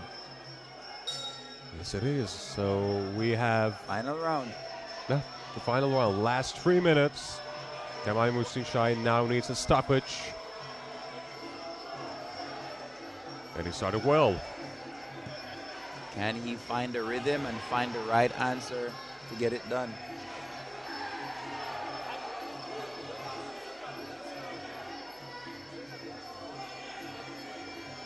And now Turkish crowd is trying to motivate Kemal Muaythai. I can hear some tactics as well.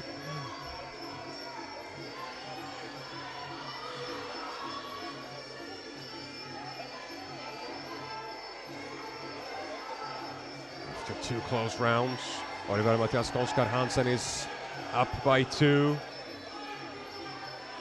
Kemal Muaythai is trying to create some angles, a good right. Jab exchange. He's got to go for some big shots that can pay big dividends. He's got to go for a stoppage of some sort now. He's down to 2 rounds. Does he have the gas tank and the strength to do it? Because Olivier Matias is very strong and still outputting at a high rate. Well, I think one of the big advantage of Oliver Matias is he utilizes elbows quite often, and he needs a big swing, so that's why he was stepping up back, and it makes him, let's say, unreachable for counters. So he used that tactic quite well so far. Just step right outside.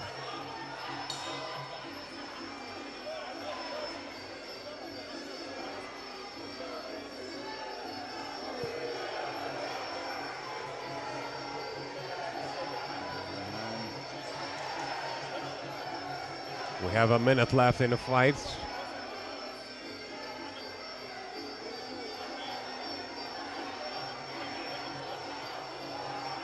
Right hand from Spin elbow and gets caught with a hook.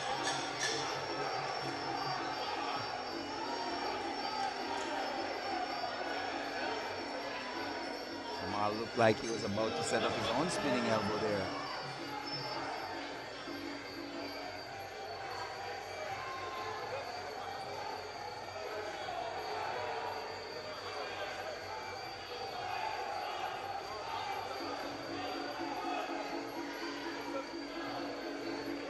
Seconds.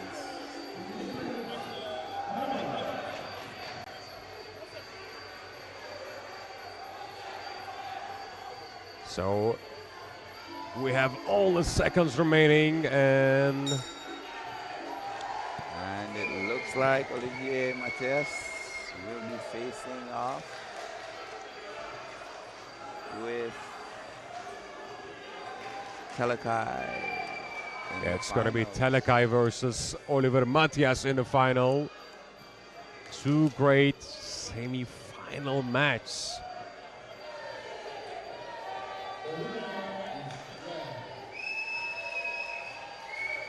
He won all 3 rounds, this time unanimous decision.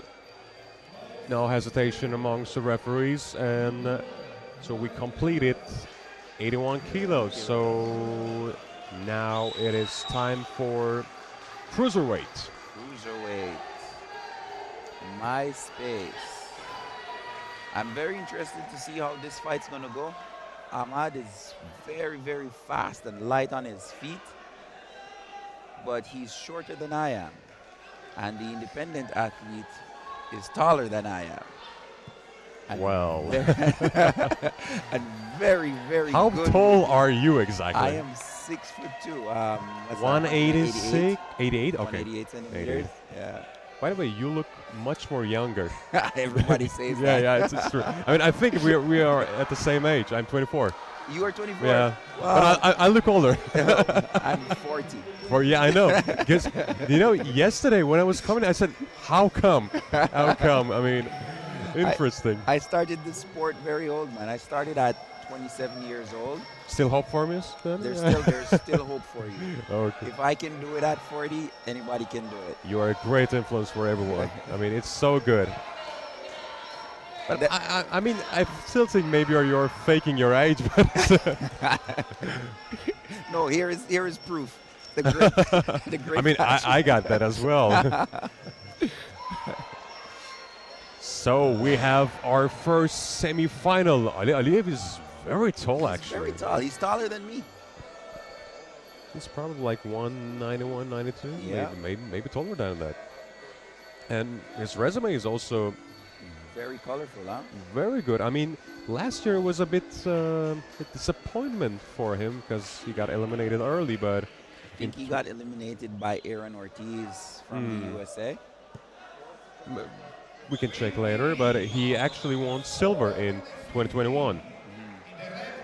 And of course, we got a Palestinian fighter, which is very experienced. He got 26 bouts and 18 wins. Very, very colorful resume that I'm looking at here. A lot of silver, bronze, gold, all across the board. He got a great junior career, under 23. He got World Championship bronze as well. So Ahmed in the blue and Ali in the red. Very slick fighter. He's able to move, just change range real quick. You think you're able to kick him, and then he's gone.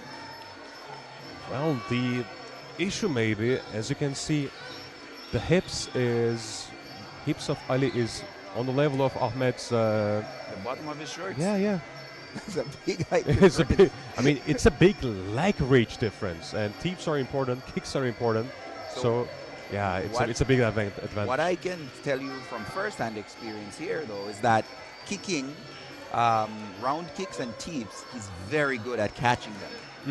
And he hangs on to them and drags you in. So that I know I found that very difficult to deal with when I was fighting with him. But the knees do get through. And Ali Galiyev looks like he favors that step-up knee. So he might be able to poke a knee right down the middle in there and penetrate Ahmed's defense. Great insights, great insights. I mean, of course, you got a great experience first-hand experience to describe, but of course, it is so important for us to know. And I think Ahmed is very composed, concentrated, but great left from Ali Galiyev. Maybe found his opponent first time unbalanced. And of course, Ahmed is very good on his shot selection. He's good at creating angles. He is not trying to, let's say, throw empty strikes. He just wants to get in and create some damage. Oh, almost turned him.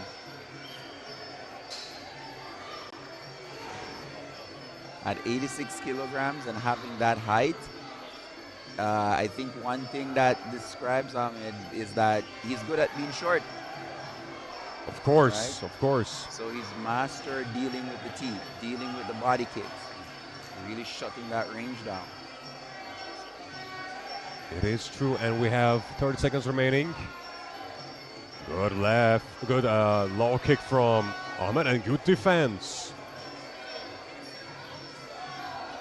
Ooh, another good defense. Very, very slick. He's fast. He saw that coming. I can see some signs of frustration on Ali Galiyev's face too. can see his expression change from the beginning of the fight to now.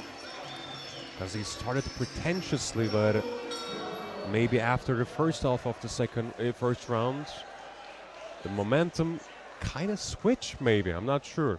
I mean, still Galiyev can get the first round, but of course, it's a statement from Ahmed Halal.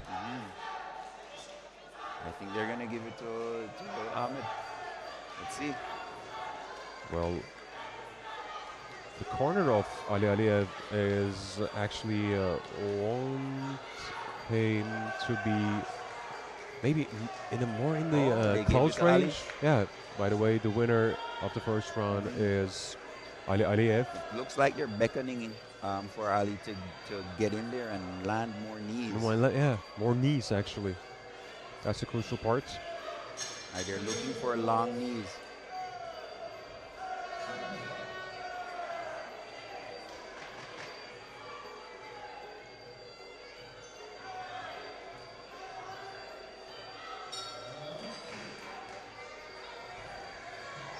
And it is the second round. Again, defensively, Ahmed is very, very, very composed. He got good concentration. He can read his opponent's mind. Good angle. Body shots from Ahmed Halal. 2 body shots, angle off.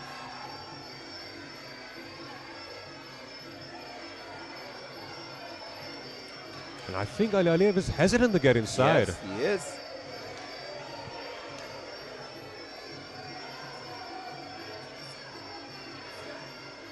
Great tactical round so far. Another combination from Ahmed. Oh, a great right hand. But oh, what a great response. It's a count. I'm not sure if Galiyev is mimicking his downsides or not, because he find a great counter on the right. Oh, another great elbow. Balance. He paced up. He's not being overly aggressive and chasing after the knockdown though, because I think he knows that Ahmed is still dangerous. He probably felt a sting from the shot that Ahmed hit him with just before he knocked him down. For sure. I mean, Ahmed was actually really good in the second round. And oh, wow, what a dangerous attempt it was. And of course, in the ring, sweats.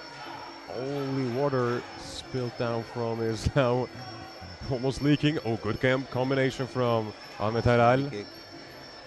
Another right. I think Galiyev is trying to load it up that power punch.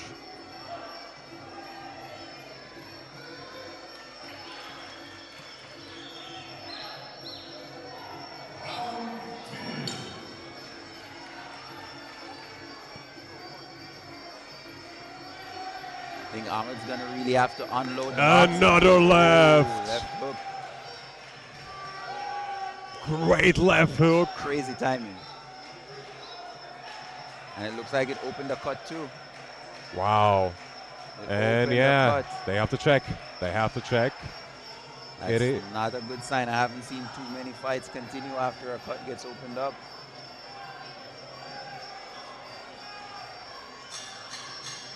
It is under the eye, I suppose. But if it's a cut that looks like it requires stitches, they're probably going to call it.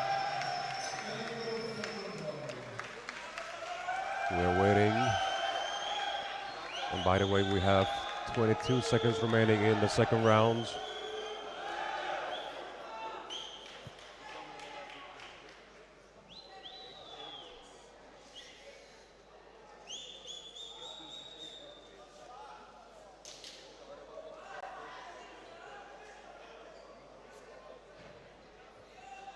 Well, it's a long wait, and I'm afraid that it might be not good news for Palestinian Ahmed Halal.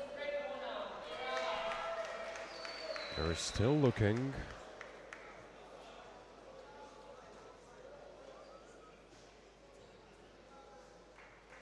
over. And it's over. And it's done. It's over. The first finalist at 86 will be Ali Aliyev. I mean, he paced up in the second round. He got 2 knockdowns. And frankly, he deserved to win. That was a really stellar performance. But of course, shout out to Ahmedov.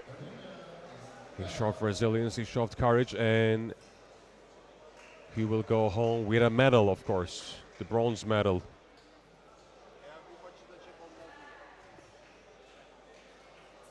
So, who's going to be Ali Aliyev's opponent in the final?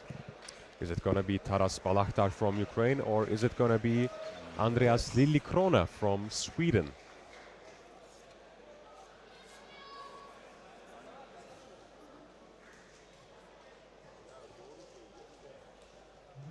Taras Balakhtar is the last European champion. And we have European Championship happen later than the World Championship. It's actually, I think it was in November or September or something. So after actually he eliminated in the quarterfinals of World Championship, he got gold medal at the World Championship. And Taras is very young, only 18 years old.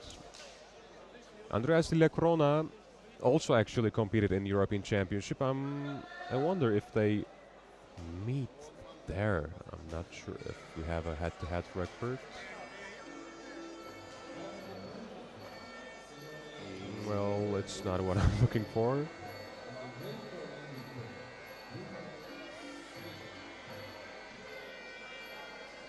But he is also a medalist in European Championship, and in the same World Championship also he eliminated in the quarterfinals, so similar resumes, let's say. And by the way, it's their second fight. Second fight. Or was this a walkover? And I think it's a first round stoppage win. Walkover. A walkover, Walkover, sorry, yeah, sorry, I'm sorry. Yeah. Okay, so actually it's second, but technically first Right. match of 2. Because Last year's champion, who defeated me at semifinals, was eliminated this tournament. yeah, Yeah. so Quite the interesting. World Championships Yeah. This is turning out to be. I mean, how come you cannot fight in the final? So it must be surprising. So we have Taras in the red and Andreas in the blue. Taras is a strong leg kicker.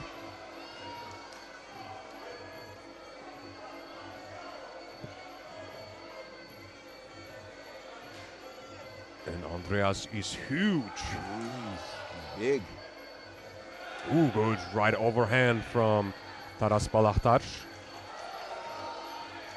Taras is looking for the clinch.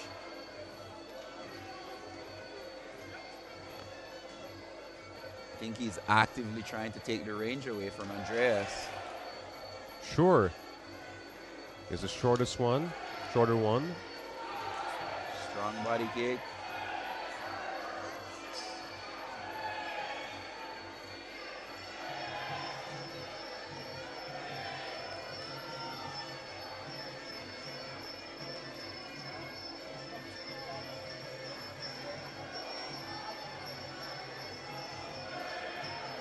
Good catch. Immediately gets in position, looking for that elbow.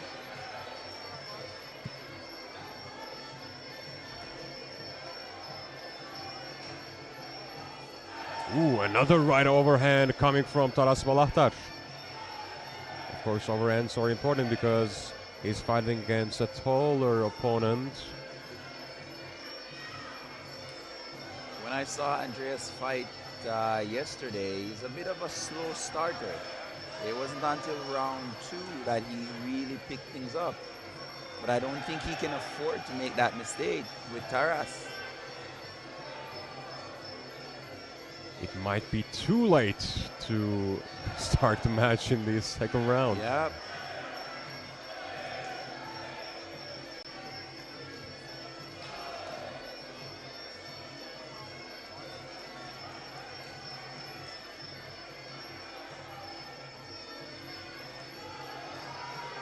Low kick missed. Nice knee. And now knees to the head.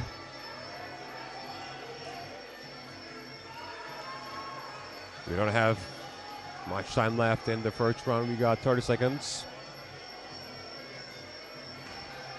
Low kick, but the response was with combination. Nice catch, and referee will say, okay, no, don't do that again. Taras is saying I didn't scoop, I kicked. Ooh. Nice one too. It's a very different fight that I'm seeing from Taras this year.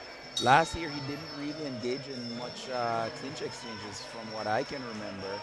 And this tournament he seems to be favoring that clinch a lot.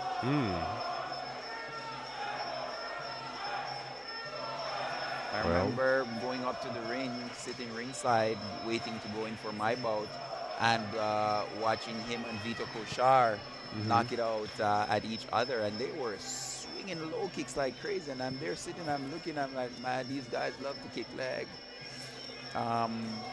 But this year, he's either decided to try something else or really realized that having a strong clinch is a game changer, right? That's what made a big difference for me last year and even this year, having a strong inside game on the clinch. And he won the first round. He won the first round via unanimous decision. It is now 9-10 in the favor of Taras Balahtar.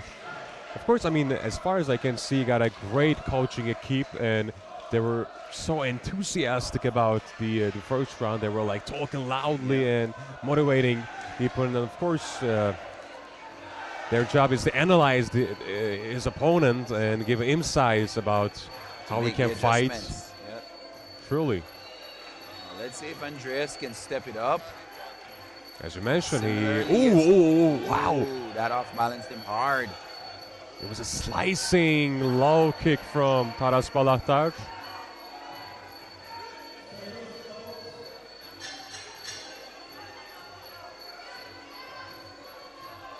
Yesterday, it wasn't until the second round that Andreas got going. So let's see if it's the same kind of deal here, where he uses the fact that he's down as motivation to really step on the gas.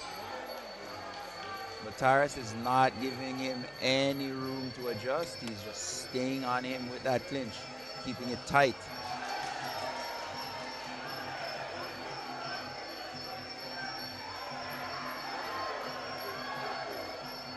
One of the disadvantages with being a taller fighter is when you engage in that clinch, if you don't get the ideal position, then the shorter fighter can twist and turn your back, which makes it really hard to maintain posture and to even score a knee, which is exactly what we see unfolding every time Taras engages. He has complete control over Andreas's posture. Well, those are great infos. And now, I mean, we can see the proof, actually.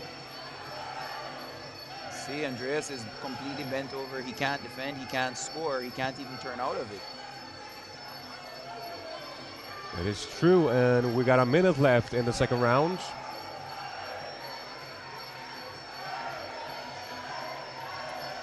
So, of course, as we're mentioning, like, you got a height advantage. Of course, sometimes you have disadvantages too. Yeah.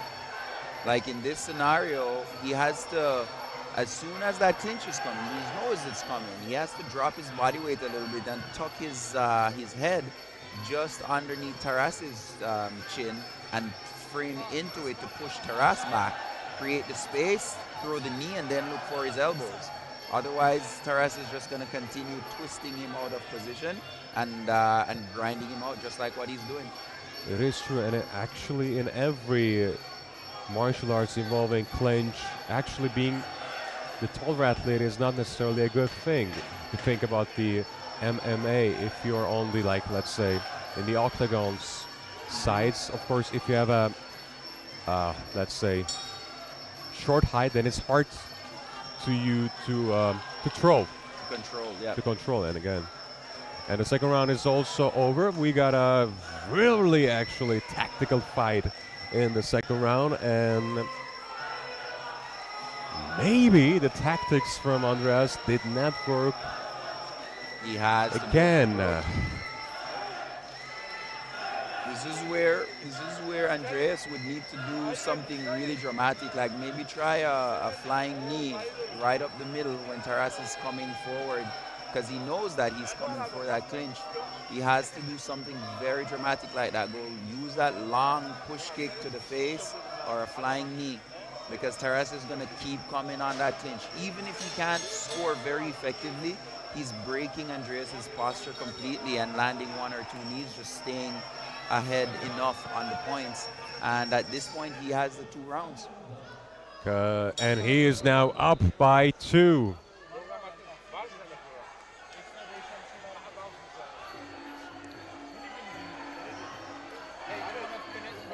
You want to finish this bout?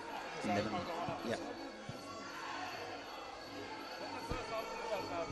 Well, the third round is underway. It's gonna be our second and last semifinal bout at 86, and then we gonna jump to heavyweights, and we got a great 2 match at heavyweight semifinals, and also there will be our last 2 bouts of the day. Ooh, good left, and then a great low kick.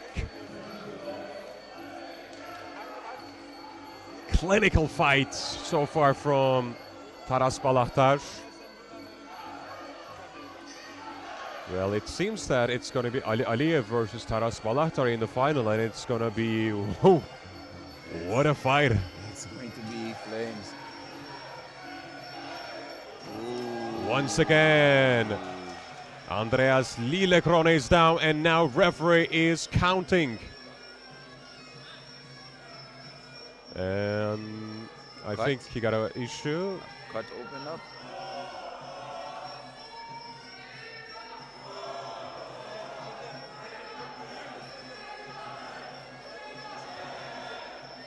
Referee said no, and it's over. It's over. Fight is done. We got Aliyev versus Taras Balaktar for the finals. both Aliyev and Taras win their match via stoppage, so it's going to be a great final at 86. Well, it was a pleasure. For me too. Thank you very much. I'm gonna head out and go watch my Yeah. teammate Harrison King do his thing. So we are also so excited to see Harrison King versus Ivan Berdych, but before we have Gadzi Mehmedov versus Abdurrazak Safsafi. So it is gonna be our final 2 bouts. And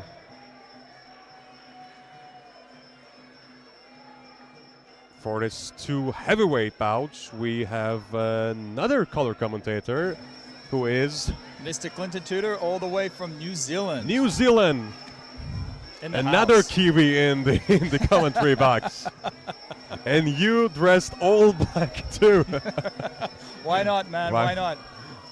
All Blacks bring a lot of pride. So a lot of pride being brought to the ring. This weekend, this week of competition. Absolutely amazing. What do we got next in the program? We got 2 great bouts. Last but not least, we have Gadzi Medzidov from a neutral athlete, and we have Algerian Abdurrazak Safsafi for the heavyweight final. Heavyweights, 91 kgs. These boys are here to bang. Let's look their resumes. We have Gadzi Medzidov, and he got not 1, not 2, but 3 gold medals in World Championships. This guy is seasoned. He brings a lot of experience to the ring. You can expect fireworks. I mean, actually not 3, 4-time world champion. Correction. 2019, 2021, 2023, and 2024. Wow. It's crazy. These guys can rack up so much experience in such a short time. 2018, Cancun, Mexico, made debuts out here in senior. And now here he is, 2025 Antalya, Turkey, ready to put it down. And his opponent is Abderrazak Safsafi from Algeria. Algeria in the house. He got World Championship experience before. He got eliminated in the quarterfinals, but this time he is in the ring for the final, and he guaranteed a medal, a bronze. Absolutely outstanding. So this is it. These guys are ready to sit, and the third man in the ring today is got to be IFMA referee, keeping it down. The Moncol is removed. Headgear is placed on. Olympic rule set here. Everything observed. Fighter safety is paramount.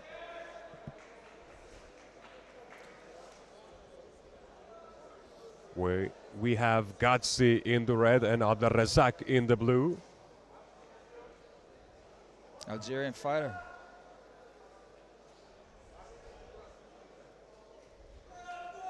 And I think the action in the other ring is finished. So Yeah, wrapping up. This is the final 3 bouts here of competition we've got on for this day. Settling into this fight, 91 kgs, the heavyweights. These boys are set to jet.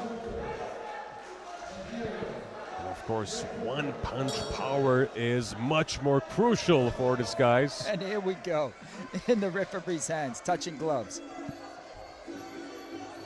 And also we need a heavyweight referee for this match. I mean, it is hard to intervene between these guys. So Push kick early. Low kick feeling out process at the moment. Keeping the range with the long weapons. Push kick again. A little body kick there. Attempted a catch and then throwing out a 1-2. These boys clinch up. Oh, wow. Okay, we're glad we got the heavyweight referee to keep things under control. Shock. Ooh, wow! The What was mouth that? out. The mouthpiece is out. It is on the canvas. Referee, I'm not sure, has seen that. The mouthpiece is on the canvas, and we are continuing on in the competition. The boys are locked up. Judge said, please stop because Margar is off. Yes, the mouth guard is out. It's in the corner. Let's give it a little washout. The same one? Okay, yeah, we give a little rinse out there. Back in the mouth and back into the competition. The same one though? Okay. There it is, and Choc. Sharp eyes. Ooh. As you said, that one punch knockout, that power from these guys. Takes a lot of skill, especially in this weight, to rock your opponent. These guys are very focused. Gatsu was not able to throw anything so far. Another right overhand and a tip from Abderrazak. Beautiful body kick there again as they clinch up. Good right hand. Ooh, another tip. A tip to the mouth, and I think that's what put the mouth guard out earlier. Clinching now. Referee breaks it up. A little warning there, pulling down the head. Well, will it gonna be the upset of the tournament because Algerian fighter is now electric. We've got blood. We've got blood. I think we've got blood. Well, a little claret there coming through on the nose, and of course we're observing the Olympic rule set here, so no doubt the referee will want us to take a look at that. well, now he's Full time on that. We'll take a look at that. It doesn't seem to be too bad, just a small claret. I'm sure they'll just tidy that up and we'll carry on in the competition. Hopefully. I mean, no one likes doctor stoppage. Absolutely. It's not their job to decide who's going to win the match. But as you said earlier, you know, what we're seeing here is a lot of power from these guys, 91 kgs. These are really heavy punches. The kicks, the teeps, as we've seen, early damage. The mouthpiece coming out on the canvas. Like, you don't want to get up off your seat because you do not want to miss this action. We surely. So, hopefully nothing bad for Gadzimezidov. Look at that. He's trying to bring down the elbows at this stage. really working in the clinch there. Something's fired him up there.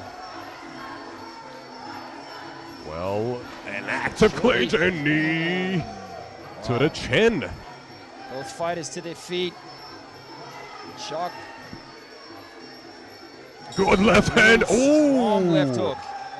Strong left hook late in the round there. Playing it back. This has been exciting. This has been an exciting round. I feel like we've almost had 2 rounds in one round with so much action we here. surely is, and the Godzi's corner is not happy. They're furious. Yeah. Stern words to his fighter there.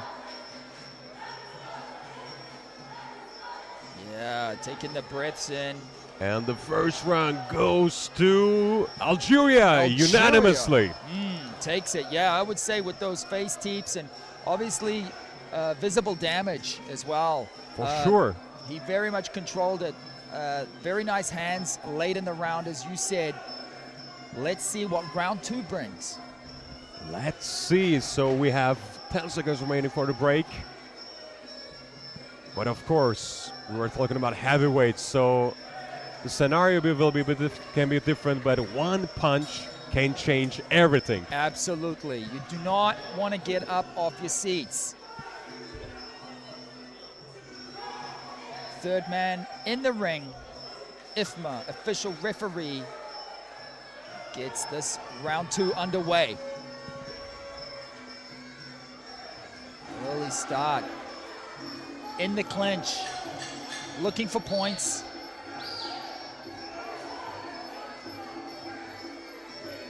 Just popping themselves outside of the ropes there. He's still trying to land that teeps. Turning his back to his opponent. Scores big, giving up the back in the Muay Thai. Obviously, the talk in the corner has got this fighter fired up, and he's coming out with plenty of action. Strong in the clinch right now. He has to be. He is now down by 1 if you're talking about Gadzhimedzidov, 4-time world champion. Referee just attending to that clarity gain. Under the Olympic rules, we keep the blood tidy, make sure fighter safety is paramount. We should said that the blood on his nose is actually quite match his shirt. It does, in the red corner. So the action is hot, as is the Antalya heat. It really is.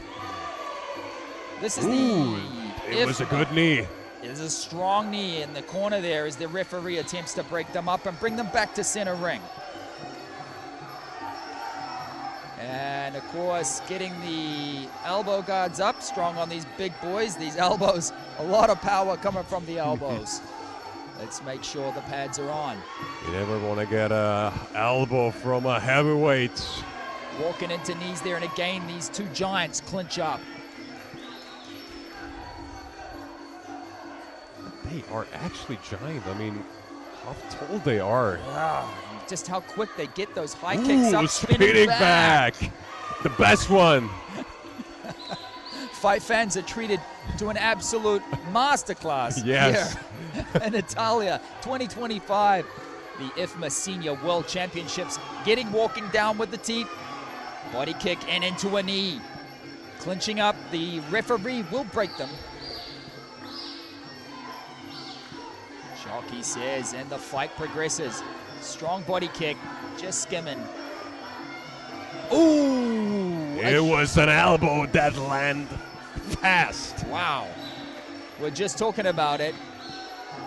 But we got 10 seconds left in the second round. Oh, strong punching. Yes. Backed him up into his own corner, and oh, the referee will break them up, and that'll be the end of round 2. Well. Let's see what judge is going to decide, because he was in favor of Abdurrazak Safsafi. He was up against 4 times world champion Gadzhimedzidov. Medzidov. I feel Medzidov controlled a lot of that last round, but we will see with the judges' score. Well, it is almost there, and the second round goes to, this time, Gadzhimedzidov. It is even, so It's going to be a decider in ring A. A decider in ring A, 2025 Antalya Senior World Championships. IFMA coming live to you all the way in Turkey. The exciting matchup between two heavyweight fighters is going down in the ring right now. So last 3 minutes. Who's going to be the first finalist at IFMA World Championship 2025? Gadzhi in the reds. And Abdurrazak in the blue. Ooh, good knees from Maximich. Oh, he's down. He's down. He's got a count. No, he's not a count. But ooh, a spinning back. Spinning back. Once again, a great kick. Impressive kick from Maximich. Referee breaks them up. Good Ooh, elbow. yes. It was good. It was good. Strong attempt there. This is very serious stuff with these heavyweights as we. There's a lot of it. Referee getting amongst it now. I mean, it's hard for these guys to fight in the third round. Oh, the face team yet again. Very difficult to land that. First round, it was devastating for Gadzhi.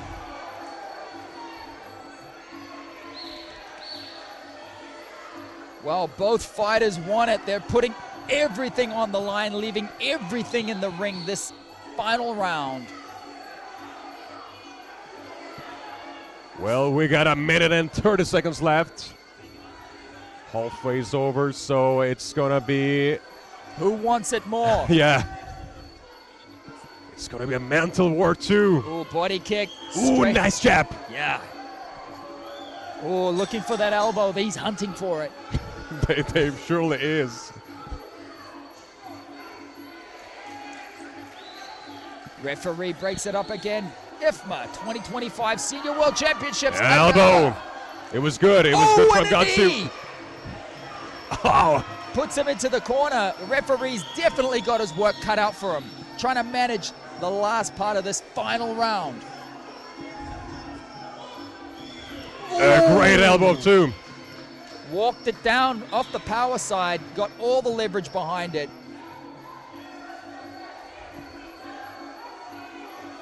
Who wants the final more spinning back fist missed by Algerian? Just narrowly missed by a cat's whisker on that one. Well, The crowd 20 is on seconds their remaining. feet. They're chanting for their fighters. Looking up at the clock now, trying to make it work. It's 1 round apiece. This is the decider. 10 seconds to go. The final clapper rises to his feet. Wow! Oh! A highlight material for Abdurrazak Safsaf, and it's over. Big applause for both fighters. Wow. They got fighting spirit. That was phenomenal stuff. Well, as we've seen from the first round into the second round, 1 apiece, going into the third and final round, the decider. Both fighters slugging it out and showing us a lot of skill, a lot of experience, and definitely a lot of heart. For sure, but now the arena is silent because we are waiting for the results. Actually, we saw the result. But And now, looking for the winner. The winner is red. Maximich once again in the finals. He's looking for the 5th. Wow, Is it gonna be the 5th? He adds more to the resume. But shout out to Abdurrazak. Absolutely. What a great first round. I mean, the last one is actually quite good too. I mean, it can go either way. It But could go either way, you're right. But wow, that's the result. And both fighters could be absolutely proud of themselves. An incredible effort here. 91 kgs, that was such a spectacle. What a treat for fight fans. it sure is. And if you like to watch fighting, we got another match, last but not least. Another semi-final match between Ivan Bartic and Harrison King. Croatia versus Canada. Wow, what a matchup we've got in store for you guys. Stay tuned because these guys are serious. Again, 91 kgs. These are the heavyweights here at IFMA Senior World Championships Antalya, Turkey 2025. So in the red, we have Croatian fighter Ivan Bertic, who got 12 bouts, 9 wins. He got gold in the last European Championship and got bronze in the last World Championship. He comes with a lot of experience. He is ready to go. Our Canadian fighter, his opponent in the blue corner, is Harrison King, and he also got a World Championship experience, got eliminated in the quarterfinal, but this time he is in the semifinal, so he guarantees a medal. Maybe less pressure than previous year. I can see a lot of Canadians out in force. They're out here to support their fighter. They got a great team, like they have a great chanting team as well, actually. Yeah, Canada, Canada all day long. I think it's all you can really hear in this stadium. Yeah. It's been action-packed. Still a little bit of action going on in the other ring. In ring B. It is, I think it's ring C. Ring C, division under 23 males. And Well, we're Maghreb derby there. There it Morocco is. versus Algeria. And we'll cast our eyes back into ring A. Harrison King, Canada, from Ivan Bertic. Final instructions from the corners. Third man in the ring today. IFMA official referees. Well, it's gonna start soon. And now a slight silence because now everyone is waiting for the last match to start. Ivan Bertic in the red and Harrison King in the blue. This is a semi-final. This is 91 kg heavyweights IFMA 2025 Senior World Championships. They get underway. Who's gonna be the challenger against Gadjimetsudo in the final? Both fighters standing in orthodox stance. Early start, peppering away, measuring the distance. Harrison King landing a few jabs, feinting very well. Right in the center of the ring. They lock up into the clinch. Whoa! Referee's definitely got his work cut out managing these big guys. He has to. Good right from Canadian. I think what we're seeing from Harrison King, he's could possibly be switching stances here and there as well. Just trying to feel out his opponent and obeying the referee's commands, getting those elbow guards up nice and high.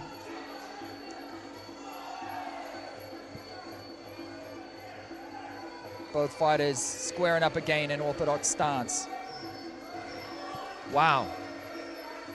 Fast and heavy action. Looking for the feints again. Good right overhand There it from is. Ivan Bertic. Harrison King absorbed it well. Harrison King, Canada.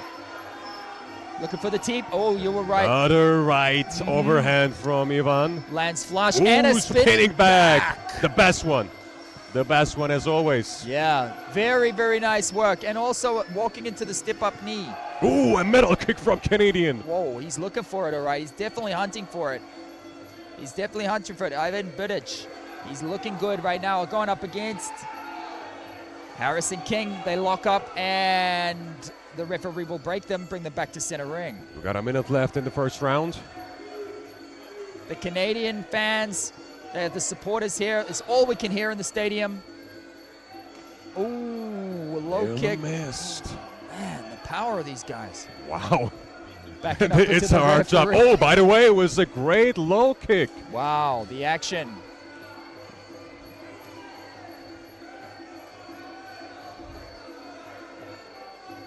Ooh, head kick from Oh, Ivan. he is so athletic to be able to get that leg up so high like that at 91 Especially, kg. yeah, they're 91. Man, they're moving like welterweights. Ooh, he's putting the combinations together now. Good timing from Ivan. And the final 10-second clapper goes on round number 1, and it's ending in a flurry. Ooh, another great attempt by Ivan Bertic. I mean, Catches you can him off understand the balance. Canadian crowd is a bit silent right now because Ivan was good in the second half of the first round. Well, we'll send it up to the judges to give us a report on this round 1, but the action was fast and heavy. Ivan is definitely bringing a considerable amount of experience here to the table.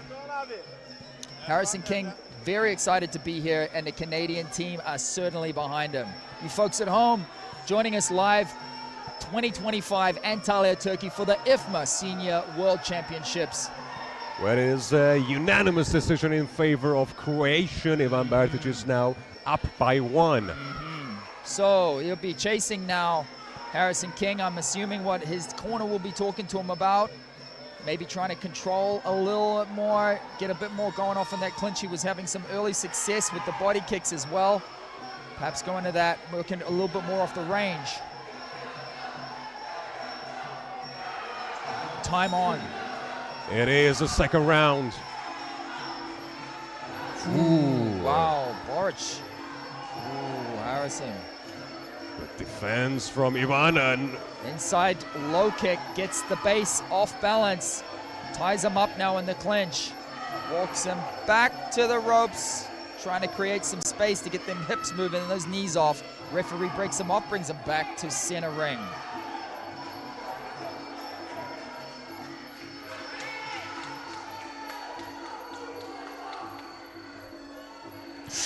another spinning back kick to the middle section. A lot of pepper on that. That sent Harrison King flying back into the ropes. He's now controlling the distance carefully. Yes, he's measuring the man right now, that's for sure. Sharp eyes, moving around a little bit, looking so athletic for a 91 kg heavyweight. For sure. It's hard to believe that they are at 191, by the way.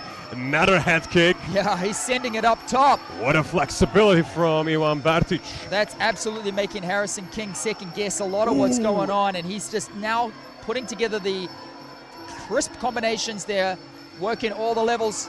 Low kick to exit out, and he throws the right hand, finds a home. Whoa, Harrison King taking a leaf out of Boric's book. Wasn't bad, it wasn't bad. Wasn't bad.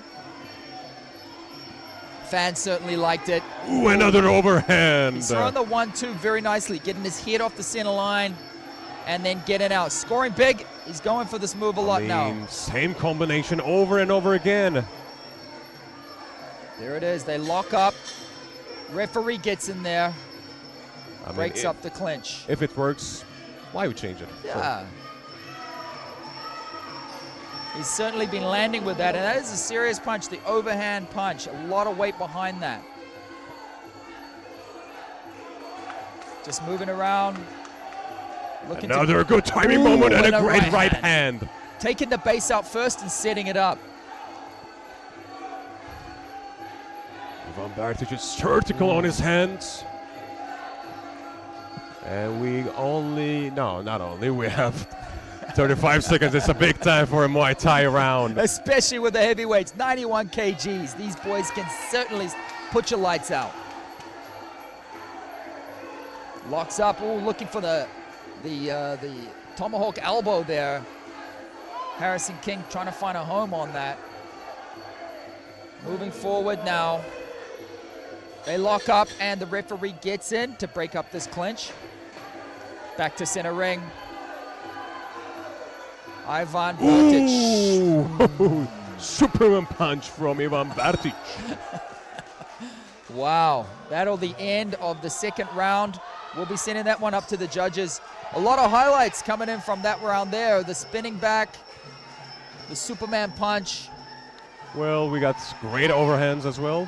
So many of them were finding a home, and it was just getting that head offline and not being greedy with the punches too. He was just landing and moving back, scoring and moving back. And I think that's what's so important about these style of tournaments. It is true, and of course there was a possibility of counters, so he is so good at defense too, and judges decide the same thing. It is now 20-18 in favor of Croatian fighter Ivan Bertic.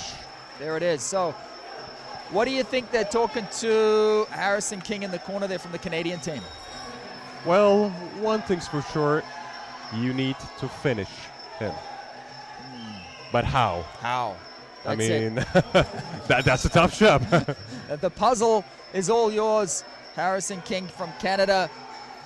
Let's see how you put this one together. The fans are excited. 2025, IFMA. Knowing that he's 2 rounds up, he feels a little bit more flamboyant.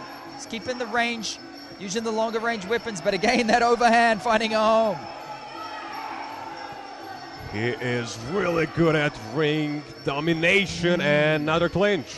So much weight going down on there. I'm sure that's just totally draining on Harrison King, the Canadian fighter. Referee calls time on. There, the inside working the base again. And Good combination. Circling out again, scoring and circling out. Croatia. Ivan got quick feet. Harrison King elbow. pouring it on, pouring it on. Oh! Wow, much to the Canadian fans' delight. Really got a little bit of momentum going there. It was a great knee. I mean, missed slightly, but That base again, that base again. Ivan said, "Oh, I will be the boss tonight." That's right. Here in Antalya, the heat, the excitement, the fans are pumped. It's all we can hear in the stadium is the Canadian fans cheering on their fighter who is now 2 rounds down, really trying to make a comeback, but these difficult times for him here in the ring. Absolutely. And he got a... Ooh, nice. A sort of Japanese-style push kick there up to the left. That's nice work there. Definitely do not count Harrison King out. He's got a lot of tricks up his sleeve. We're hoping to see in the final 60 seconds of this fight. Ooh, he works in with a straight right elbow. Well, it wasn't a bad elbow, but Yeah. I'm not sure how Ivan Bartic is feeling right now. He's a tank. I think he can take a lot. Very conditioned fighter. Ooh, look at Spinning the back elbow spinning back. attempt. Good defense from Ivan Bartic. As they clinch up there. Oh, yes. Good work there to off-balance his opponent there, Harrison King. As Bartic rises to his feet. And we got 20 seconds remaining in the final round. Ivan Bartic is up by 2. The spirit of the fighter, Harrison King, definitely pouring it on, much to the Canadian fans' delight. Okay, and the referee will get in the way of this one, and it... Oh, wow! The excitement. I mean, you have to finish the fight like that. That is a highlight reel. Absolutely. Great performance there, Ivan from Croatia. And of course, shout out to Harrison King from Canada. It was a fun fight to watch. Absolutely. It takes 2 to tango, and these two brought out the best of each other. This is pure athleticism at its finest form. Croatia versus Canada, and we'll send it up to make it all official. What a great final for what a great day. So let's make it official. The winner is Ivan Bartic. So at 91 kilo, we got a final of Gadzimezdo versus Ivan Bartic. There you have it, fans. Wow, what an exciting day of competition here in Antalya 2025, the IFMA Senior World Championships in Turkey. It was the day 6, so tomorrow we will start at the same time. See you again. Yeah, catch it live on the Olympic Channel or, of course, on the IFMA official YouTube. Tune in, fight fans. We'd love to hear your thoughts and comments on the fight action today, and we will look forward to hosting you again tomorrow. Thanks for watching.